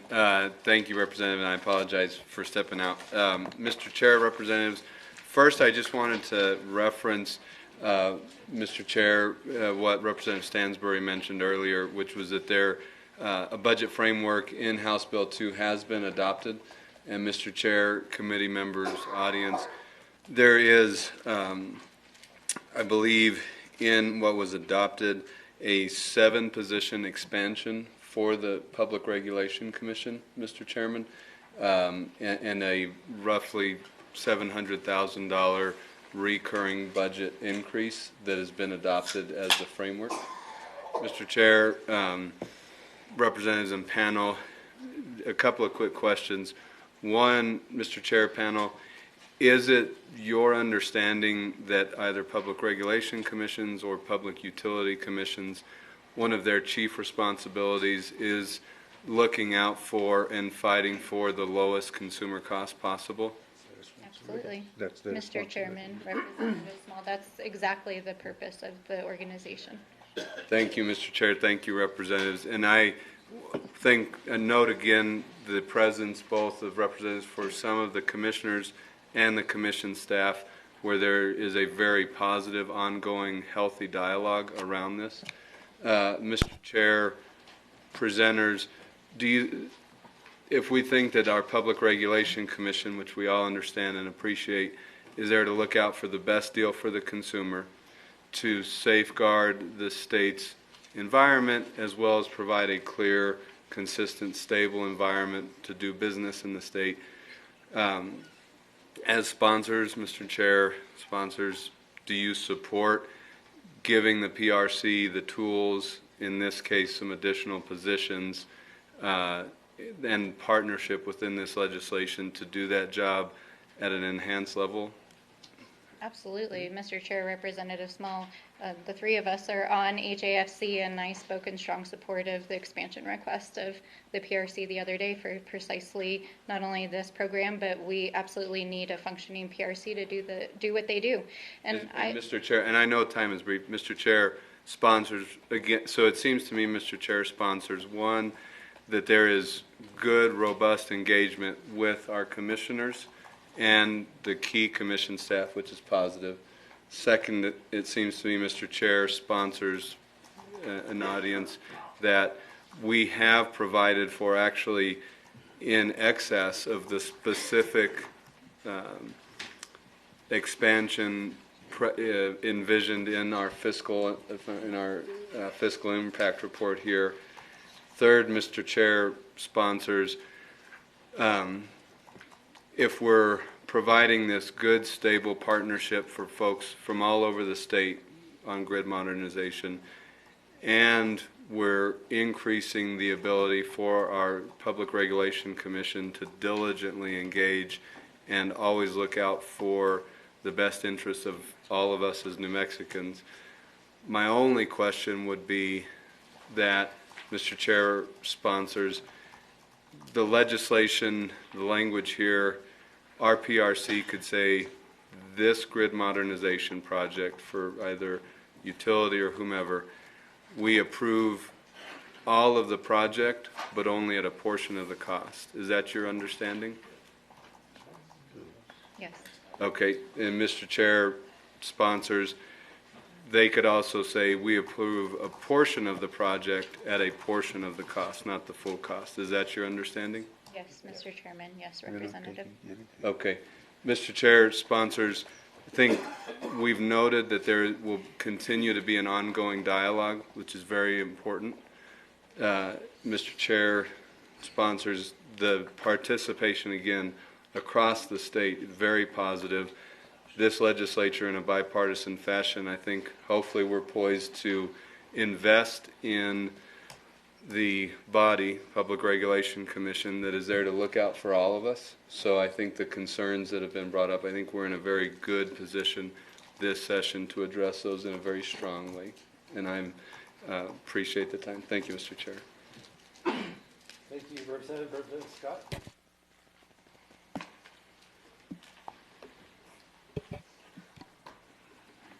Thank you, Mr. Chairman. Representatives, I'll read the title. Directing the Energy, Minerals, and Natural Resources Department to develop a roadmap for grid modernization.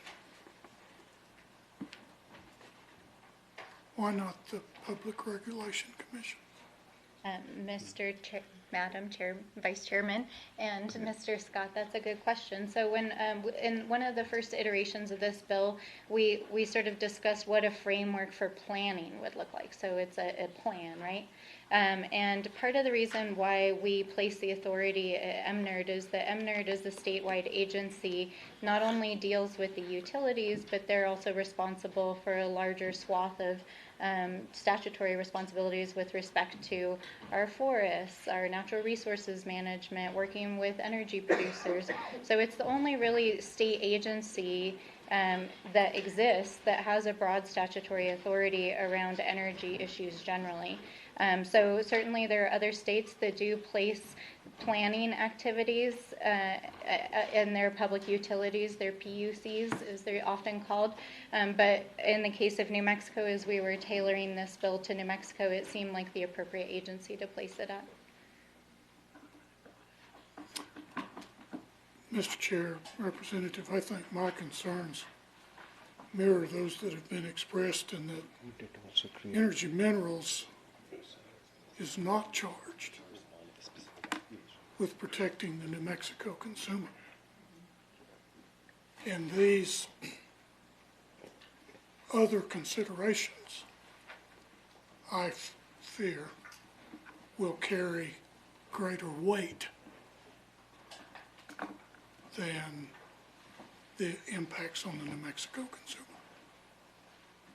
That's all I have. Mr. Chairman, Representative Scott. Hold on. I'm sorry. Would you like a response? Please. do Just so. to that point, I think when you asked the question, Mr. Chairman, Rep. Scott, when you asked the question about why the PRC is not charged for doing this planning, in a way it creates a conflict of interest because they're basically planning for something along with the same people who they are going to be regulating. So do you see that possible conflict there? It is done in certain states, but I think we can keep it cleaner by saying remove the responsibility for planning from the PRC and give it to MNERD, and then let the PRC do its regulatory function and not be involved in the planning itself. Thank you, Mr. Chairman. Thank you, Mr. Chairman. Seeing no further questions, what's the pleasure of the committee? So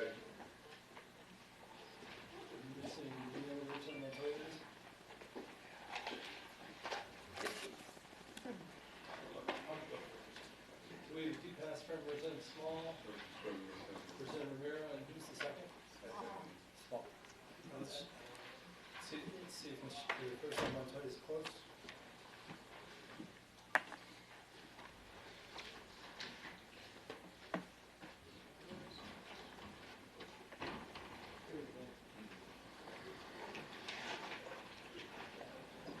We pass motion.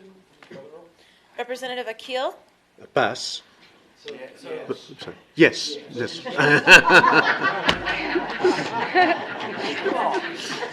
I'm sorry, Mr. Chairman. This is the second time I've done this, so yes. The answer is definitely yes.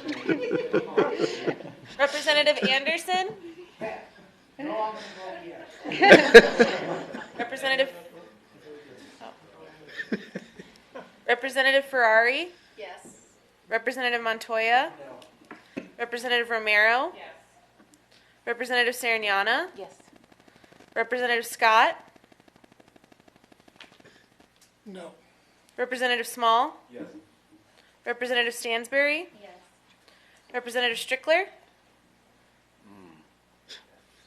Yes.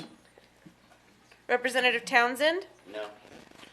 Vice Chair Rubio? Yes. Chairman McQueen? Yes.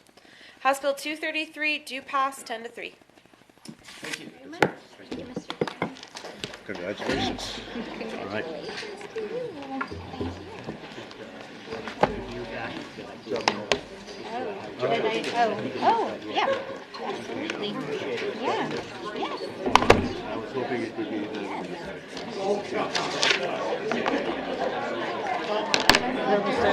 George West, so pleased to hear you. And I think one of the big things, somebody that came from Indiana 15 years ago, you know, I think, when I think about the state, I think its largest sustainable resource is solar and wind power. And we ought to be trying to develop energy intensive processes without a grid. Thank you.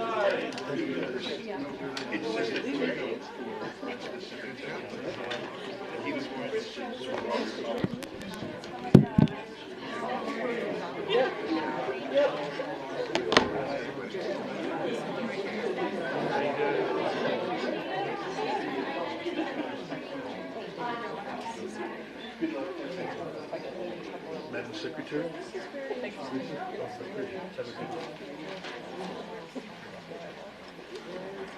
Representative McQueen, I was going to mention request about striking the words and less. I think I've taken care of it. Okay, thank you.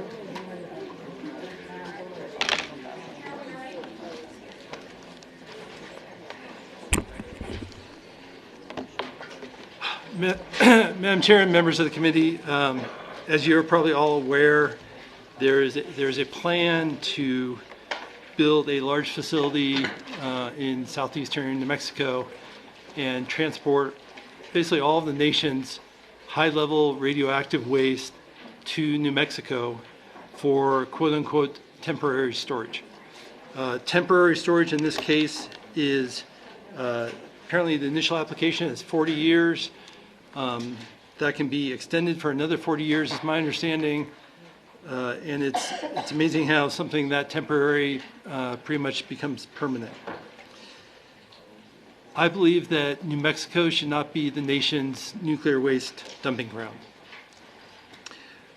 The Holtec company is talking about a big investment in the area. I get that.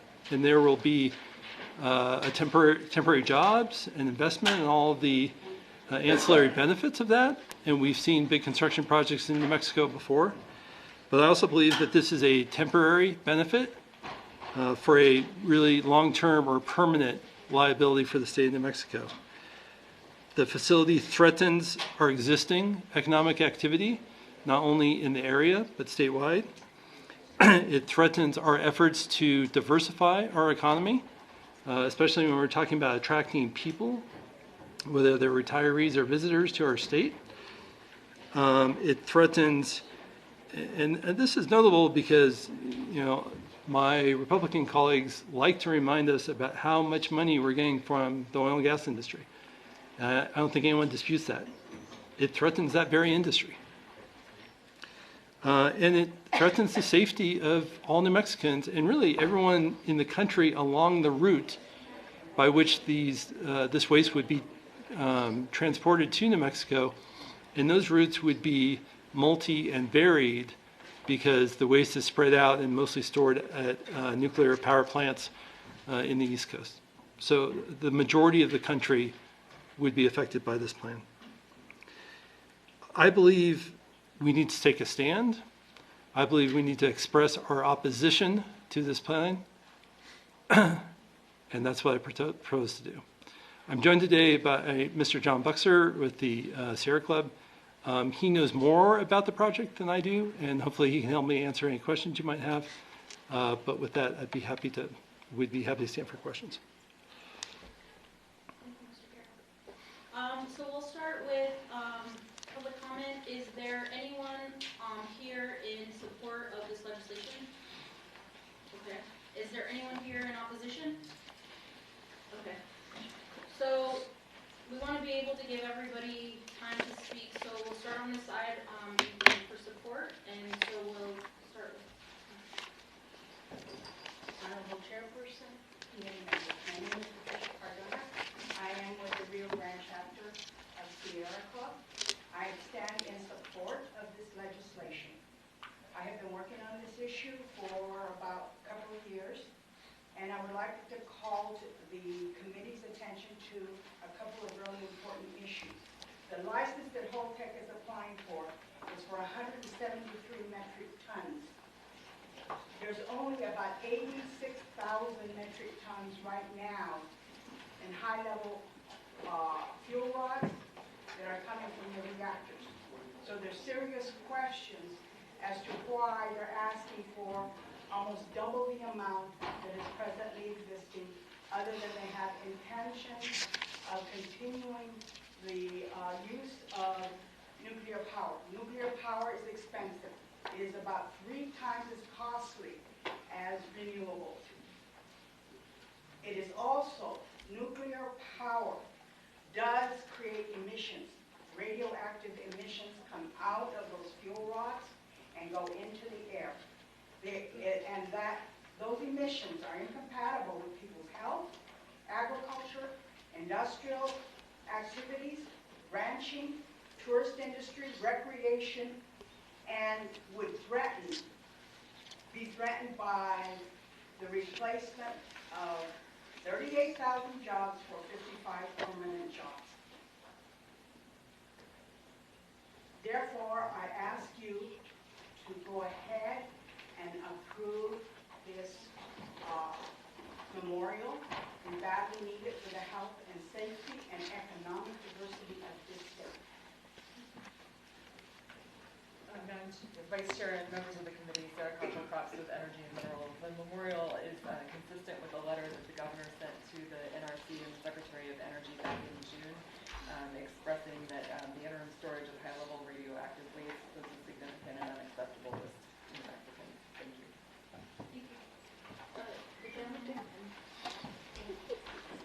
Madam Chairman, I represent Citizen Action New Mexico.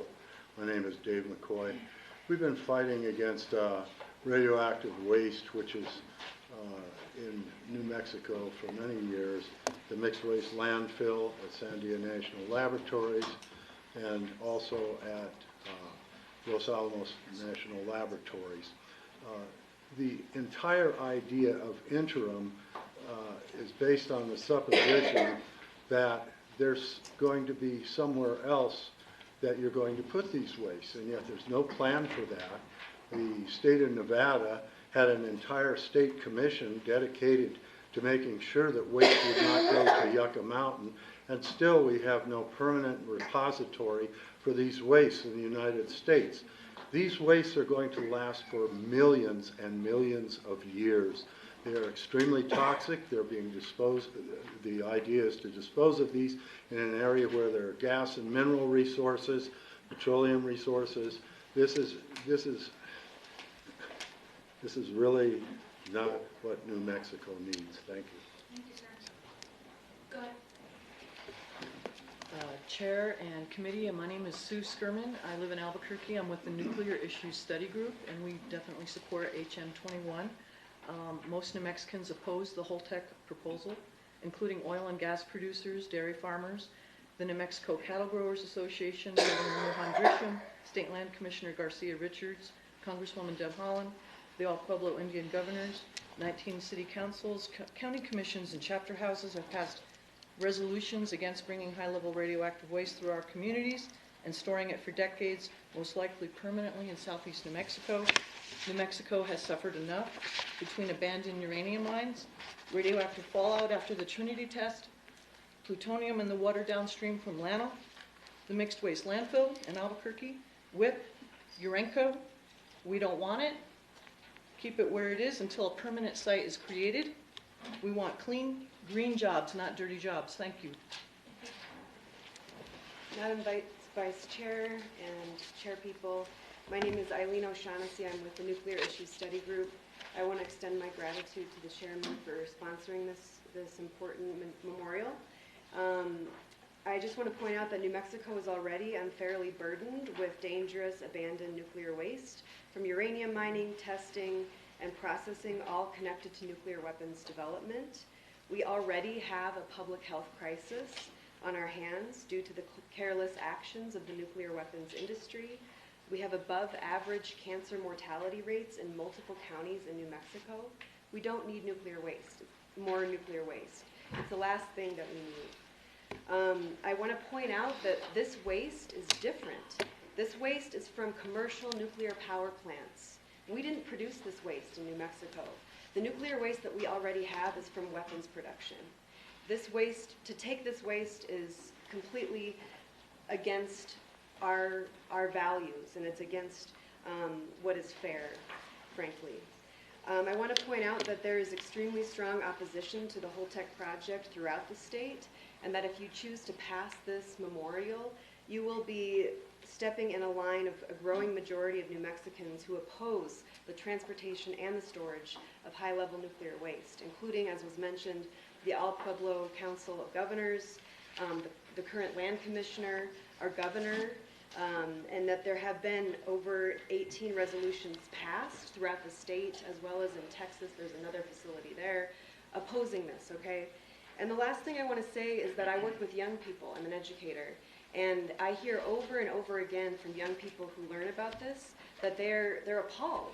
They're appalled that this is even an option. And for those of you that would make the argument that this would bring jobs, these are not the kind of jobs that young people need. This is not what the state needs. And the last thing that I'll say is that New Mexico, when it comes to nuclear waste, we are like a house on fire. It's a crisis.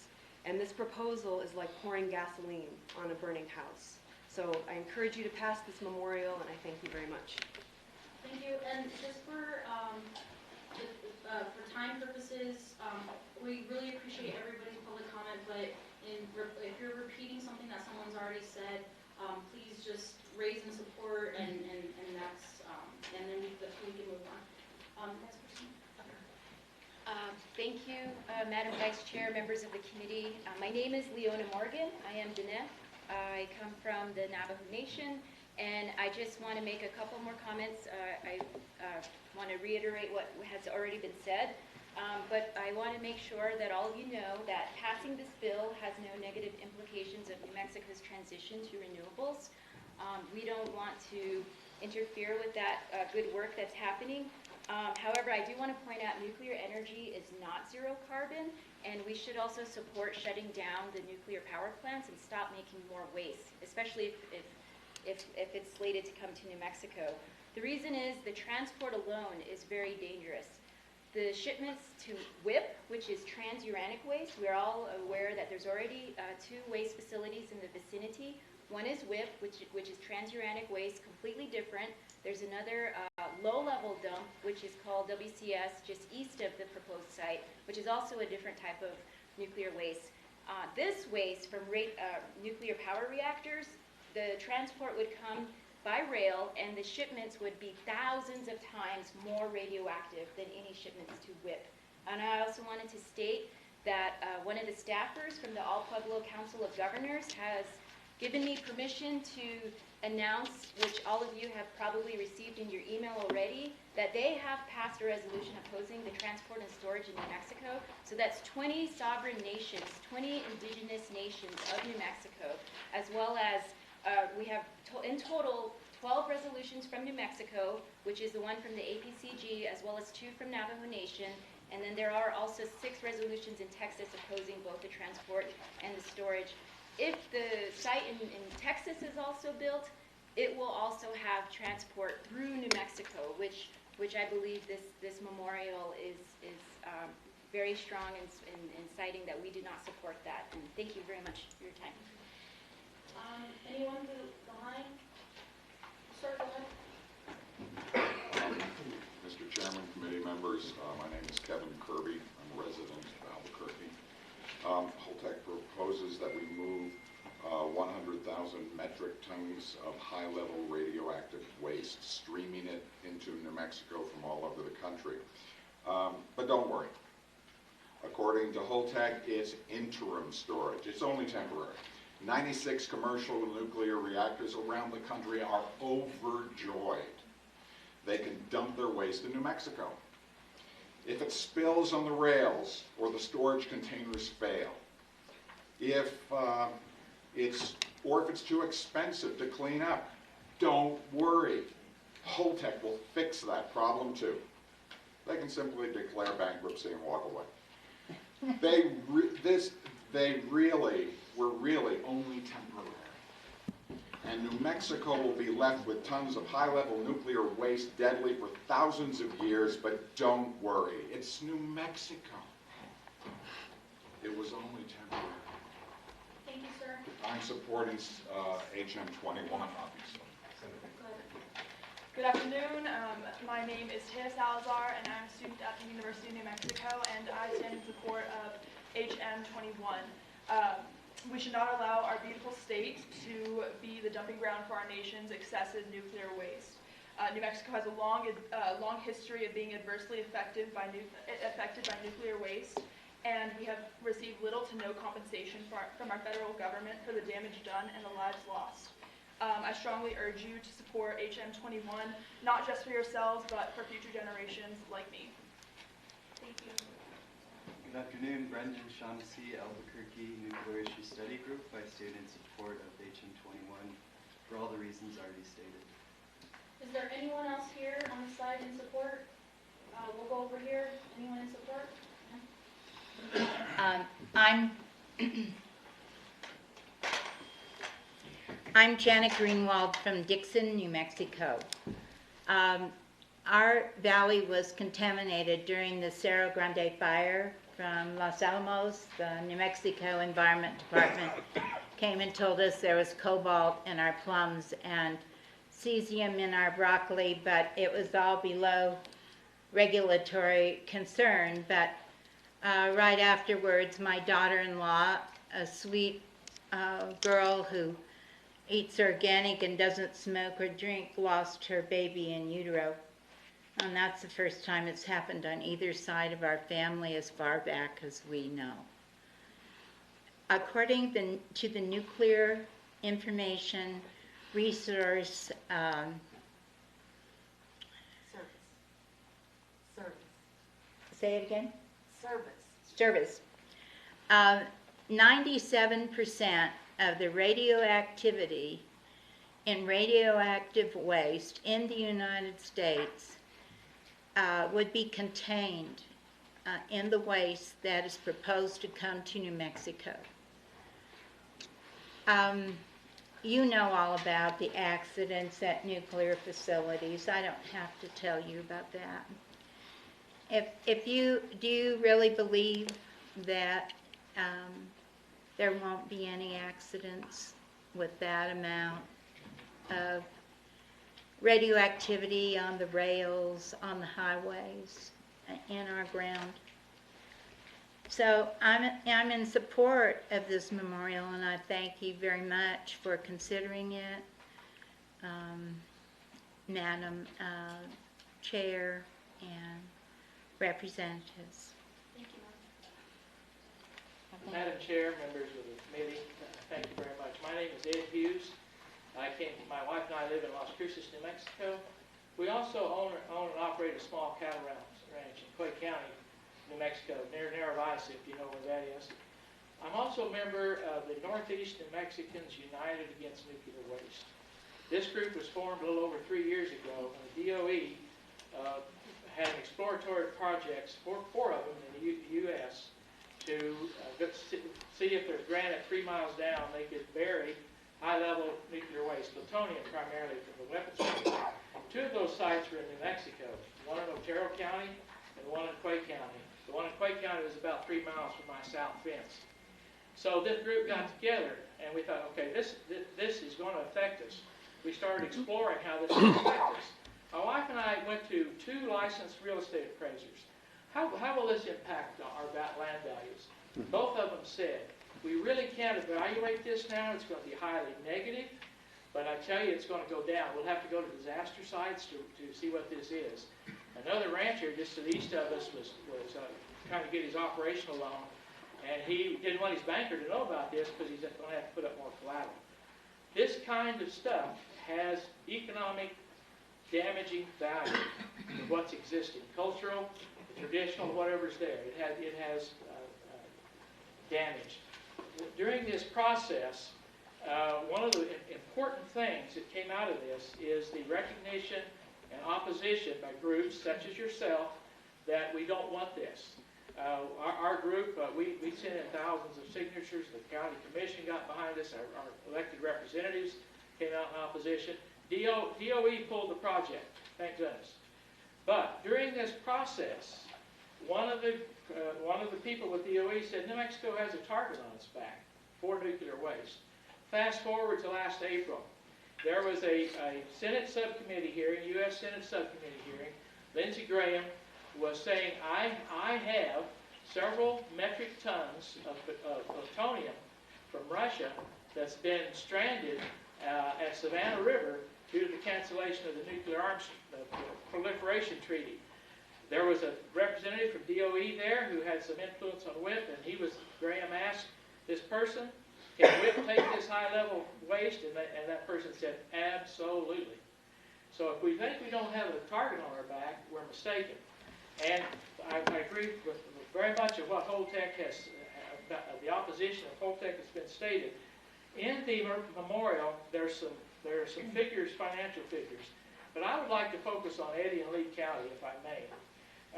When you're just looking at ag, tourism, wages, and all that sort of thing, from the latest public documents that are available, you have about $1.2 billion per annum generated. That's total. If you look at all of the economic stuff that's going on there per annum total, it's like $4.6 billion.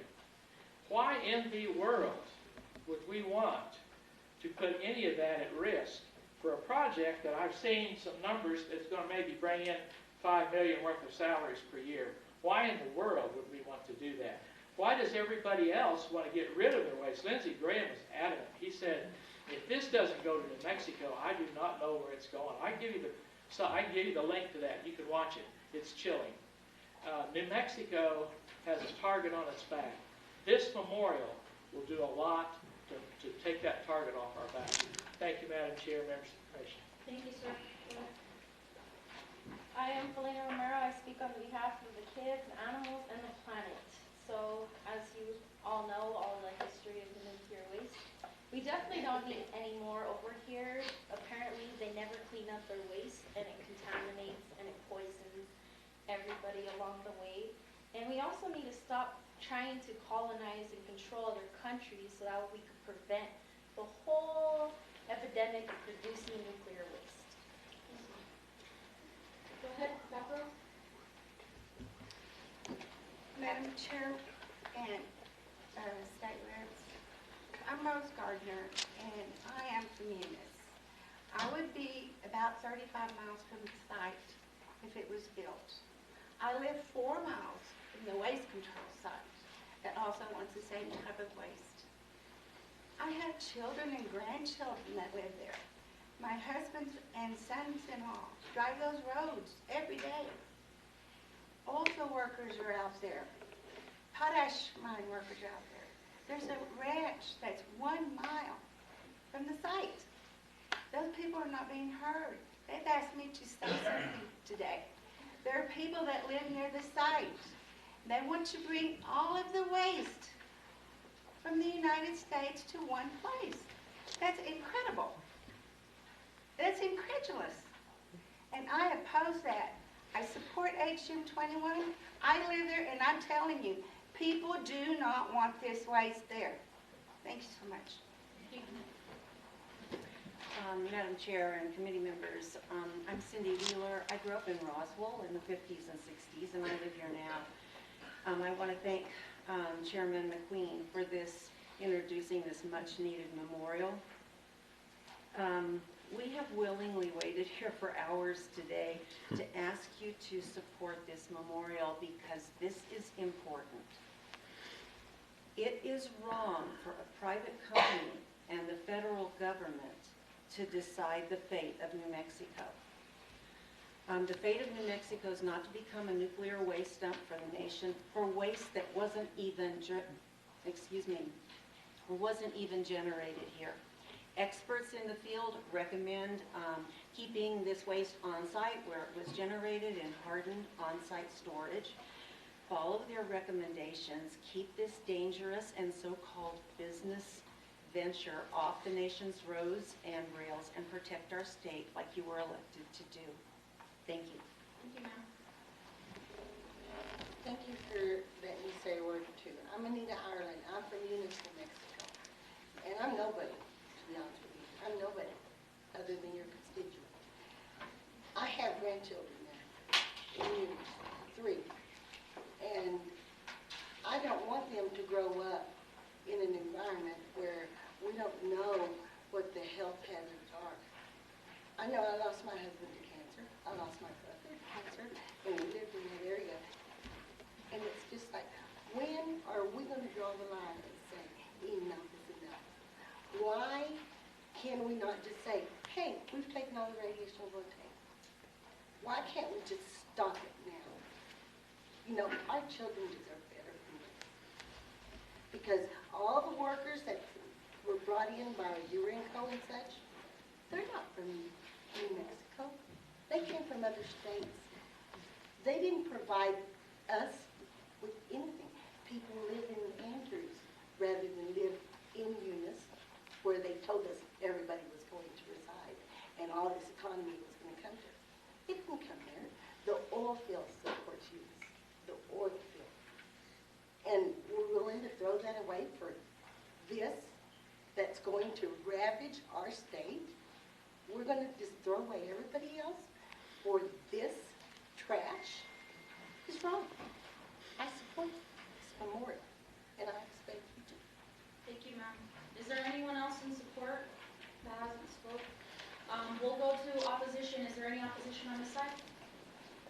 Go ahead. Yes, Madam Chair. Brian Condit, New Mexico Building Trades Council. I come at it from a little different perspective. It's an extraordinary occurrence when I find myself and our council aligned with Representative Townsend, Representative Scott, Representative Montoya. I'm pretty certain you're not going to have to worry about that becoming a habit, but I do want to make a couple of points on this. We were around when the whip argument went.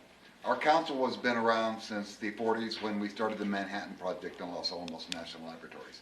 Our governments, our nation has asked our members to step up and accomplish things when they affected our national security. In our view, with the legacy challenge that we have in this country, we have to find a solution. Saying it's not going to go anywhere, I don't really think is an answer. With all due respect to my friend, the sponsor, and we have an utmost respect for him, we feel it's premature to press this memorial forward during the same time period that the environmental impact study is going on. We think it's premature, and we would like you to consider waiting until that's done before you make a decision. We've spent a year working with Holtec. They're not the horribles that you see. They're operating all over the world. They're solving this problem that we're discussing today all over the world. We will be the ones that build it. And we live in a temporary, our industry is temporary. When they said those are just temporary jobs, you're talking about our jobs. Construction is temporary. You start it, you build it, you finish it, and you go down the road and you build something else. We're used to building projects that people don't like. There's always somebody in the world that doesn't like a project for one reason or the other. We said earlier, Western Spirit Transmission Line, just to move renewable energy out to the markets. Guess what? We've got opponents on that. We're confident we're going to get that accomplished. That will also be your New Mexico craftspeople that build that. We would just encourage you. Sit down with Holtec. Look deeply into their project. Ask them the hard questions. They have accomplished a great deal of good around the country on the short-sightedness of the nuclear industry in the 50s and 60s. But we're here now. We have to find solutions. So with all due respect to the sponsor and to the committee, we stand in opposition to the memorial. Thank you. Thank you. Opposition on this side? Thank you, Madam Chairman, and Mr. Sponsor. We respect you greatly, but I am John Heaton, and I am the chairman of the Eddy Lee Energy Alliance, and we rotate between Eddy County and Lee County on an annual basis. So I'm in this fiscal year, I'm the chairman. So when we began this organization, we started in 2006, and we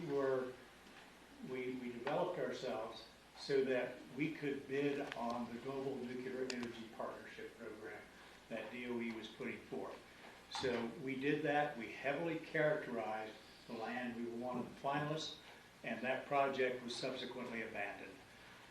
From that, we were dormant for a couple of years, and then the Blue Ribbon Commission on America's Nuclear Future came about, and they had hearings across the nation and had some very sophisticated people that were on that commission. One of their centerpiece recommendations was consolidated interim storage. They recognized, as we just said, that there has to be a solution to this problem. And we felt like we had an ideal site. Geologically, it was remote, 35 miles from any population, dry, in the desert. It was an ideal location for this spot. And we had characterized the property significantly, so knew about the undersurface. So what concerns us, Mr. Chairman, or Madam Chairman, is that much of many of the comments and the assertions in this memorial are not accurate. They're not scientifically based, and there's no basis for those comments. They're, for the most part, hyperbole. And that's what really concerns us. And I was in the legislature for 14 years, and I tried to vote for bills that had a scientific basis and were evidence-based in what we were talking about. I mean, it doesn't make any, you can't get to the end of any topic without making sure that your facts are correct. And if you'll read through those, they simply aren't. And that concerns us, and we feel like that all of you want to vote for factual information, and that those things need to be changed to be made factual. And we would ask you to please entertain that idea, to go back and correct those things. The NRC, as you know, has been given the authority by Congress. They are the sole regulator of commercial nuclear projects and nuclear materials in the country. Why? Because it's a very technical area. There's no question about it. And that all of us, you know, have some innate fear, and I respect that and understand it. People are afraid of it. When you say the nuclear word, people are afraid of it. And it's just, the fact is today, it's very well handled, managed. We have 2 national laboratories in the state. We have a nuclear engineering program at UNM. We have WIP, we have URENCO, we have nuclear facilities in the state. We are a very nuclear state. And many, many grants are coming to UNM. They're coming to New Mexico State. They're coming to New Mexico Tech, as well as the national labs. And they are major drivers of the economy in New Mexico. And it's surprising that we as a state, the population at large does not have more knowledge about nuclear materials and understand them more thoroughly. And so that is a real problem, and it's very difficult to overcome because nuclear materials were part of a bomb. And so we have this innate bias about anything that's nuclear, even though every one of you probably have had x-rays. You have gone into, there are 50 million isotopic procedures that are done in the medical field every day, in a year, 50 million. The nuclear materials, isotopes, are being shipped across this country every day to hospitals. And that waste from those is being shipped back out, disposed of in various places. And it's the same with the national labs. If you don't think that there haven't been thousands and thousands of shipments of nuclear materials into the labs and out of the labs, you're dreaming. And the number of the warheads that come into Albuquerque and subsequently shipped to Pantex and then back again, shipped out around the world to as our nuclear arsenal and deterrent in the world. I mean, there's just a lot of nuclear activity that goes on in the state of New Mexico. Our oil and gas industry, that to log a well are using isotopes to log those wells. And it's the same way with checking pipelines, and a variety of activities that go on are all done with nuclear materials. So the first of last year, the NRC, We have quite a few people who are still I'm sorry, Madam Chairman, I just have to make some comments because it's part of the bill and part of the educational program that I think we have to tell the story. If you would please.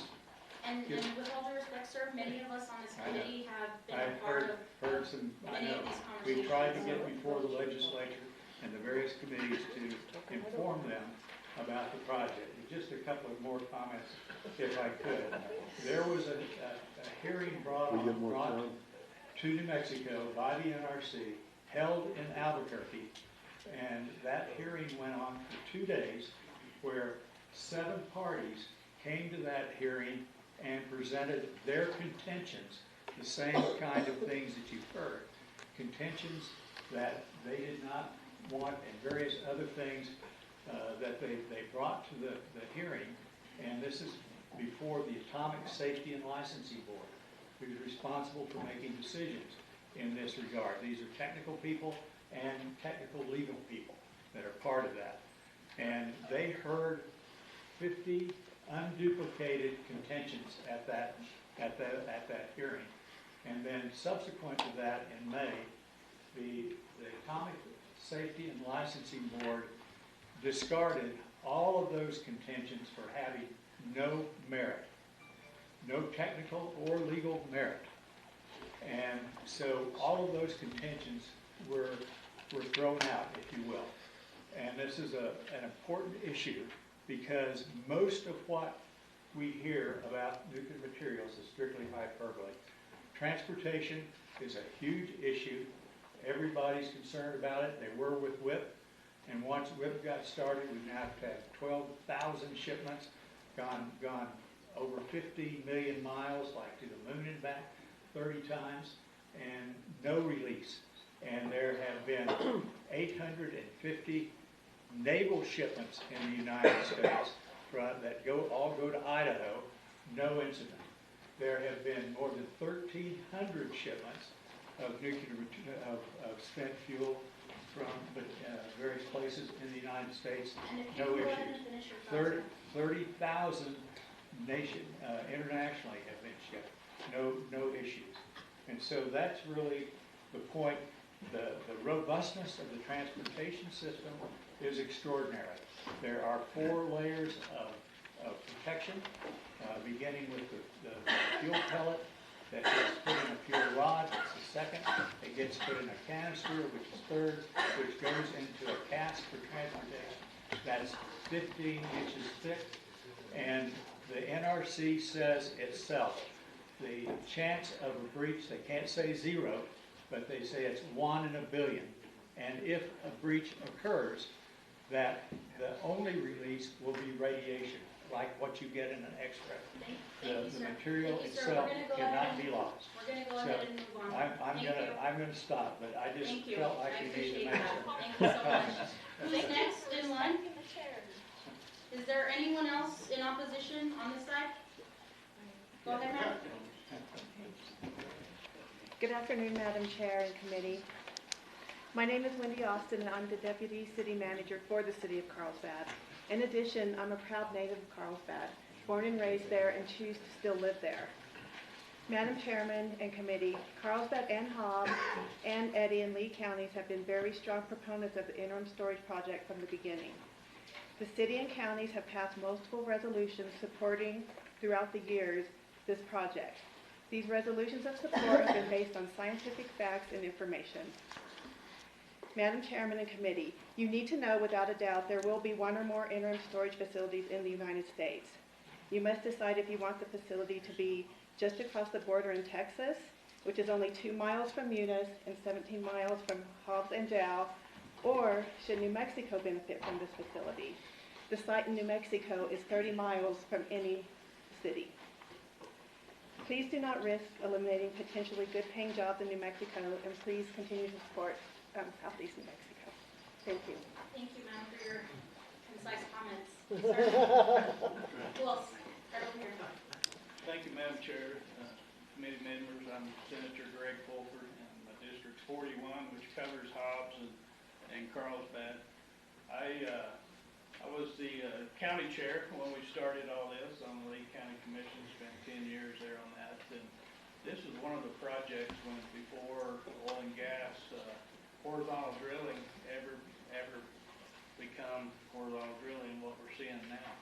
We were looking at a way to diversify our economy down there in the southeast part, in fact, and we were really hurting. And so this is one thing that we really checked into, delved into, and it's one of the safest part of the nuclear cycles that's out there.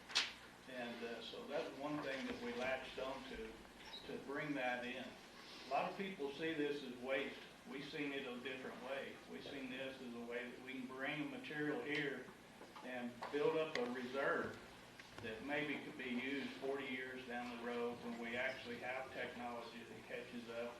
And it'll keep New Mexico as a proven energy resource right here in New Mexico. And this a lot of people want to call it waste. We didn't see it that way at all. We see it as a great reserve to keep New Mexico an energy producer in the future. And so that was the whole driving force behind this when we developed this plan. Thank you. Thank you, Senator. Madam Chair, thank you. My name is George Scott. I'm a consultant for Holtec. I just want to echo what's already been said in opposition for the House Memorial. I want to pick up I'll be real brief, I promise. I want to pick up on what Mr. Heaton said about the transportation of the canisters. I have a study here that I can share with everyone from Sandia. They did a study on the canisters, on the transportation of it through water, rail, land, and then back to Spain. The study shows that it's safe, and the canisters work. They're very robust. 2, this is what we're talking about, these little fuel pellets. There's nothing to spill, nothing to leak out. I keep hearing that everywhere I go around the state. This is not some kind of liquid. And the third point I want to make, my job is to go around the state and to talk to communities. And I've gone, our plan was to go to every community that has a rail line, because we don't know yet what rail routes are going to be for this transportation of the used fuel. And every community that I've gone to, we've talked to county commissioners, sheriff, fire, and emergency management. And every one of them, and I was just last week in Lordsburg and Deming, Las Cruces, Alamogordo. I've been to McKinley County, Cibola, Curry, all the way up and down eastern New Mexico. They all asked, one, how can they take part in the project? They wanted to be a part of the $3 billion capital investment. And 2, they understand the transportation because they're all trained already, because as John spoke about, radionuclides in a lot of the hospitals. So there's a lot of hyperbole, there's a lot of fear, but we in New Mexico already know how to handle this. Thank you. Thank you, sir. Madam Chair, could I follow up one point that I forgot? I'm an oil and gas producer also, and this has come up that this will affect oil and gas. And I'll assure you that this industry will have to work with oil and gas, and they'll have to drive that dialogue to work together, or this will not work. Thank you, Senator. Anyone else in opposition? Madam Chair, members of the committee, my name is Jerry Fanning, and I'm the Public and Government Affairs Director for Eddy County. On September 4th of 2018, the Eddy County Commission adopted Resolution R-1873. This was a resolution supporting Holtec International's effort to build an interim storage facility for spent nuclear fuel in southeastern New Mexico and becoming a party to the NRC adjudicatory hearing. Eddy County is very proud of our history as a national leader in supporting the safe transportation and storage of nuclear waste for many years. The nuclear industry is a very important part of the economy of southeast New Mexico and provides many good, high-paying jobs to our citizens. House Memorial 21 states that southeast New Mexico is not the right location for the storage of high-level waste. Eddy County disagrees with that statement. We've seen thousands of shipments of nuclear waste safely transported and stored at the WIPP facility. House Memorial 21 makes many statements, which I will not go into, which are untrue or based on unsubstantiated assumptions that others have stated. For all the reasons I've stated and others have brought forward, Eddy County stands in opposition to House Memorial 21. Thank you, sir. We'll go ahead and go to committee. Is there anyone who has questions? Representative Anderson? I know it's getting late, and if I could, to the sponsor, I was going to ask you on, page 2, line 21. I heard quite a bit of comment on 40 years, and now I'm looking at 50 years. Could you comment on where the 50-year time period comes from, please? Madam Chair, Representative Anderson, that comes from how Holtec testified before the Water and Natural Resources Committee down in Ruidoso earlier this year. I asked them what their definition of temporary was, and they said 50 years. Thank you very much for that answer. I wasn't there, and all the printed material I had seen only refers to 40 years. On page 3, line 2, I was curious whether or not, do we have a copy of the response that the governor received from the Secretary of Energy or the chair of the United States Nuclear Regulatory Commission? Madam Chair, Representative Anderson, I have a copy of the governor's letter. I don't have a copy of any responses.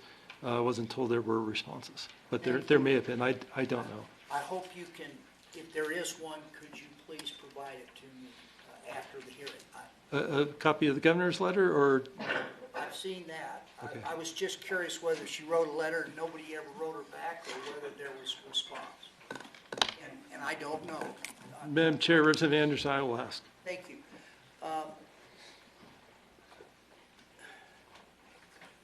Madam Chairman, Representative, a short answer would be appreciated. My question is, what was the long-range plan when 96 nuclear power plants got built in this country? Surely somebody must have been thinking about waste storage. Could you give me a short answer? Am I on? Where's it stored now, Representative? Madam Chair, Representative Anderson, my understanding is the majority of the waste, the large majority, is stored on site, so at the nuclear reactors themselves. And that would be, Madam Chairman, 96 different sites. Were they designed for that storage? Madam Chair, Representative Anderson, I can't answer that. On that point, Madam Chair, originally each of the commercial nuclear reactors did have provisions for on-site storage, but due to the long life of the reactors that we have experienced, they have run out of storage capacity at those sites, which is why they are seeking for additional storage places. Thank you for that clarification. Madam Chairman, that concludes my question. Thank you, Representative Anderson. Representative Small. Thank you very much, Madam Chairman. And I do have a suggested amendment, Madam Chair. Is now the appropriate time to mention that before going into questions? Go ahead. Okay, thank you, Madam Chair. And Madam Chair, it's simply on page 2, line 16. And as folks get there, this was an amendment suggested by the sponsor, Chair McQueen, and it would simply be to strike by rail.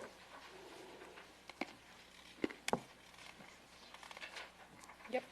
So I would make that amendment motion. Is this a friendly amendment? Madam Chair, yes, it is. So is anybody do you want to go ahead and move? I would move the amendment. Okay. Is there, Representative Romero seconds it. Is there any opposition? Okay, go ahead.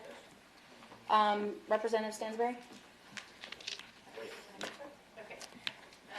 Thank you, Madam Chair.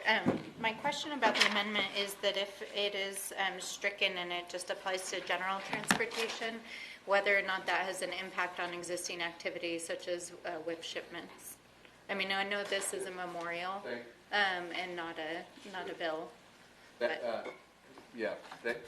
you, Madam Chair, Representative, and I don't know if the Chair wants to explain, but Madam Chair, my reading would be that it does not apply to, and these are some of my questions as far as some of the industry in this part of the state around Uranco, around waste isolation pilot plant.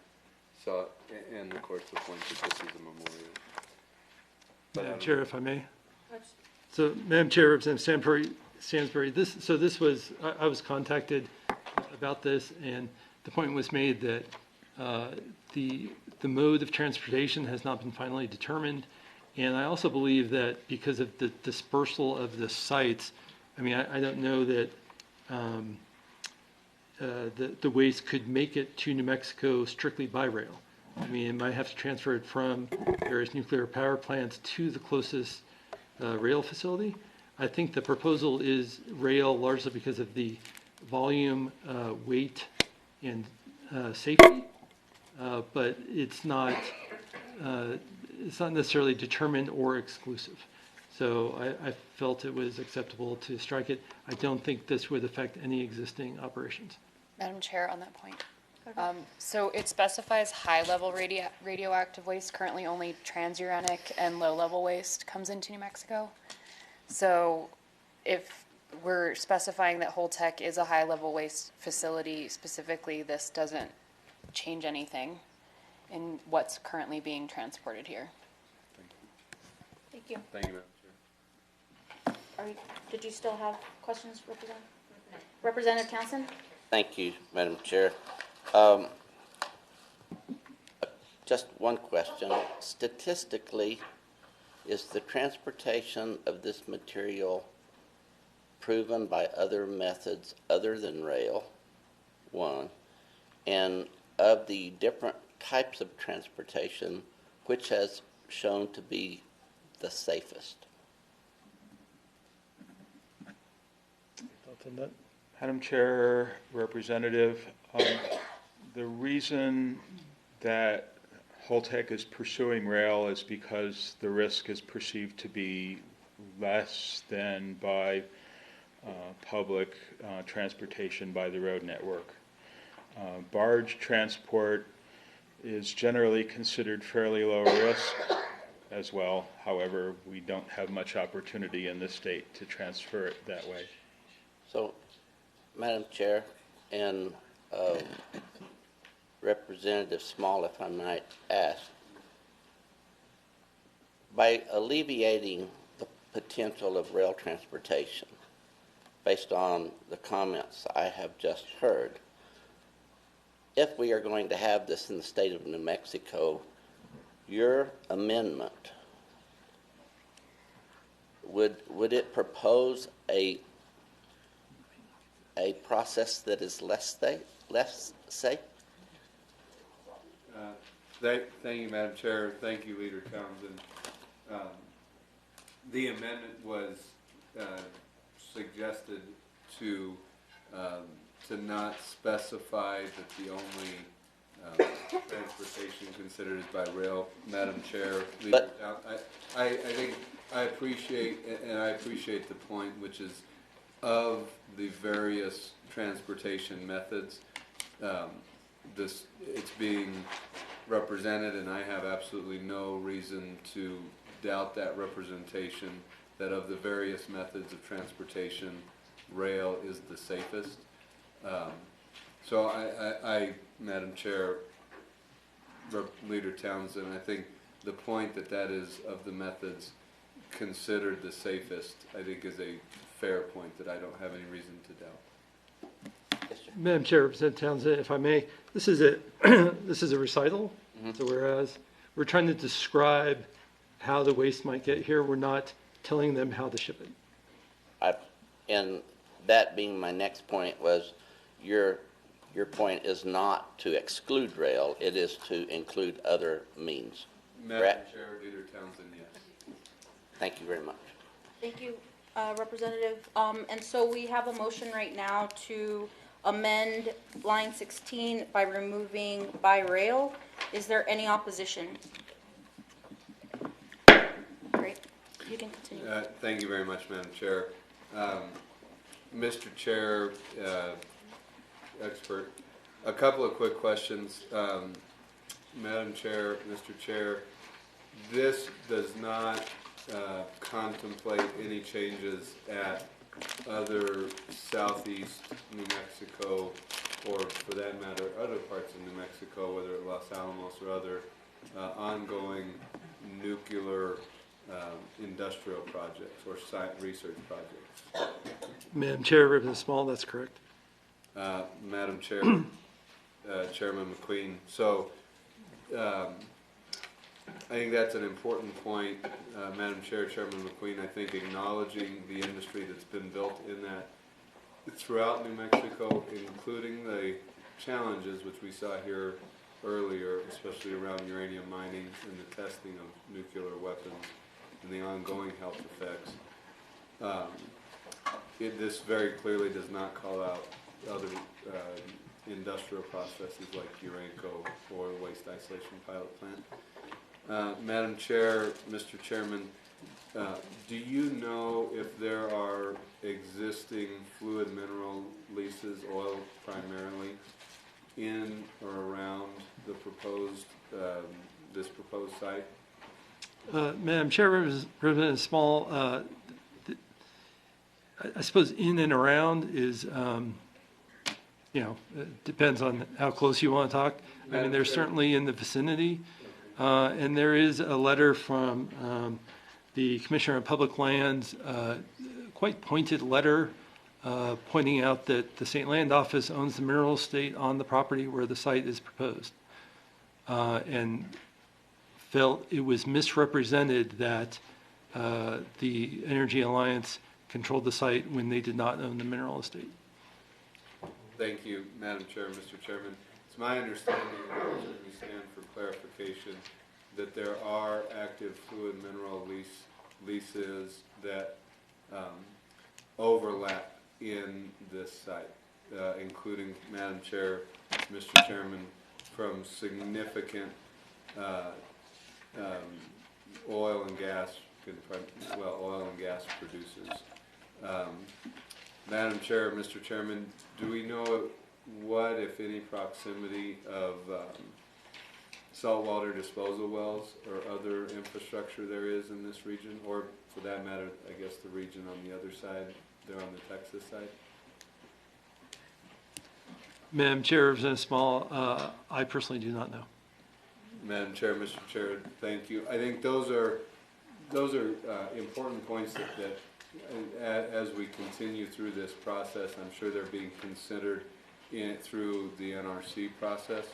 It would be good for us, Madam Chair and Mr. Chair, to know some of that information because we are in very significant partnerships and positive partnerships with the activities of those producers, and those activities and the investments that have been made and continue to be made are very important for our state. Madam Chair, Mr. Chair, there might be other questions. I think I'll just wrap up.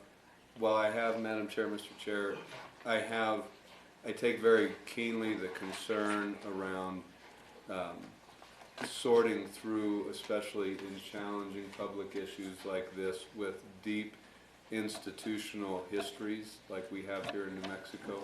Having grown up a little bit in grants, first and second grade, the ongoing effects that those who mine uranium, the weapons testing and the downwinders and the lack of compensation, juxtaposed against the significant scientific and economic and societal breakthroughs that have been driven. We have a very complex history that we continue to sort through.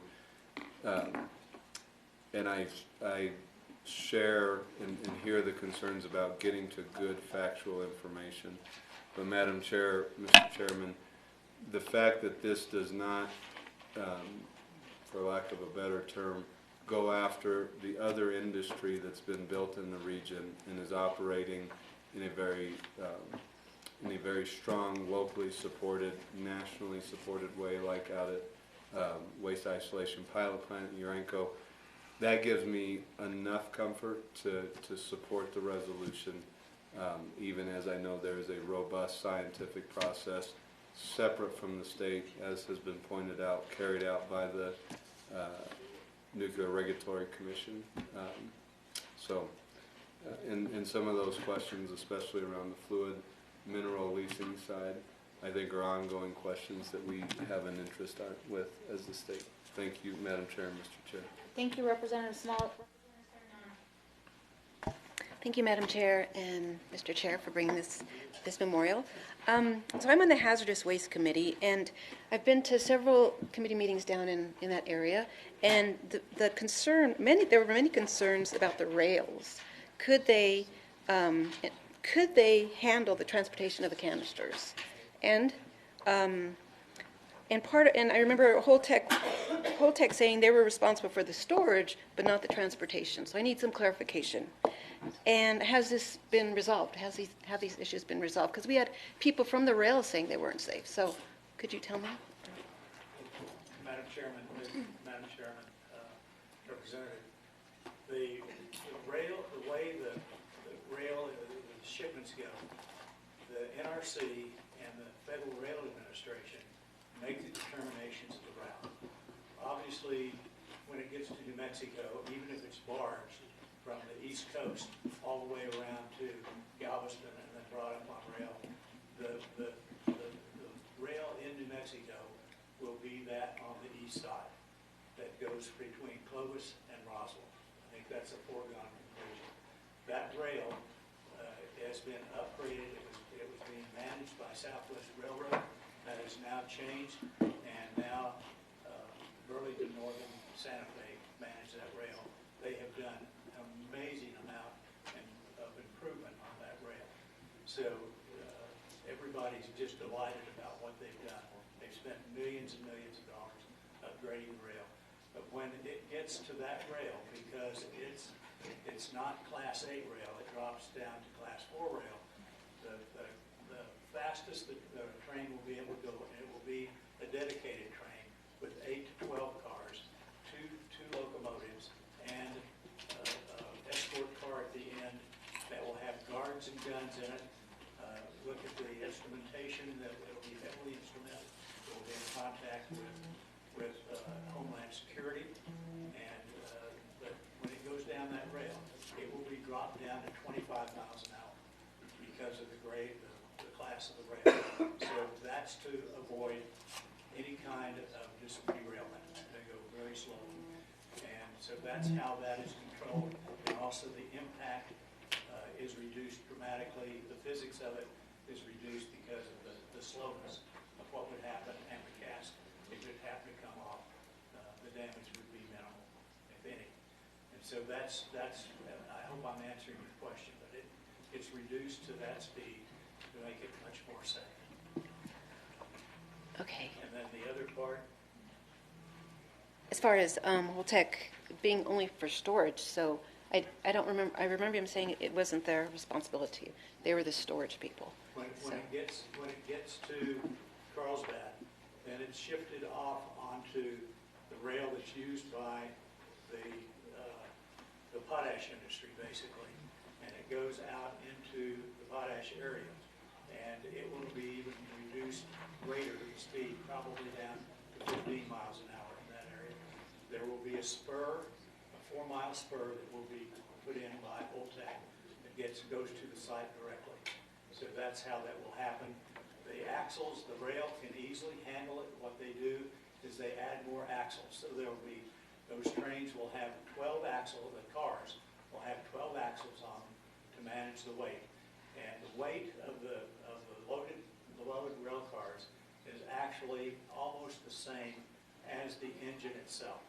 And there will be 2 engines, so there's no issue. I mean, they're coming in and out of there all the time with very, very heavy loads. Okay. I hope that helps. But that's the physics of the distribution of the weight. Okay.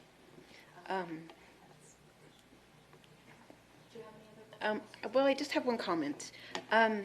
You said everybody around that area was for this, but I remember some people coming, they were wearing pink shirts, and they were from JAL, and they were not for this, and they were very against it. And they were saying not only, there were so many of them sick from cancer already, and they didn't want any more of this coming. So I don't agree that it's, or what I've heard from the people there, not everybody's for this, but that's it.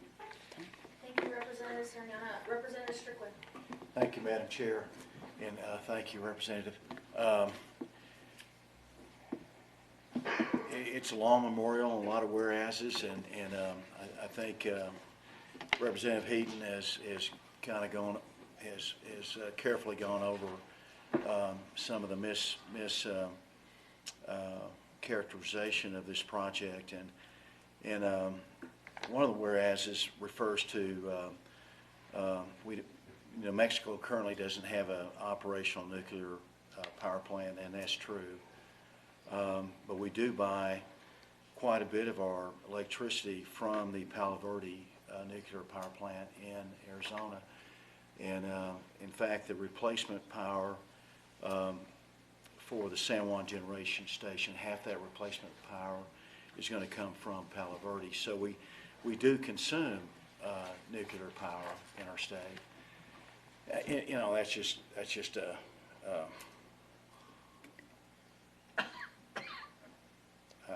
I think that just explains the mix of energy that we use. And in my understanding, this spent nuclear fuel that is being proposed to ship and store is recyclable. And in France, they do recycle their nuclear waste, and they have they have the technology to do that. In fact, they got their technology from us, from the U.S. So, so I guess that's where they come up with the temporary storage. The life of the waste is not as great as been represented. And what I find interesting, Madam Chair and Representative, Lee and Eddy County have a long history of this type of project, and this seemed like a natural fit to them with WIP and Urenco. And it is a very remote spot. I was at the Ruidoso meeting as well, and had I was there to hear the presentation and the safety from, I believe, one of the Holtec managers who's an engineer, Navy man, nuclear Navy man. So, I'm a little conflicted here because, we're doing a big project up in the San Juan that we're trying to get kicked off the ground. It's a $1.3 billion project, and it'll require 1,500, construction workers union to build the carbon capture facility, for example. And this one is I was surprised to hear this summer that it was a $3 billion project, and that's a large industrial project. So I'm just worried about some of the whereases don't seem to be factual, and I appreciate the locals from Lee and Eddy County, coming up here and giving us their side of the story. And this is a kind of hard one for me. So thank you, Madam Chair. Thank you, Representative. Yes, thank you, Madam Chair. I know, Representative or Chairman, that your intent is Holtec, or I think it is from reading your whole bill.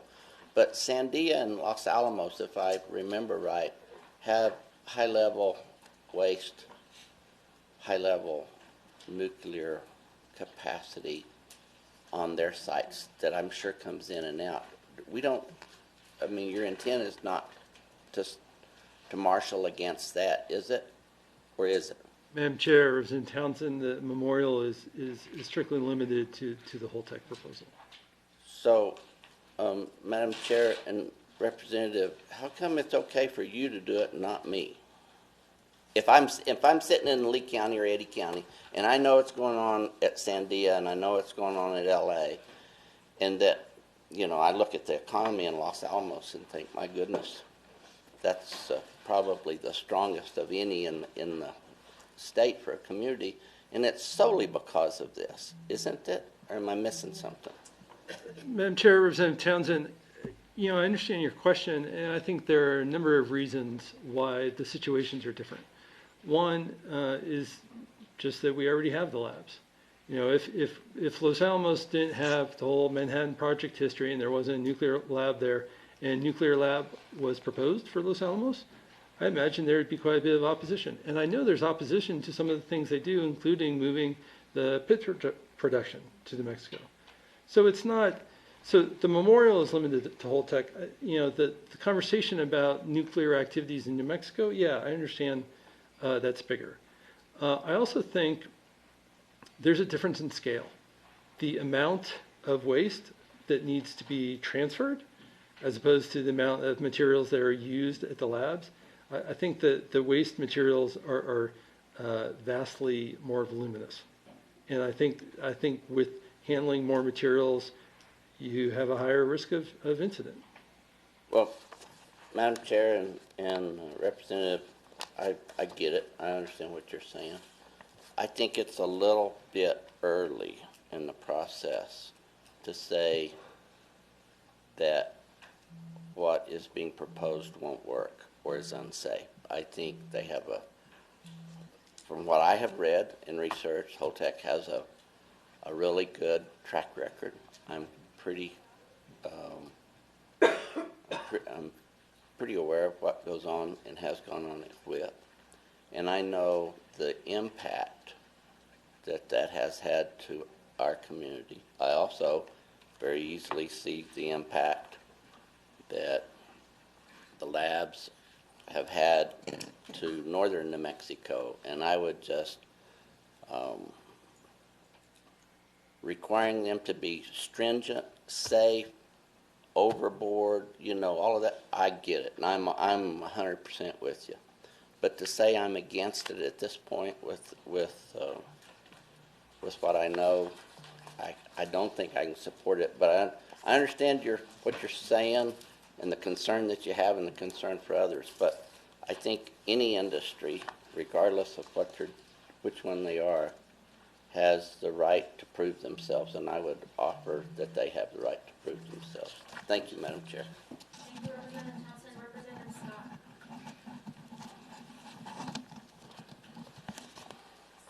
Thank you, Madam Chair. Mr. Chairman, there are a number of whereases contained in this document that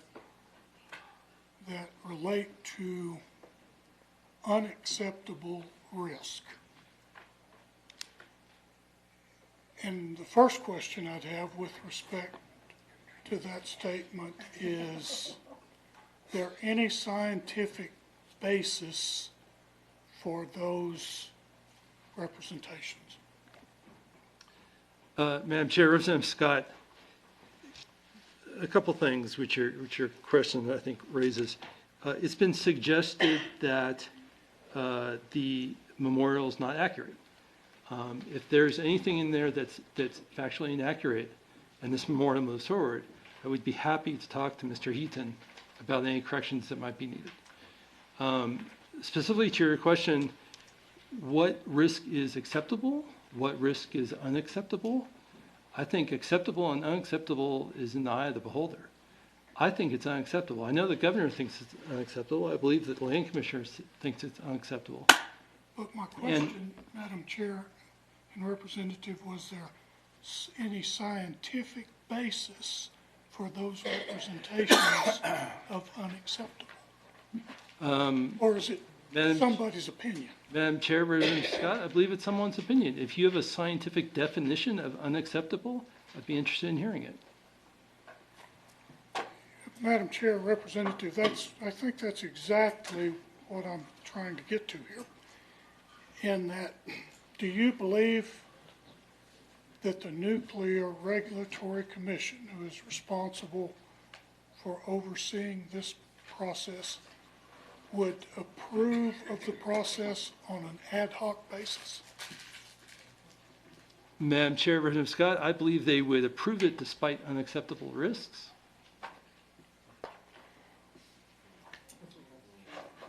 But Madam Chair and Representative, would they have a definition in their scientific evaluation of what the risk factors would be so that we could make informed judgments as to whether or not that risk might be acceptable? Madam Chair, Representative Scott, I suppose they would, but I personally don't trust those because we're always told that things are safe. And there is 1 in a million, 1 in a billion chance of something bad happening until it happens. And the reason is, I believe, you cannot eliminate human error. You cannot eliminate human error in the design. You cannot eliminate human error in the construction. You cannot eliminate human error in the management. And we see that time and time again. Things that we were told were perfectly safe. And I can start citing examples, whether it's Exxon Valdez or 3 Mile Island or even Chernobyl in a different country, perfectly safe. And yet there are still accidents. Can you provide an example with respect to Los Alamos, Sandia, the nuclear industry in this country that has erred, if you will? Madam Chair, Representative Scott, I believe in the Cerro Grande fire, there were radioactive emissions. I believe they were relatively minor, depending on how you define minor, but that fire, which was out of control, actually burned quite closely to facilities that would have had much more severe impacts. So again, it's the uncertain nature, the unpredictable nature Madam Chair, on that point. that we're concerned about. Representative Scott, indeed, there's been many challenges with the transportation of transuranic waste into WIP. Just a few years ago, there was a breach in the WIP facility based on the improper labeling of a container between inorganic and anorganic substance. So again, human error being the issue.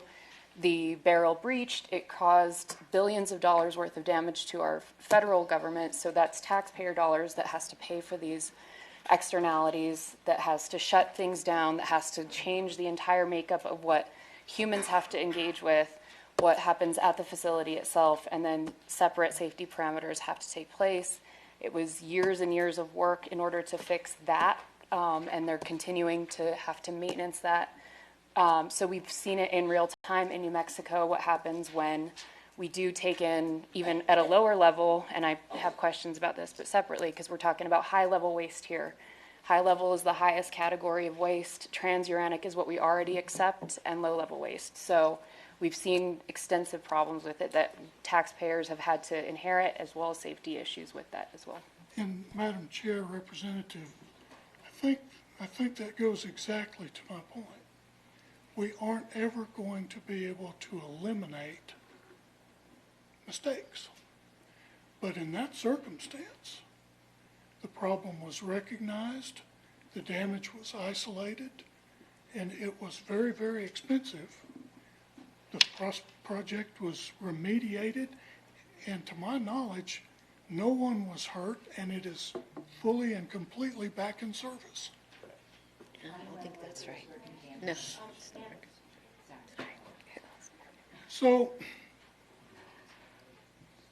I'm going to take the position that I will defer my opinion on whether this project should move, and I don't know whether it should move forward or not.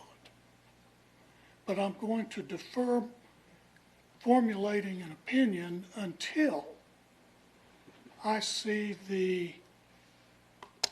all of the science behind this NRC investigation. And I don't know what those folks will say. They may say that bringing that material, and while we're on that subject of waste, these are spent nuclear fuel rods. And I've been following the technology with the development of a new device called a traveling wave reactor that will allow the utilization of this material to generate power. Just like we're putting them in the ground, they would be pulled out of the ground and used for commercial purposes. So the term that I much prefer is recyclable material, or at least potentially recyclable material.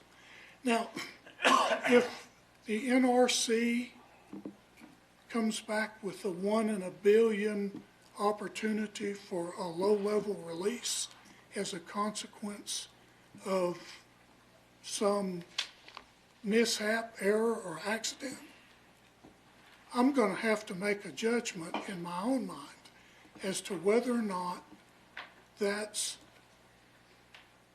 an acceptable level of risk. But I don't have that data today and can't support the memorial. Please. Just, I'm getting past various notes about accidents and the rates of accidents, all of which are disturbing to me. I would suggest if you think that mistakes can't be eliminated, which you said, that would be a really good reason not to bring the waste here. And it's been mentioned that we're going to be able to develop the technology to reuse this or recycle it or reprocess it. And if that's the case, and this isn't actually the permanent storage, which I think it will be, then we shouldn't move it twice. We should only move it once. We should keep it on site until we know what we're going to do with it. Because it's in the transportation that I think we face the highest risks. The taking it out of its current storage, loading it onto a train or a truck, transporting it across the country, putting it in the ground, and then we're going to do that process again because we think we can use it somewhere else. I think that's a bad idea.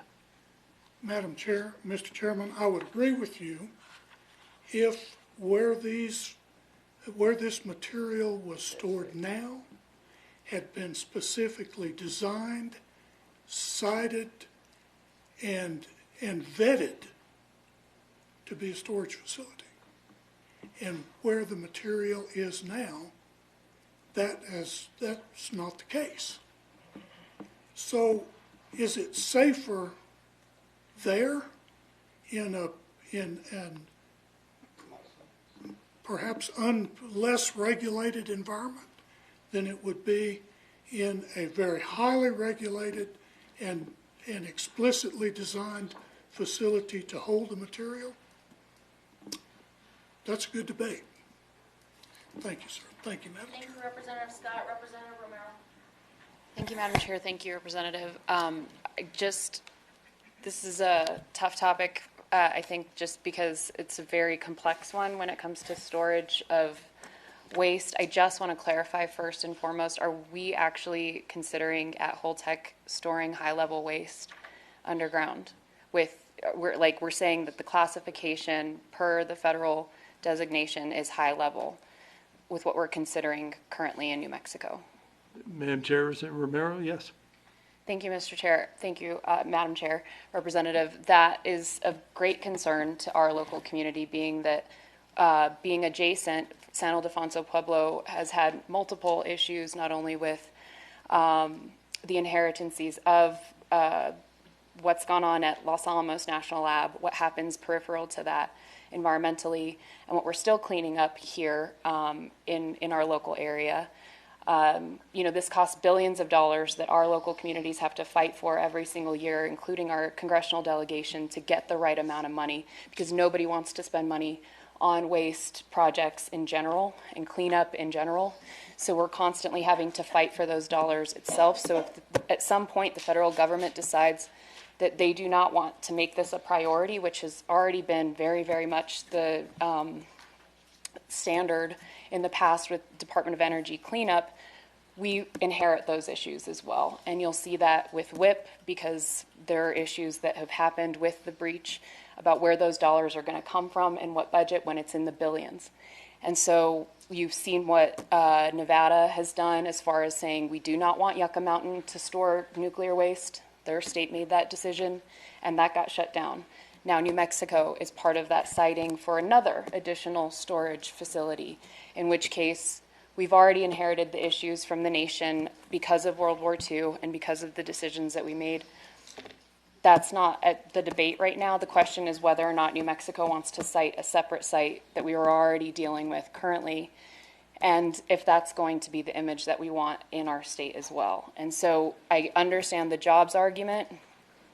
However, when we're talking about a half-life of thousands or millions of years, we're talking about generations of questions that we're going to have to answer as a state as well. And so when we're questioning where that money is going to come from, how we're going to deal with this, and what we're trying to do moving forward, I would argue that this is the right way and the right direction for our state to go in deciding how we want to create our future and where we want to deal with these impacts. Currently, they are being dealt with on site. High-level waste does not get transported. It gets dealt with and brought to a second level, which is transuranic waste, which now comes into our state. If we're allowing that higher level waste to come in in this circumstance, regardless of all of the safety precautions, it is extremely, extremely dangerous. So at minimum, even keeping a lower standard of waste that we can inherit just seems even more like a reasonable thing to do. So that said, Madam Chair, Representative, I appreciate what you're doing in bringing this forth, because we are, as a community, in our district still inheriting issues with long-term cleanup from World War II, and of course, current waste that's being generated by the National Nuclear Security Administration.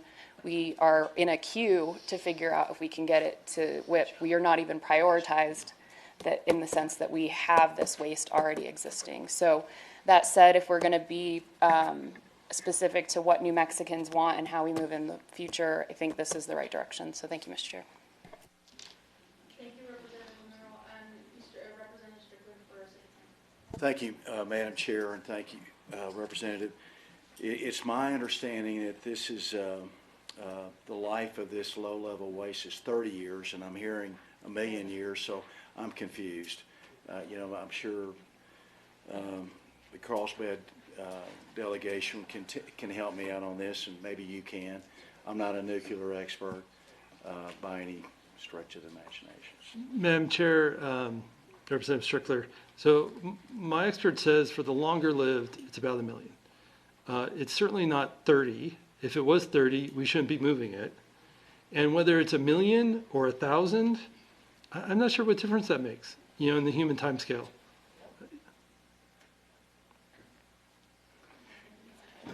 And sir, very briefly, please. Thank you, Madam Chair. Strickler, there are basically two components in the spent fuel. One is the fission materials, and they're the ones that produce heat. They're the ones that would produce high radioactivity, gamma particle, gamma radiation, like X-ray. And then there's the long-lived actinides, which are the plutonium, neptunium, which have the very long periods of life. So if you think about the 30-year half-life for the ones that are most dangerous, at 100 years, you only have 10% left. 150 years, it's 2%. So it gets down. It's not 1 million years. It's not 1 million. But plutonium and neptunium is quite different. But the difference between them is that they are incorporated in that pellet. I don't know whether you have one, but they're incorporated in that pellet, and they are only alpha emitters. Alpha radiation is stopped by clothing, paper, skin, anything. The only way they're dangerous is if they happen to be inhaled or they're eaten. Otherwise, they're pretty innocuous from a radiation perspective. Thank you, Representative Heaton. Thank you, Madam Chair. Thank you, Representative. Can I entertain a motion? Do not pass. No, Did she make a motion? I didn't. Representative Romero? I do pass. A second. Second from Representative Barr.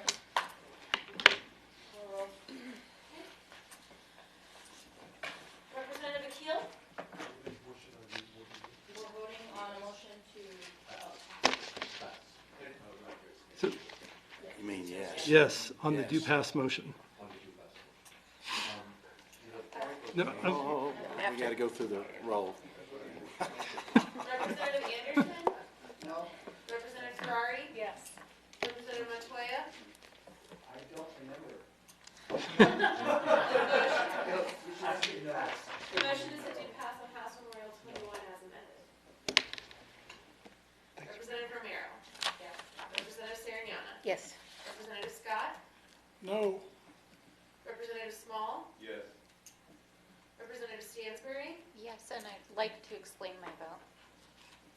Representative Strickler? No. Representative Townsend? No. Vice Chair Rubio? Yes. Chairman McQueen? yes. Okay. House Memorial 21 with an amendment does pass 8-5. Representative Akil, to explain your vote? Madam Chairman, I just want to continue my work. A couple of points are made by the NRC's professionalism in making a determination. Fact remains that we are so desperate to store these waste that the NRC would gather any opportunity of fight this amount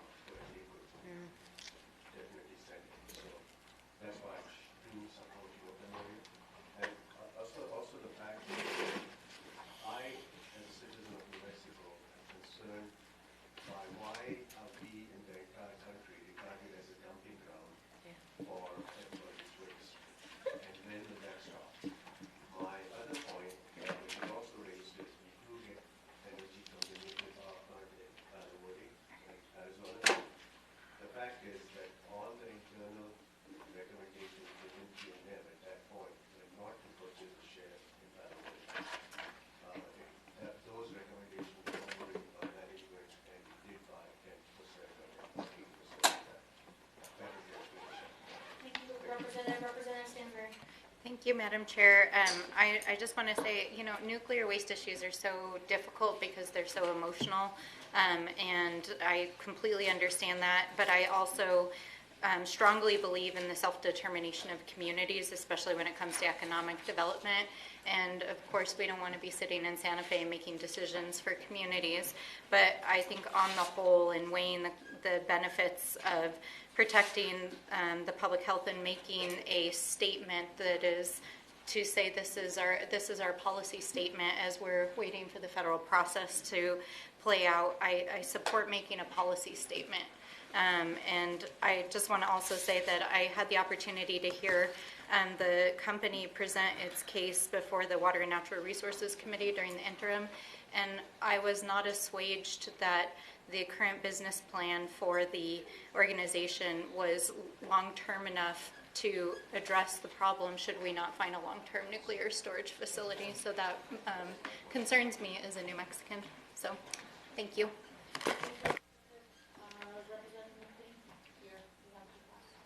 Thank you very much. Thank you, committee. You want to go ahead and move on to your next bill? Been here for 9 hours. Yeah, that's right. You're getting our money's worth out of you on education. Well, they're all of the last. Melanie had it too with the. Mark it up, son. Okay, there's no impact on oil and gas. They can go right under. Frack right under. That's a tough one, right? I mean, not me. So I got to do another bill. But I don't have a card. They weren't Do I even have talking it? about it. Once we're down. You know, you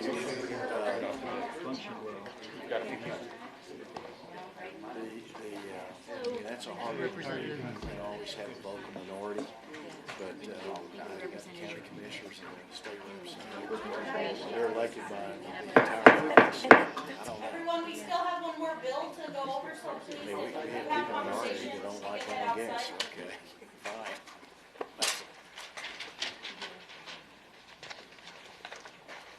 Yes. Mr. Chair, when you're ready.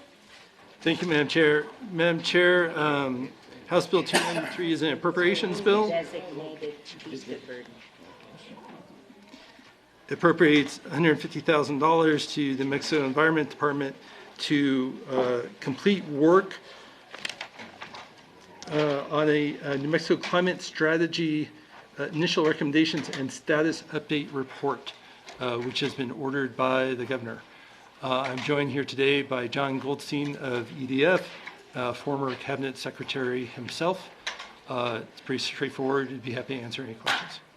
Thank you, Mr. Chair. Is there any support for this bill on this side? Madam Vice Chair, members of the committee, Brittany Fallon with the Rio Grande chapter of the Sierra Club. We support any and all increased funding for the Department of the Environment, particularly the Environment Protection Division. Thank you. Thank you. Madam Chair, members of the committee, my name is Jason Thompson. I'm the registered advocate for Conservation Voters of Mexico and Environmental Defense Fund. Is there any support on this side? Any opposition? If I could, on the support side, Noah Long from NRDC wasn't able to be here, but he asked me to say that they support it as well. Okay. Thank you. If there's no opposition, we'll take it to the committee. Is there anyone on the committee who would like to speak? Representative, is this appropriation inclusive of the budget that we have so far? Do you know? Madam Chair, Representative Romero, it is not currently in the budget. Thank you, Madam Chair. Thank you, Representative. Is there anyone else? Representative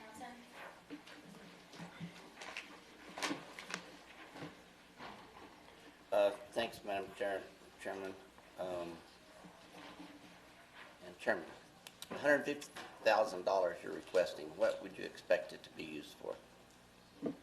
Madam Chair, Representative Townsend, so I have with me a copy of the Governor's Executive Order 2019-003.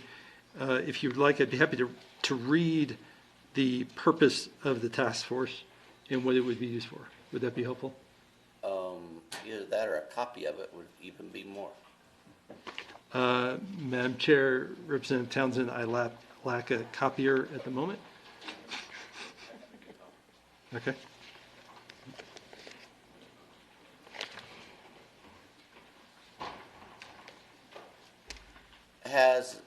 NMED entered into a contract with anyone for this work? Madam Chair, Representative Townsend, we actually have the Environment Department here. I don't know if they want to speak to that. They'd be more expert to it than I am. Chairwoman, my name is Sandra Ely. I'm the Environmental Protection Division Director of the Mexico Environment Department. We've been working on the implementing the recommendations or mandates, I must say, under the executive order. The department hasn't entered into a contract as of this point to do the analysis as described in the bill. We are working with Colorado State University, who is starting on a contract to do some of the initial work for a greenhouse, to shore up our greenhouse gas emissions inventory and do projections out through 2030. I saw in the proposed budget, Madam Chair and Representative, that there was a pretty healthy increase in the environmental department already. It's almost 5%. Why wouldn't that 5% that's already in there be enough to do this work? Take that. Madam Chair, Representative Townsend, while the governor's budget and I believe the LFC budget both do have increases for the Environment Department, the LFC budget is not as much of an increase as the governor's budget is, and even under the governor's proposed budget, the Environment Department would still be below where it was when adjusted for inflation back in 2011 when Governor Martinez took office. So since that time, a lot of things in the state have changed. There's a lot more oil and gas development going on now. There's a much larger budget, which is a nice thing to have. But there are other issues that have changed too. So while there are some increases and needed increases in both the executive and the legislative budget proposals, I still think that this additional resource to the department would be helpful and warranted. Madam Chair and Representative, where does this bill go next? Madam Chair, Representative Townsend, it goes to appropriations. It does go to appropriations. And it is not currently in HB2 as it's drafted. Is that what I heard? Madam Chair, Representative Townsend, that's correct. And have there been conversations with the chairwoman about approving this? Madam Chair, Representative Townsend, not yet. There have not been, or she hasn't approved it yet? Madam Chair, Representative Townsend, I personally have not had any conversations with Chairwoman Lundstrom. So Madam Chair, I have not either. It's, do you know of any conversations that has occurred? Madam Chair, Representative Townsend, I do not know of any.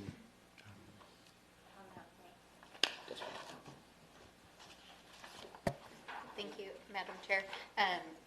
Leader Townsend, during NMED's budget hearing 2 weeks ago, they presented a series of different proposals, some of which were for water programs, some of which were for proposed methane activities, and the committee did not grant large increases for the budget. I think they were mostly in the core functions of the agency around water and things like that.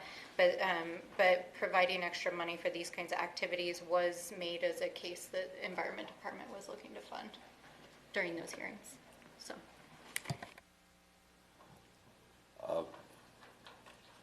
Madam Chair and Representative,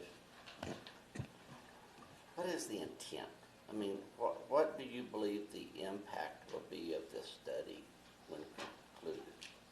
Madam Chair, Representative Townsend, I guess I have to again offer to read this to you since the print shop is closed. Please. So we could not make copies. So this again is the Governor's Executive Order 2019-003. The Climate Change Task Force shall evaluate policies and regulatory strategies to achieve reductions in greenhouse gas pollution consistent with the targets set forth above, across all categories of emission sources. Such policies and regulatory strategies shall include, but not be limited to, the following: adoption of a comprehensive market-based program that sets emission limits to reduce carbon dioxide and other greenhouse gas pollution across New Mexico, adoption of approaches to reduce greenhouse gas and criteria pollutant emissions from light-duty vehicles sold in the state, including low-emission vehicles, emission standards for zero-emission vehicles, zero emission vehicle performance standards, and C, adopting building codes, and D, finally, collaboration with the Renewable Energy Transmission Authority, RETA, to identify transmission corridors needed to transport the state's renewable electricity to market. So I view it as an overall strategy to address emissions, and this funding would help them complete that review. And Madam Chair and Representative Chair, when would that report be publicized? Madam Chair, Representative Townsend, we ask in the bill that by November 1st, 2020, the Department of Environment to report to the interim legislative committee deals with water and natural resources. So in the near future. Well, that narrows it right down, doesn't it? Madam Chair and Representative, what type of surveys would you, does this include the flyover surveys that have been discussed? Madam Chair, Representative Townsend, no. What this is doing is looking at statewide emissions. So it's not, I think you're referring to some of the methane work that's been done with aircraft. This is statewide emissions. This is looking across all the emission sources in the state in order to figure out what the current profile is, what the anticipated reductions are from some of the policies that the governor has already announced and started to put in place, and then what gap is left in order to meet her goal that she set in her executive order. Madam Chair and Representative, aren't you required to do that currently? Don't you do annual reporting? Madam Chair, Representative, I don't. The department does have some reporting requirements under the Greenhouse Gas Reporting Program. There are significant gaps, though, in terms of what is required to be reported and what isn't. And those are current year. Those are not projected out into the future to be able to see when we hit 2030 where we're going to be. Can you describe some of those gaps? Well, for instance, sorry, Madam Chair, Representative Townsend. I'm most familiar with the oil and gas sector. And so for the Greenhouse Gas Reporting Program, small sources do not need to report. Sources under 25,000 tons per year do not report into that program. And there are also some issues that some of the scientific studies have shown with some of the modeling assumptions that are used in those sources that do report, where the leaks are actually far lower than what's really happening in the real world when people go out and take measurements on the ground. So do you believe that those emission sources of 25 tons or less would now be monitored more closely? Representative, Madam Chair, it's 25,000 tons per year. Yeah, 25,000. It is a part of a comprehensive inventory to look at, where the state is currently, where it's going to be in 2030. They're going to need to look at comprehensively all the sources. Well, I have, please. Yeah, that's fine. So, Madam Chair, Mr. Secretary, so with that, at this point, are agricultural farms, cattle farmers, are they currently, is that data being captured there, or would that be a new category to be captured? Madam Chair, Representative Montoya, agriculture is one of the sectors that's looked at in the state's interim climate report, I believe, which I have a copy of right here. Yes, agriculture accounts for 11% of the state's current emissions. Thank you, Madam Chair and Mr. Secretary, but currently you're saying that down to a certain size is not being captured, so that would go down for agriculture. So maybe I'm sorry. Yeah, Madam Chair, Representative Montoya, I think that was a misunderstanding. I was referring to oil and gas sources specifically, as far as the threshold. Yes, Madam Chair, again, we have a significant issue that we're trying to cram into a 30-day session that I would strongly suggest deserves much more investigation and comment by the industries, all of the industries affected, and trying to move this through a 30-day session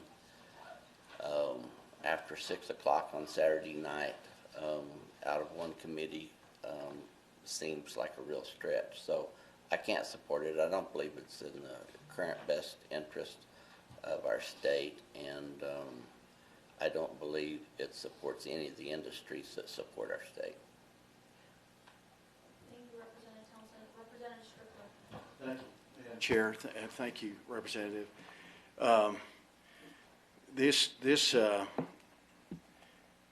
This kind of reminds me of that NEPA bill that we heard, and where the study will identify all these sources and then come up with regulatory pathways to reduce the sources.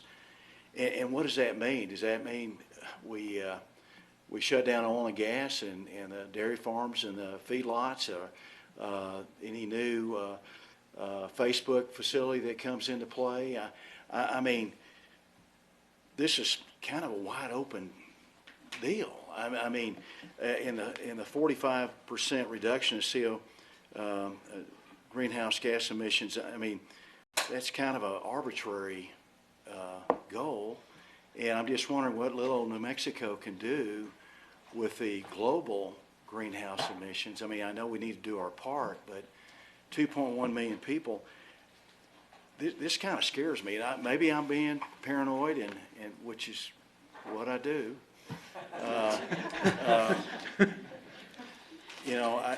We've got some base industries, and this just kind of raises a red flag to me. I read. I mean, thank you for reading the excerpts of the governor's request, but I mean, what other states are doing this? Small states like us, poor states like us. Can you Madam give me Chair. an example? Madam Chair. Madam Chair, Representative Strickler. So I don't think the study is to identify the sources. I mean, we have a ballpark understanding of where it's coming from. It's a study. It's an evaluation to identify possible strategies. And so it's to gather information so we can figure out how best to address emissions that are occurring. It's not about shutting down industries. Madam Chair and Representative, I'm just worried that we don't do a cost-benefit analysis on some of these strategies. We're doing a methane rule right now that'll possibly affect our marginal well inventory, which is a large. It's like of the 80,000 wells that we have, 70,000 active oil and gas wells we have in our state.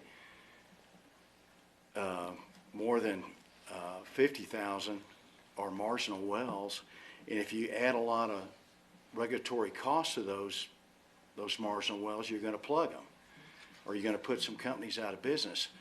They won't be able to plug the wells, and then those liabilities will come back to the state. We'll have to pick up the tab, and we don't want to plug a well prematurely before its economic life, because we get taxes from that well as long as the prices are above transportation costs. I'm just looking ahead, or seeing what's going on now, and this kind of it worries me. Tell me why I shouldn't be worried. Madam Chair, Representative Strickler, this is what I think the key language is: evaluate policies and regulatory strategies. Let's figure it out. It's not implementing the strategies, it's evaluating them, identifying them, and evaluating them. It's putting more information on the table. And we're seeing some regulatory strategies right now that I'm real concerned about. And different situation, but this would kind of follows that same path. So Thank you, Madam Chair. Thank you, Representative. Thank you, Representative Strickler. Representative Scott.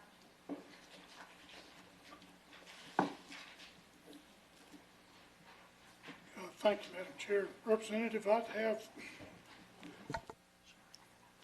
well, let me start with a question. Are we planning to sell more CO2 to Oxy to get their enhanced recovery operations a little farther along? Madam Chair, Representative Scott, I believe that's beyond the scope of the bill. Well, if it is, then But yes, we are. then I have a little heartburn with lines 23, beginning of line 24, including the examination of market-based approaches. Could you describe a market-based approach that does not involve selling Oxy CO2? Madam Chair, Representative Scott, I guess I would call your attention to Representative Townsend's favorite bill, House Bill, I think it's 173, which over the course of 6 years would impose a 30-cent gas tax. That's a market-based approach. And both reside from the same fellow. Let me cut to the chase. Cap and trade? Madam Chair, Representative Scott, it's a strategy. It could be evaluated.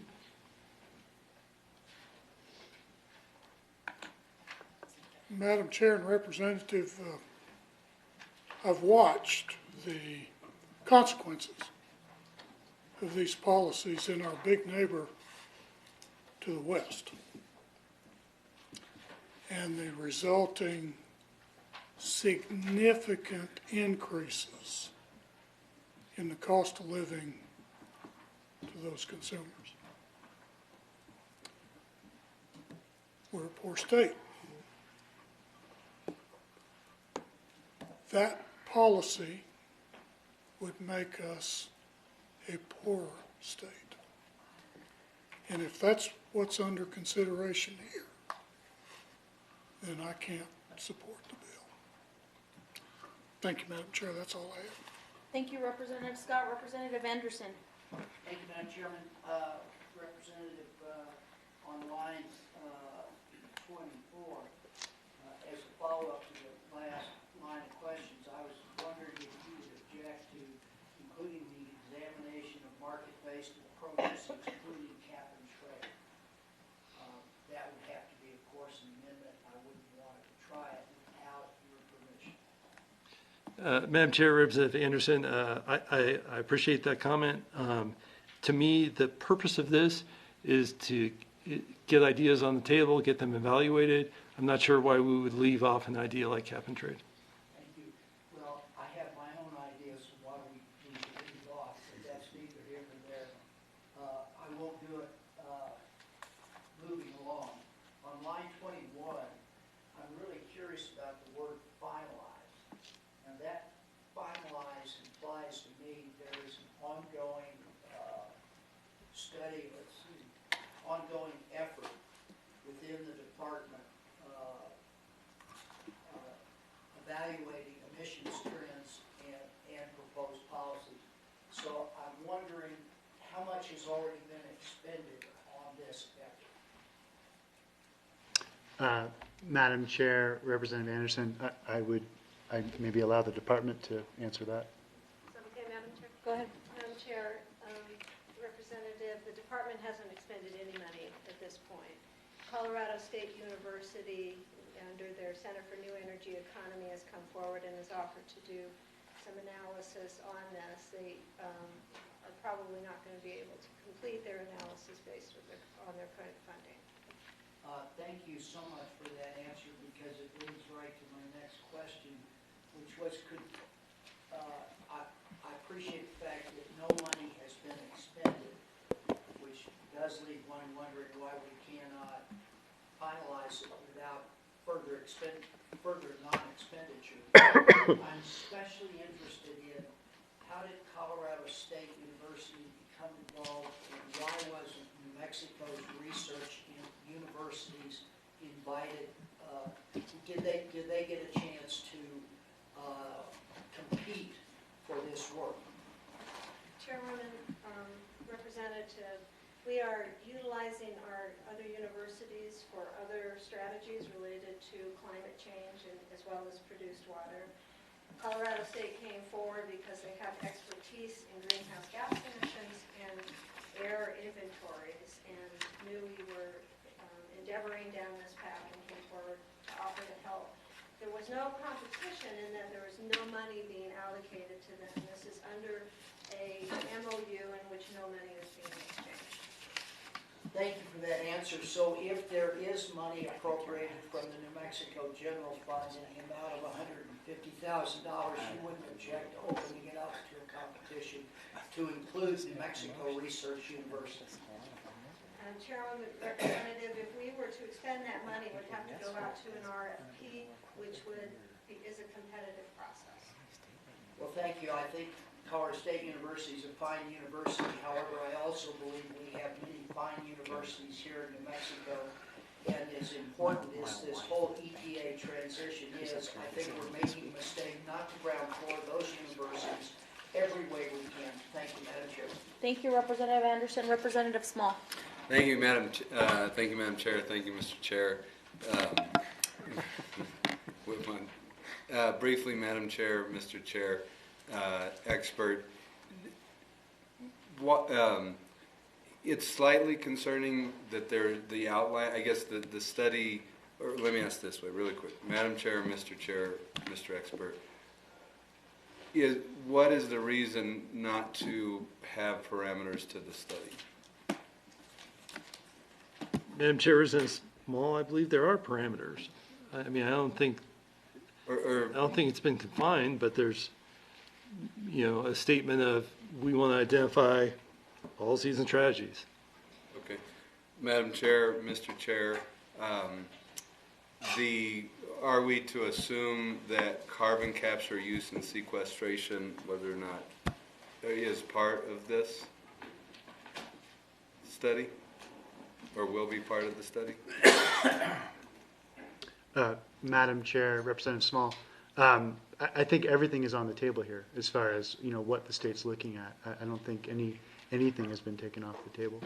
Okay. And if I could just add one more thing as far as parameters go, I think what the chairman mentioned before about the November 1st timeline is important to keep in mind too, because too often, studies can just go on forever. And so this one is meant to be constrained. Thank you, Madam Chair, Mr. Chair, and expert. I'm comfortable supporting this today, Madam Chair, Mr. Chair, expert. We have looked at in depth, and I know Representative Stansbury was talking about some of the budgets with with the Environment Department. We've given them significant responsibility. It's slightly concerning that this is not within the agency framework. Or I guess I'll be curious as we go along, Madam Chair, Mr. Chair, expert, to see how it works within the agency framework. Because, Madam Chair, Mr. Chair, the agency has done an outstanding job in difficult circumstances on a tight timeline across a wide range of initiatives that ultimately I believe bear significant fruit for the state. And Madam Chair, Mr. Chair, that includes the methane advisory process, that includes the Produced Water Consortium, many initiatives that are important to us. And so being able to support and invest in that, always a positive thing. Madam Chair, Mr. Chair, seeing how that fits into the agency framework will be an important consideration. Thank you. Thank you, Representative Small. There's no one else on the list. Apparently everybody needs to get to move for due pass. Yes. Second with Representative Sariñana. Roll call. Representative Akil? Yes. Representative Anderson? No. Representative Ferrari? Yes. Representative Montoya? No. Representative Romero? Yes. Representative Sariñana? Yes. Representative Scott? No. Representative Small? Yes. Representative Stansbury? Yes. Representative Strickler? No. Representative Townsend? No. Vice Chair Rubio? Yes. Chairman McQueen? Yes. House Bill 293 do pass 8-5. Thank you. The bill is passed, Representative. Thank you. We are done for the day. Yeah, thank you, everyone. Thank you, staff. Thank you, committee. It's a long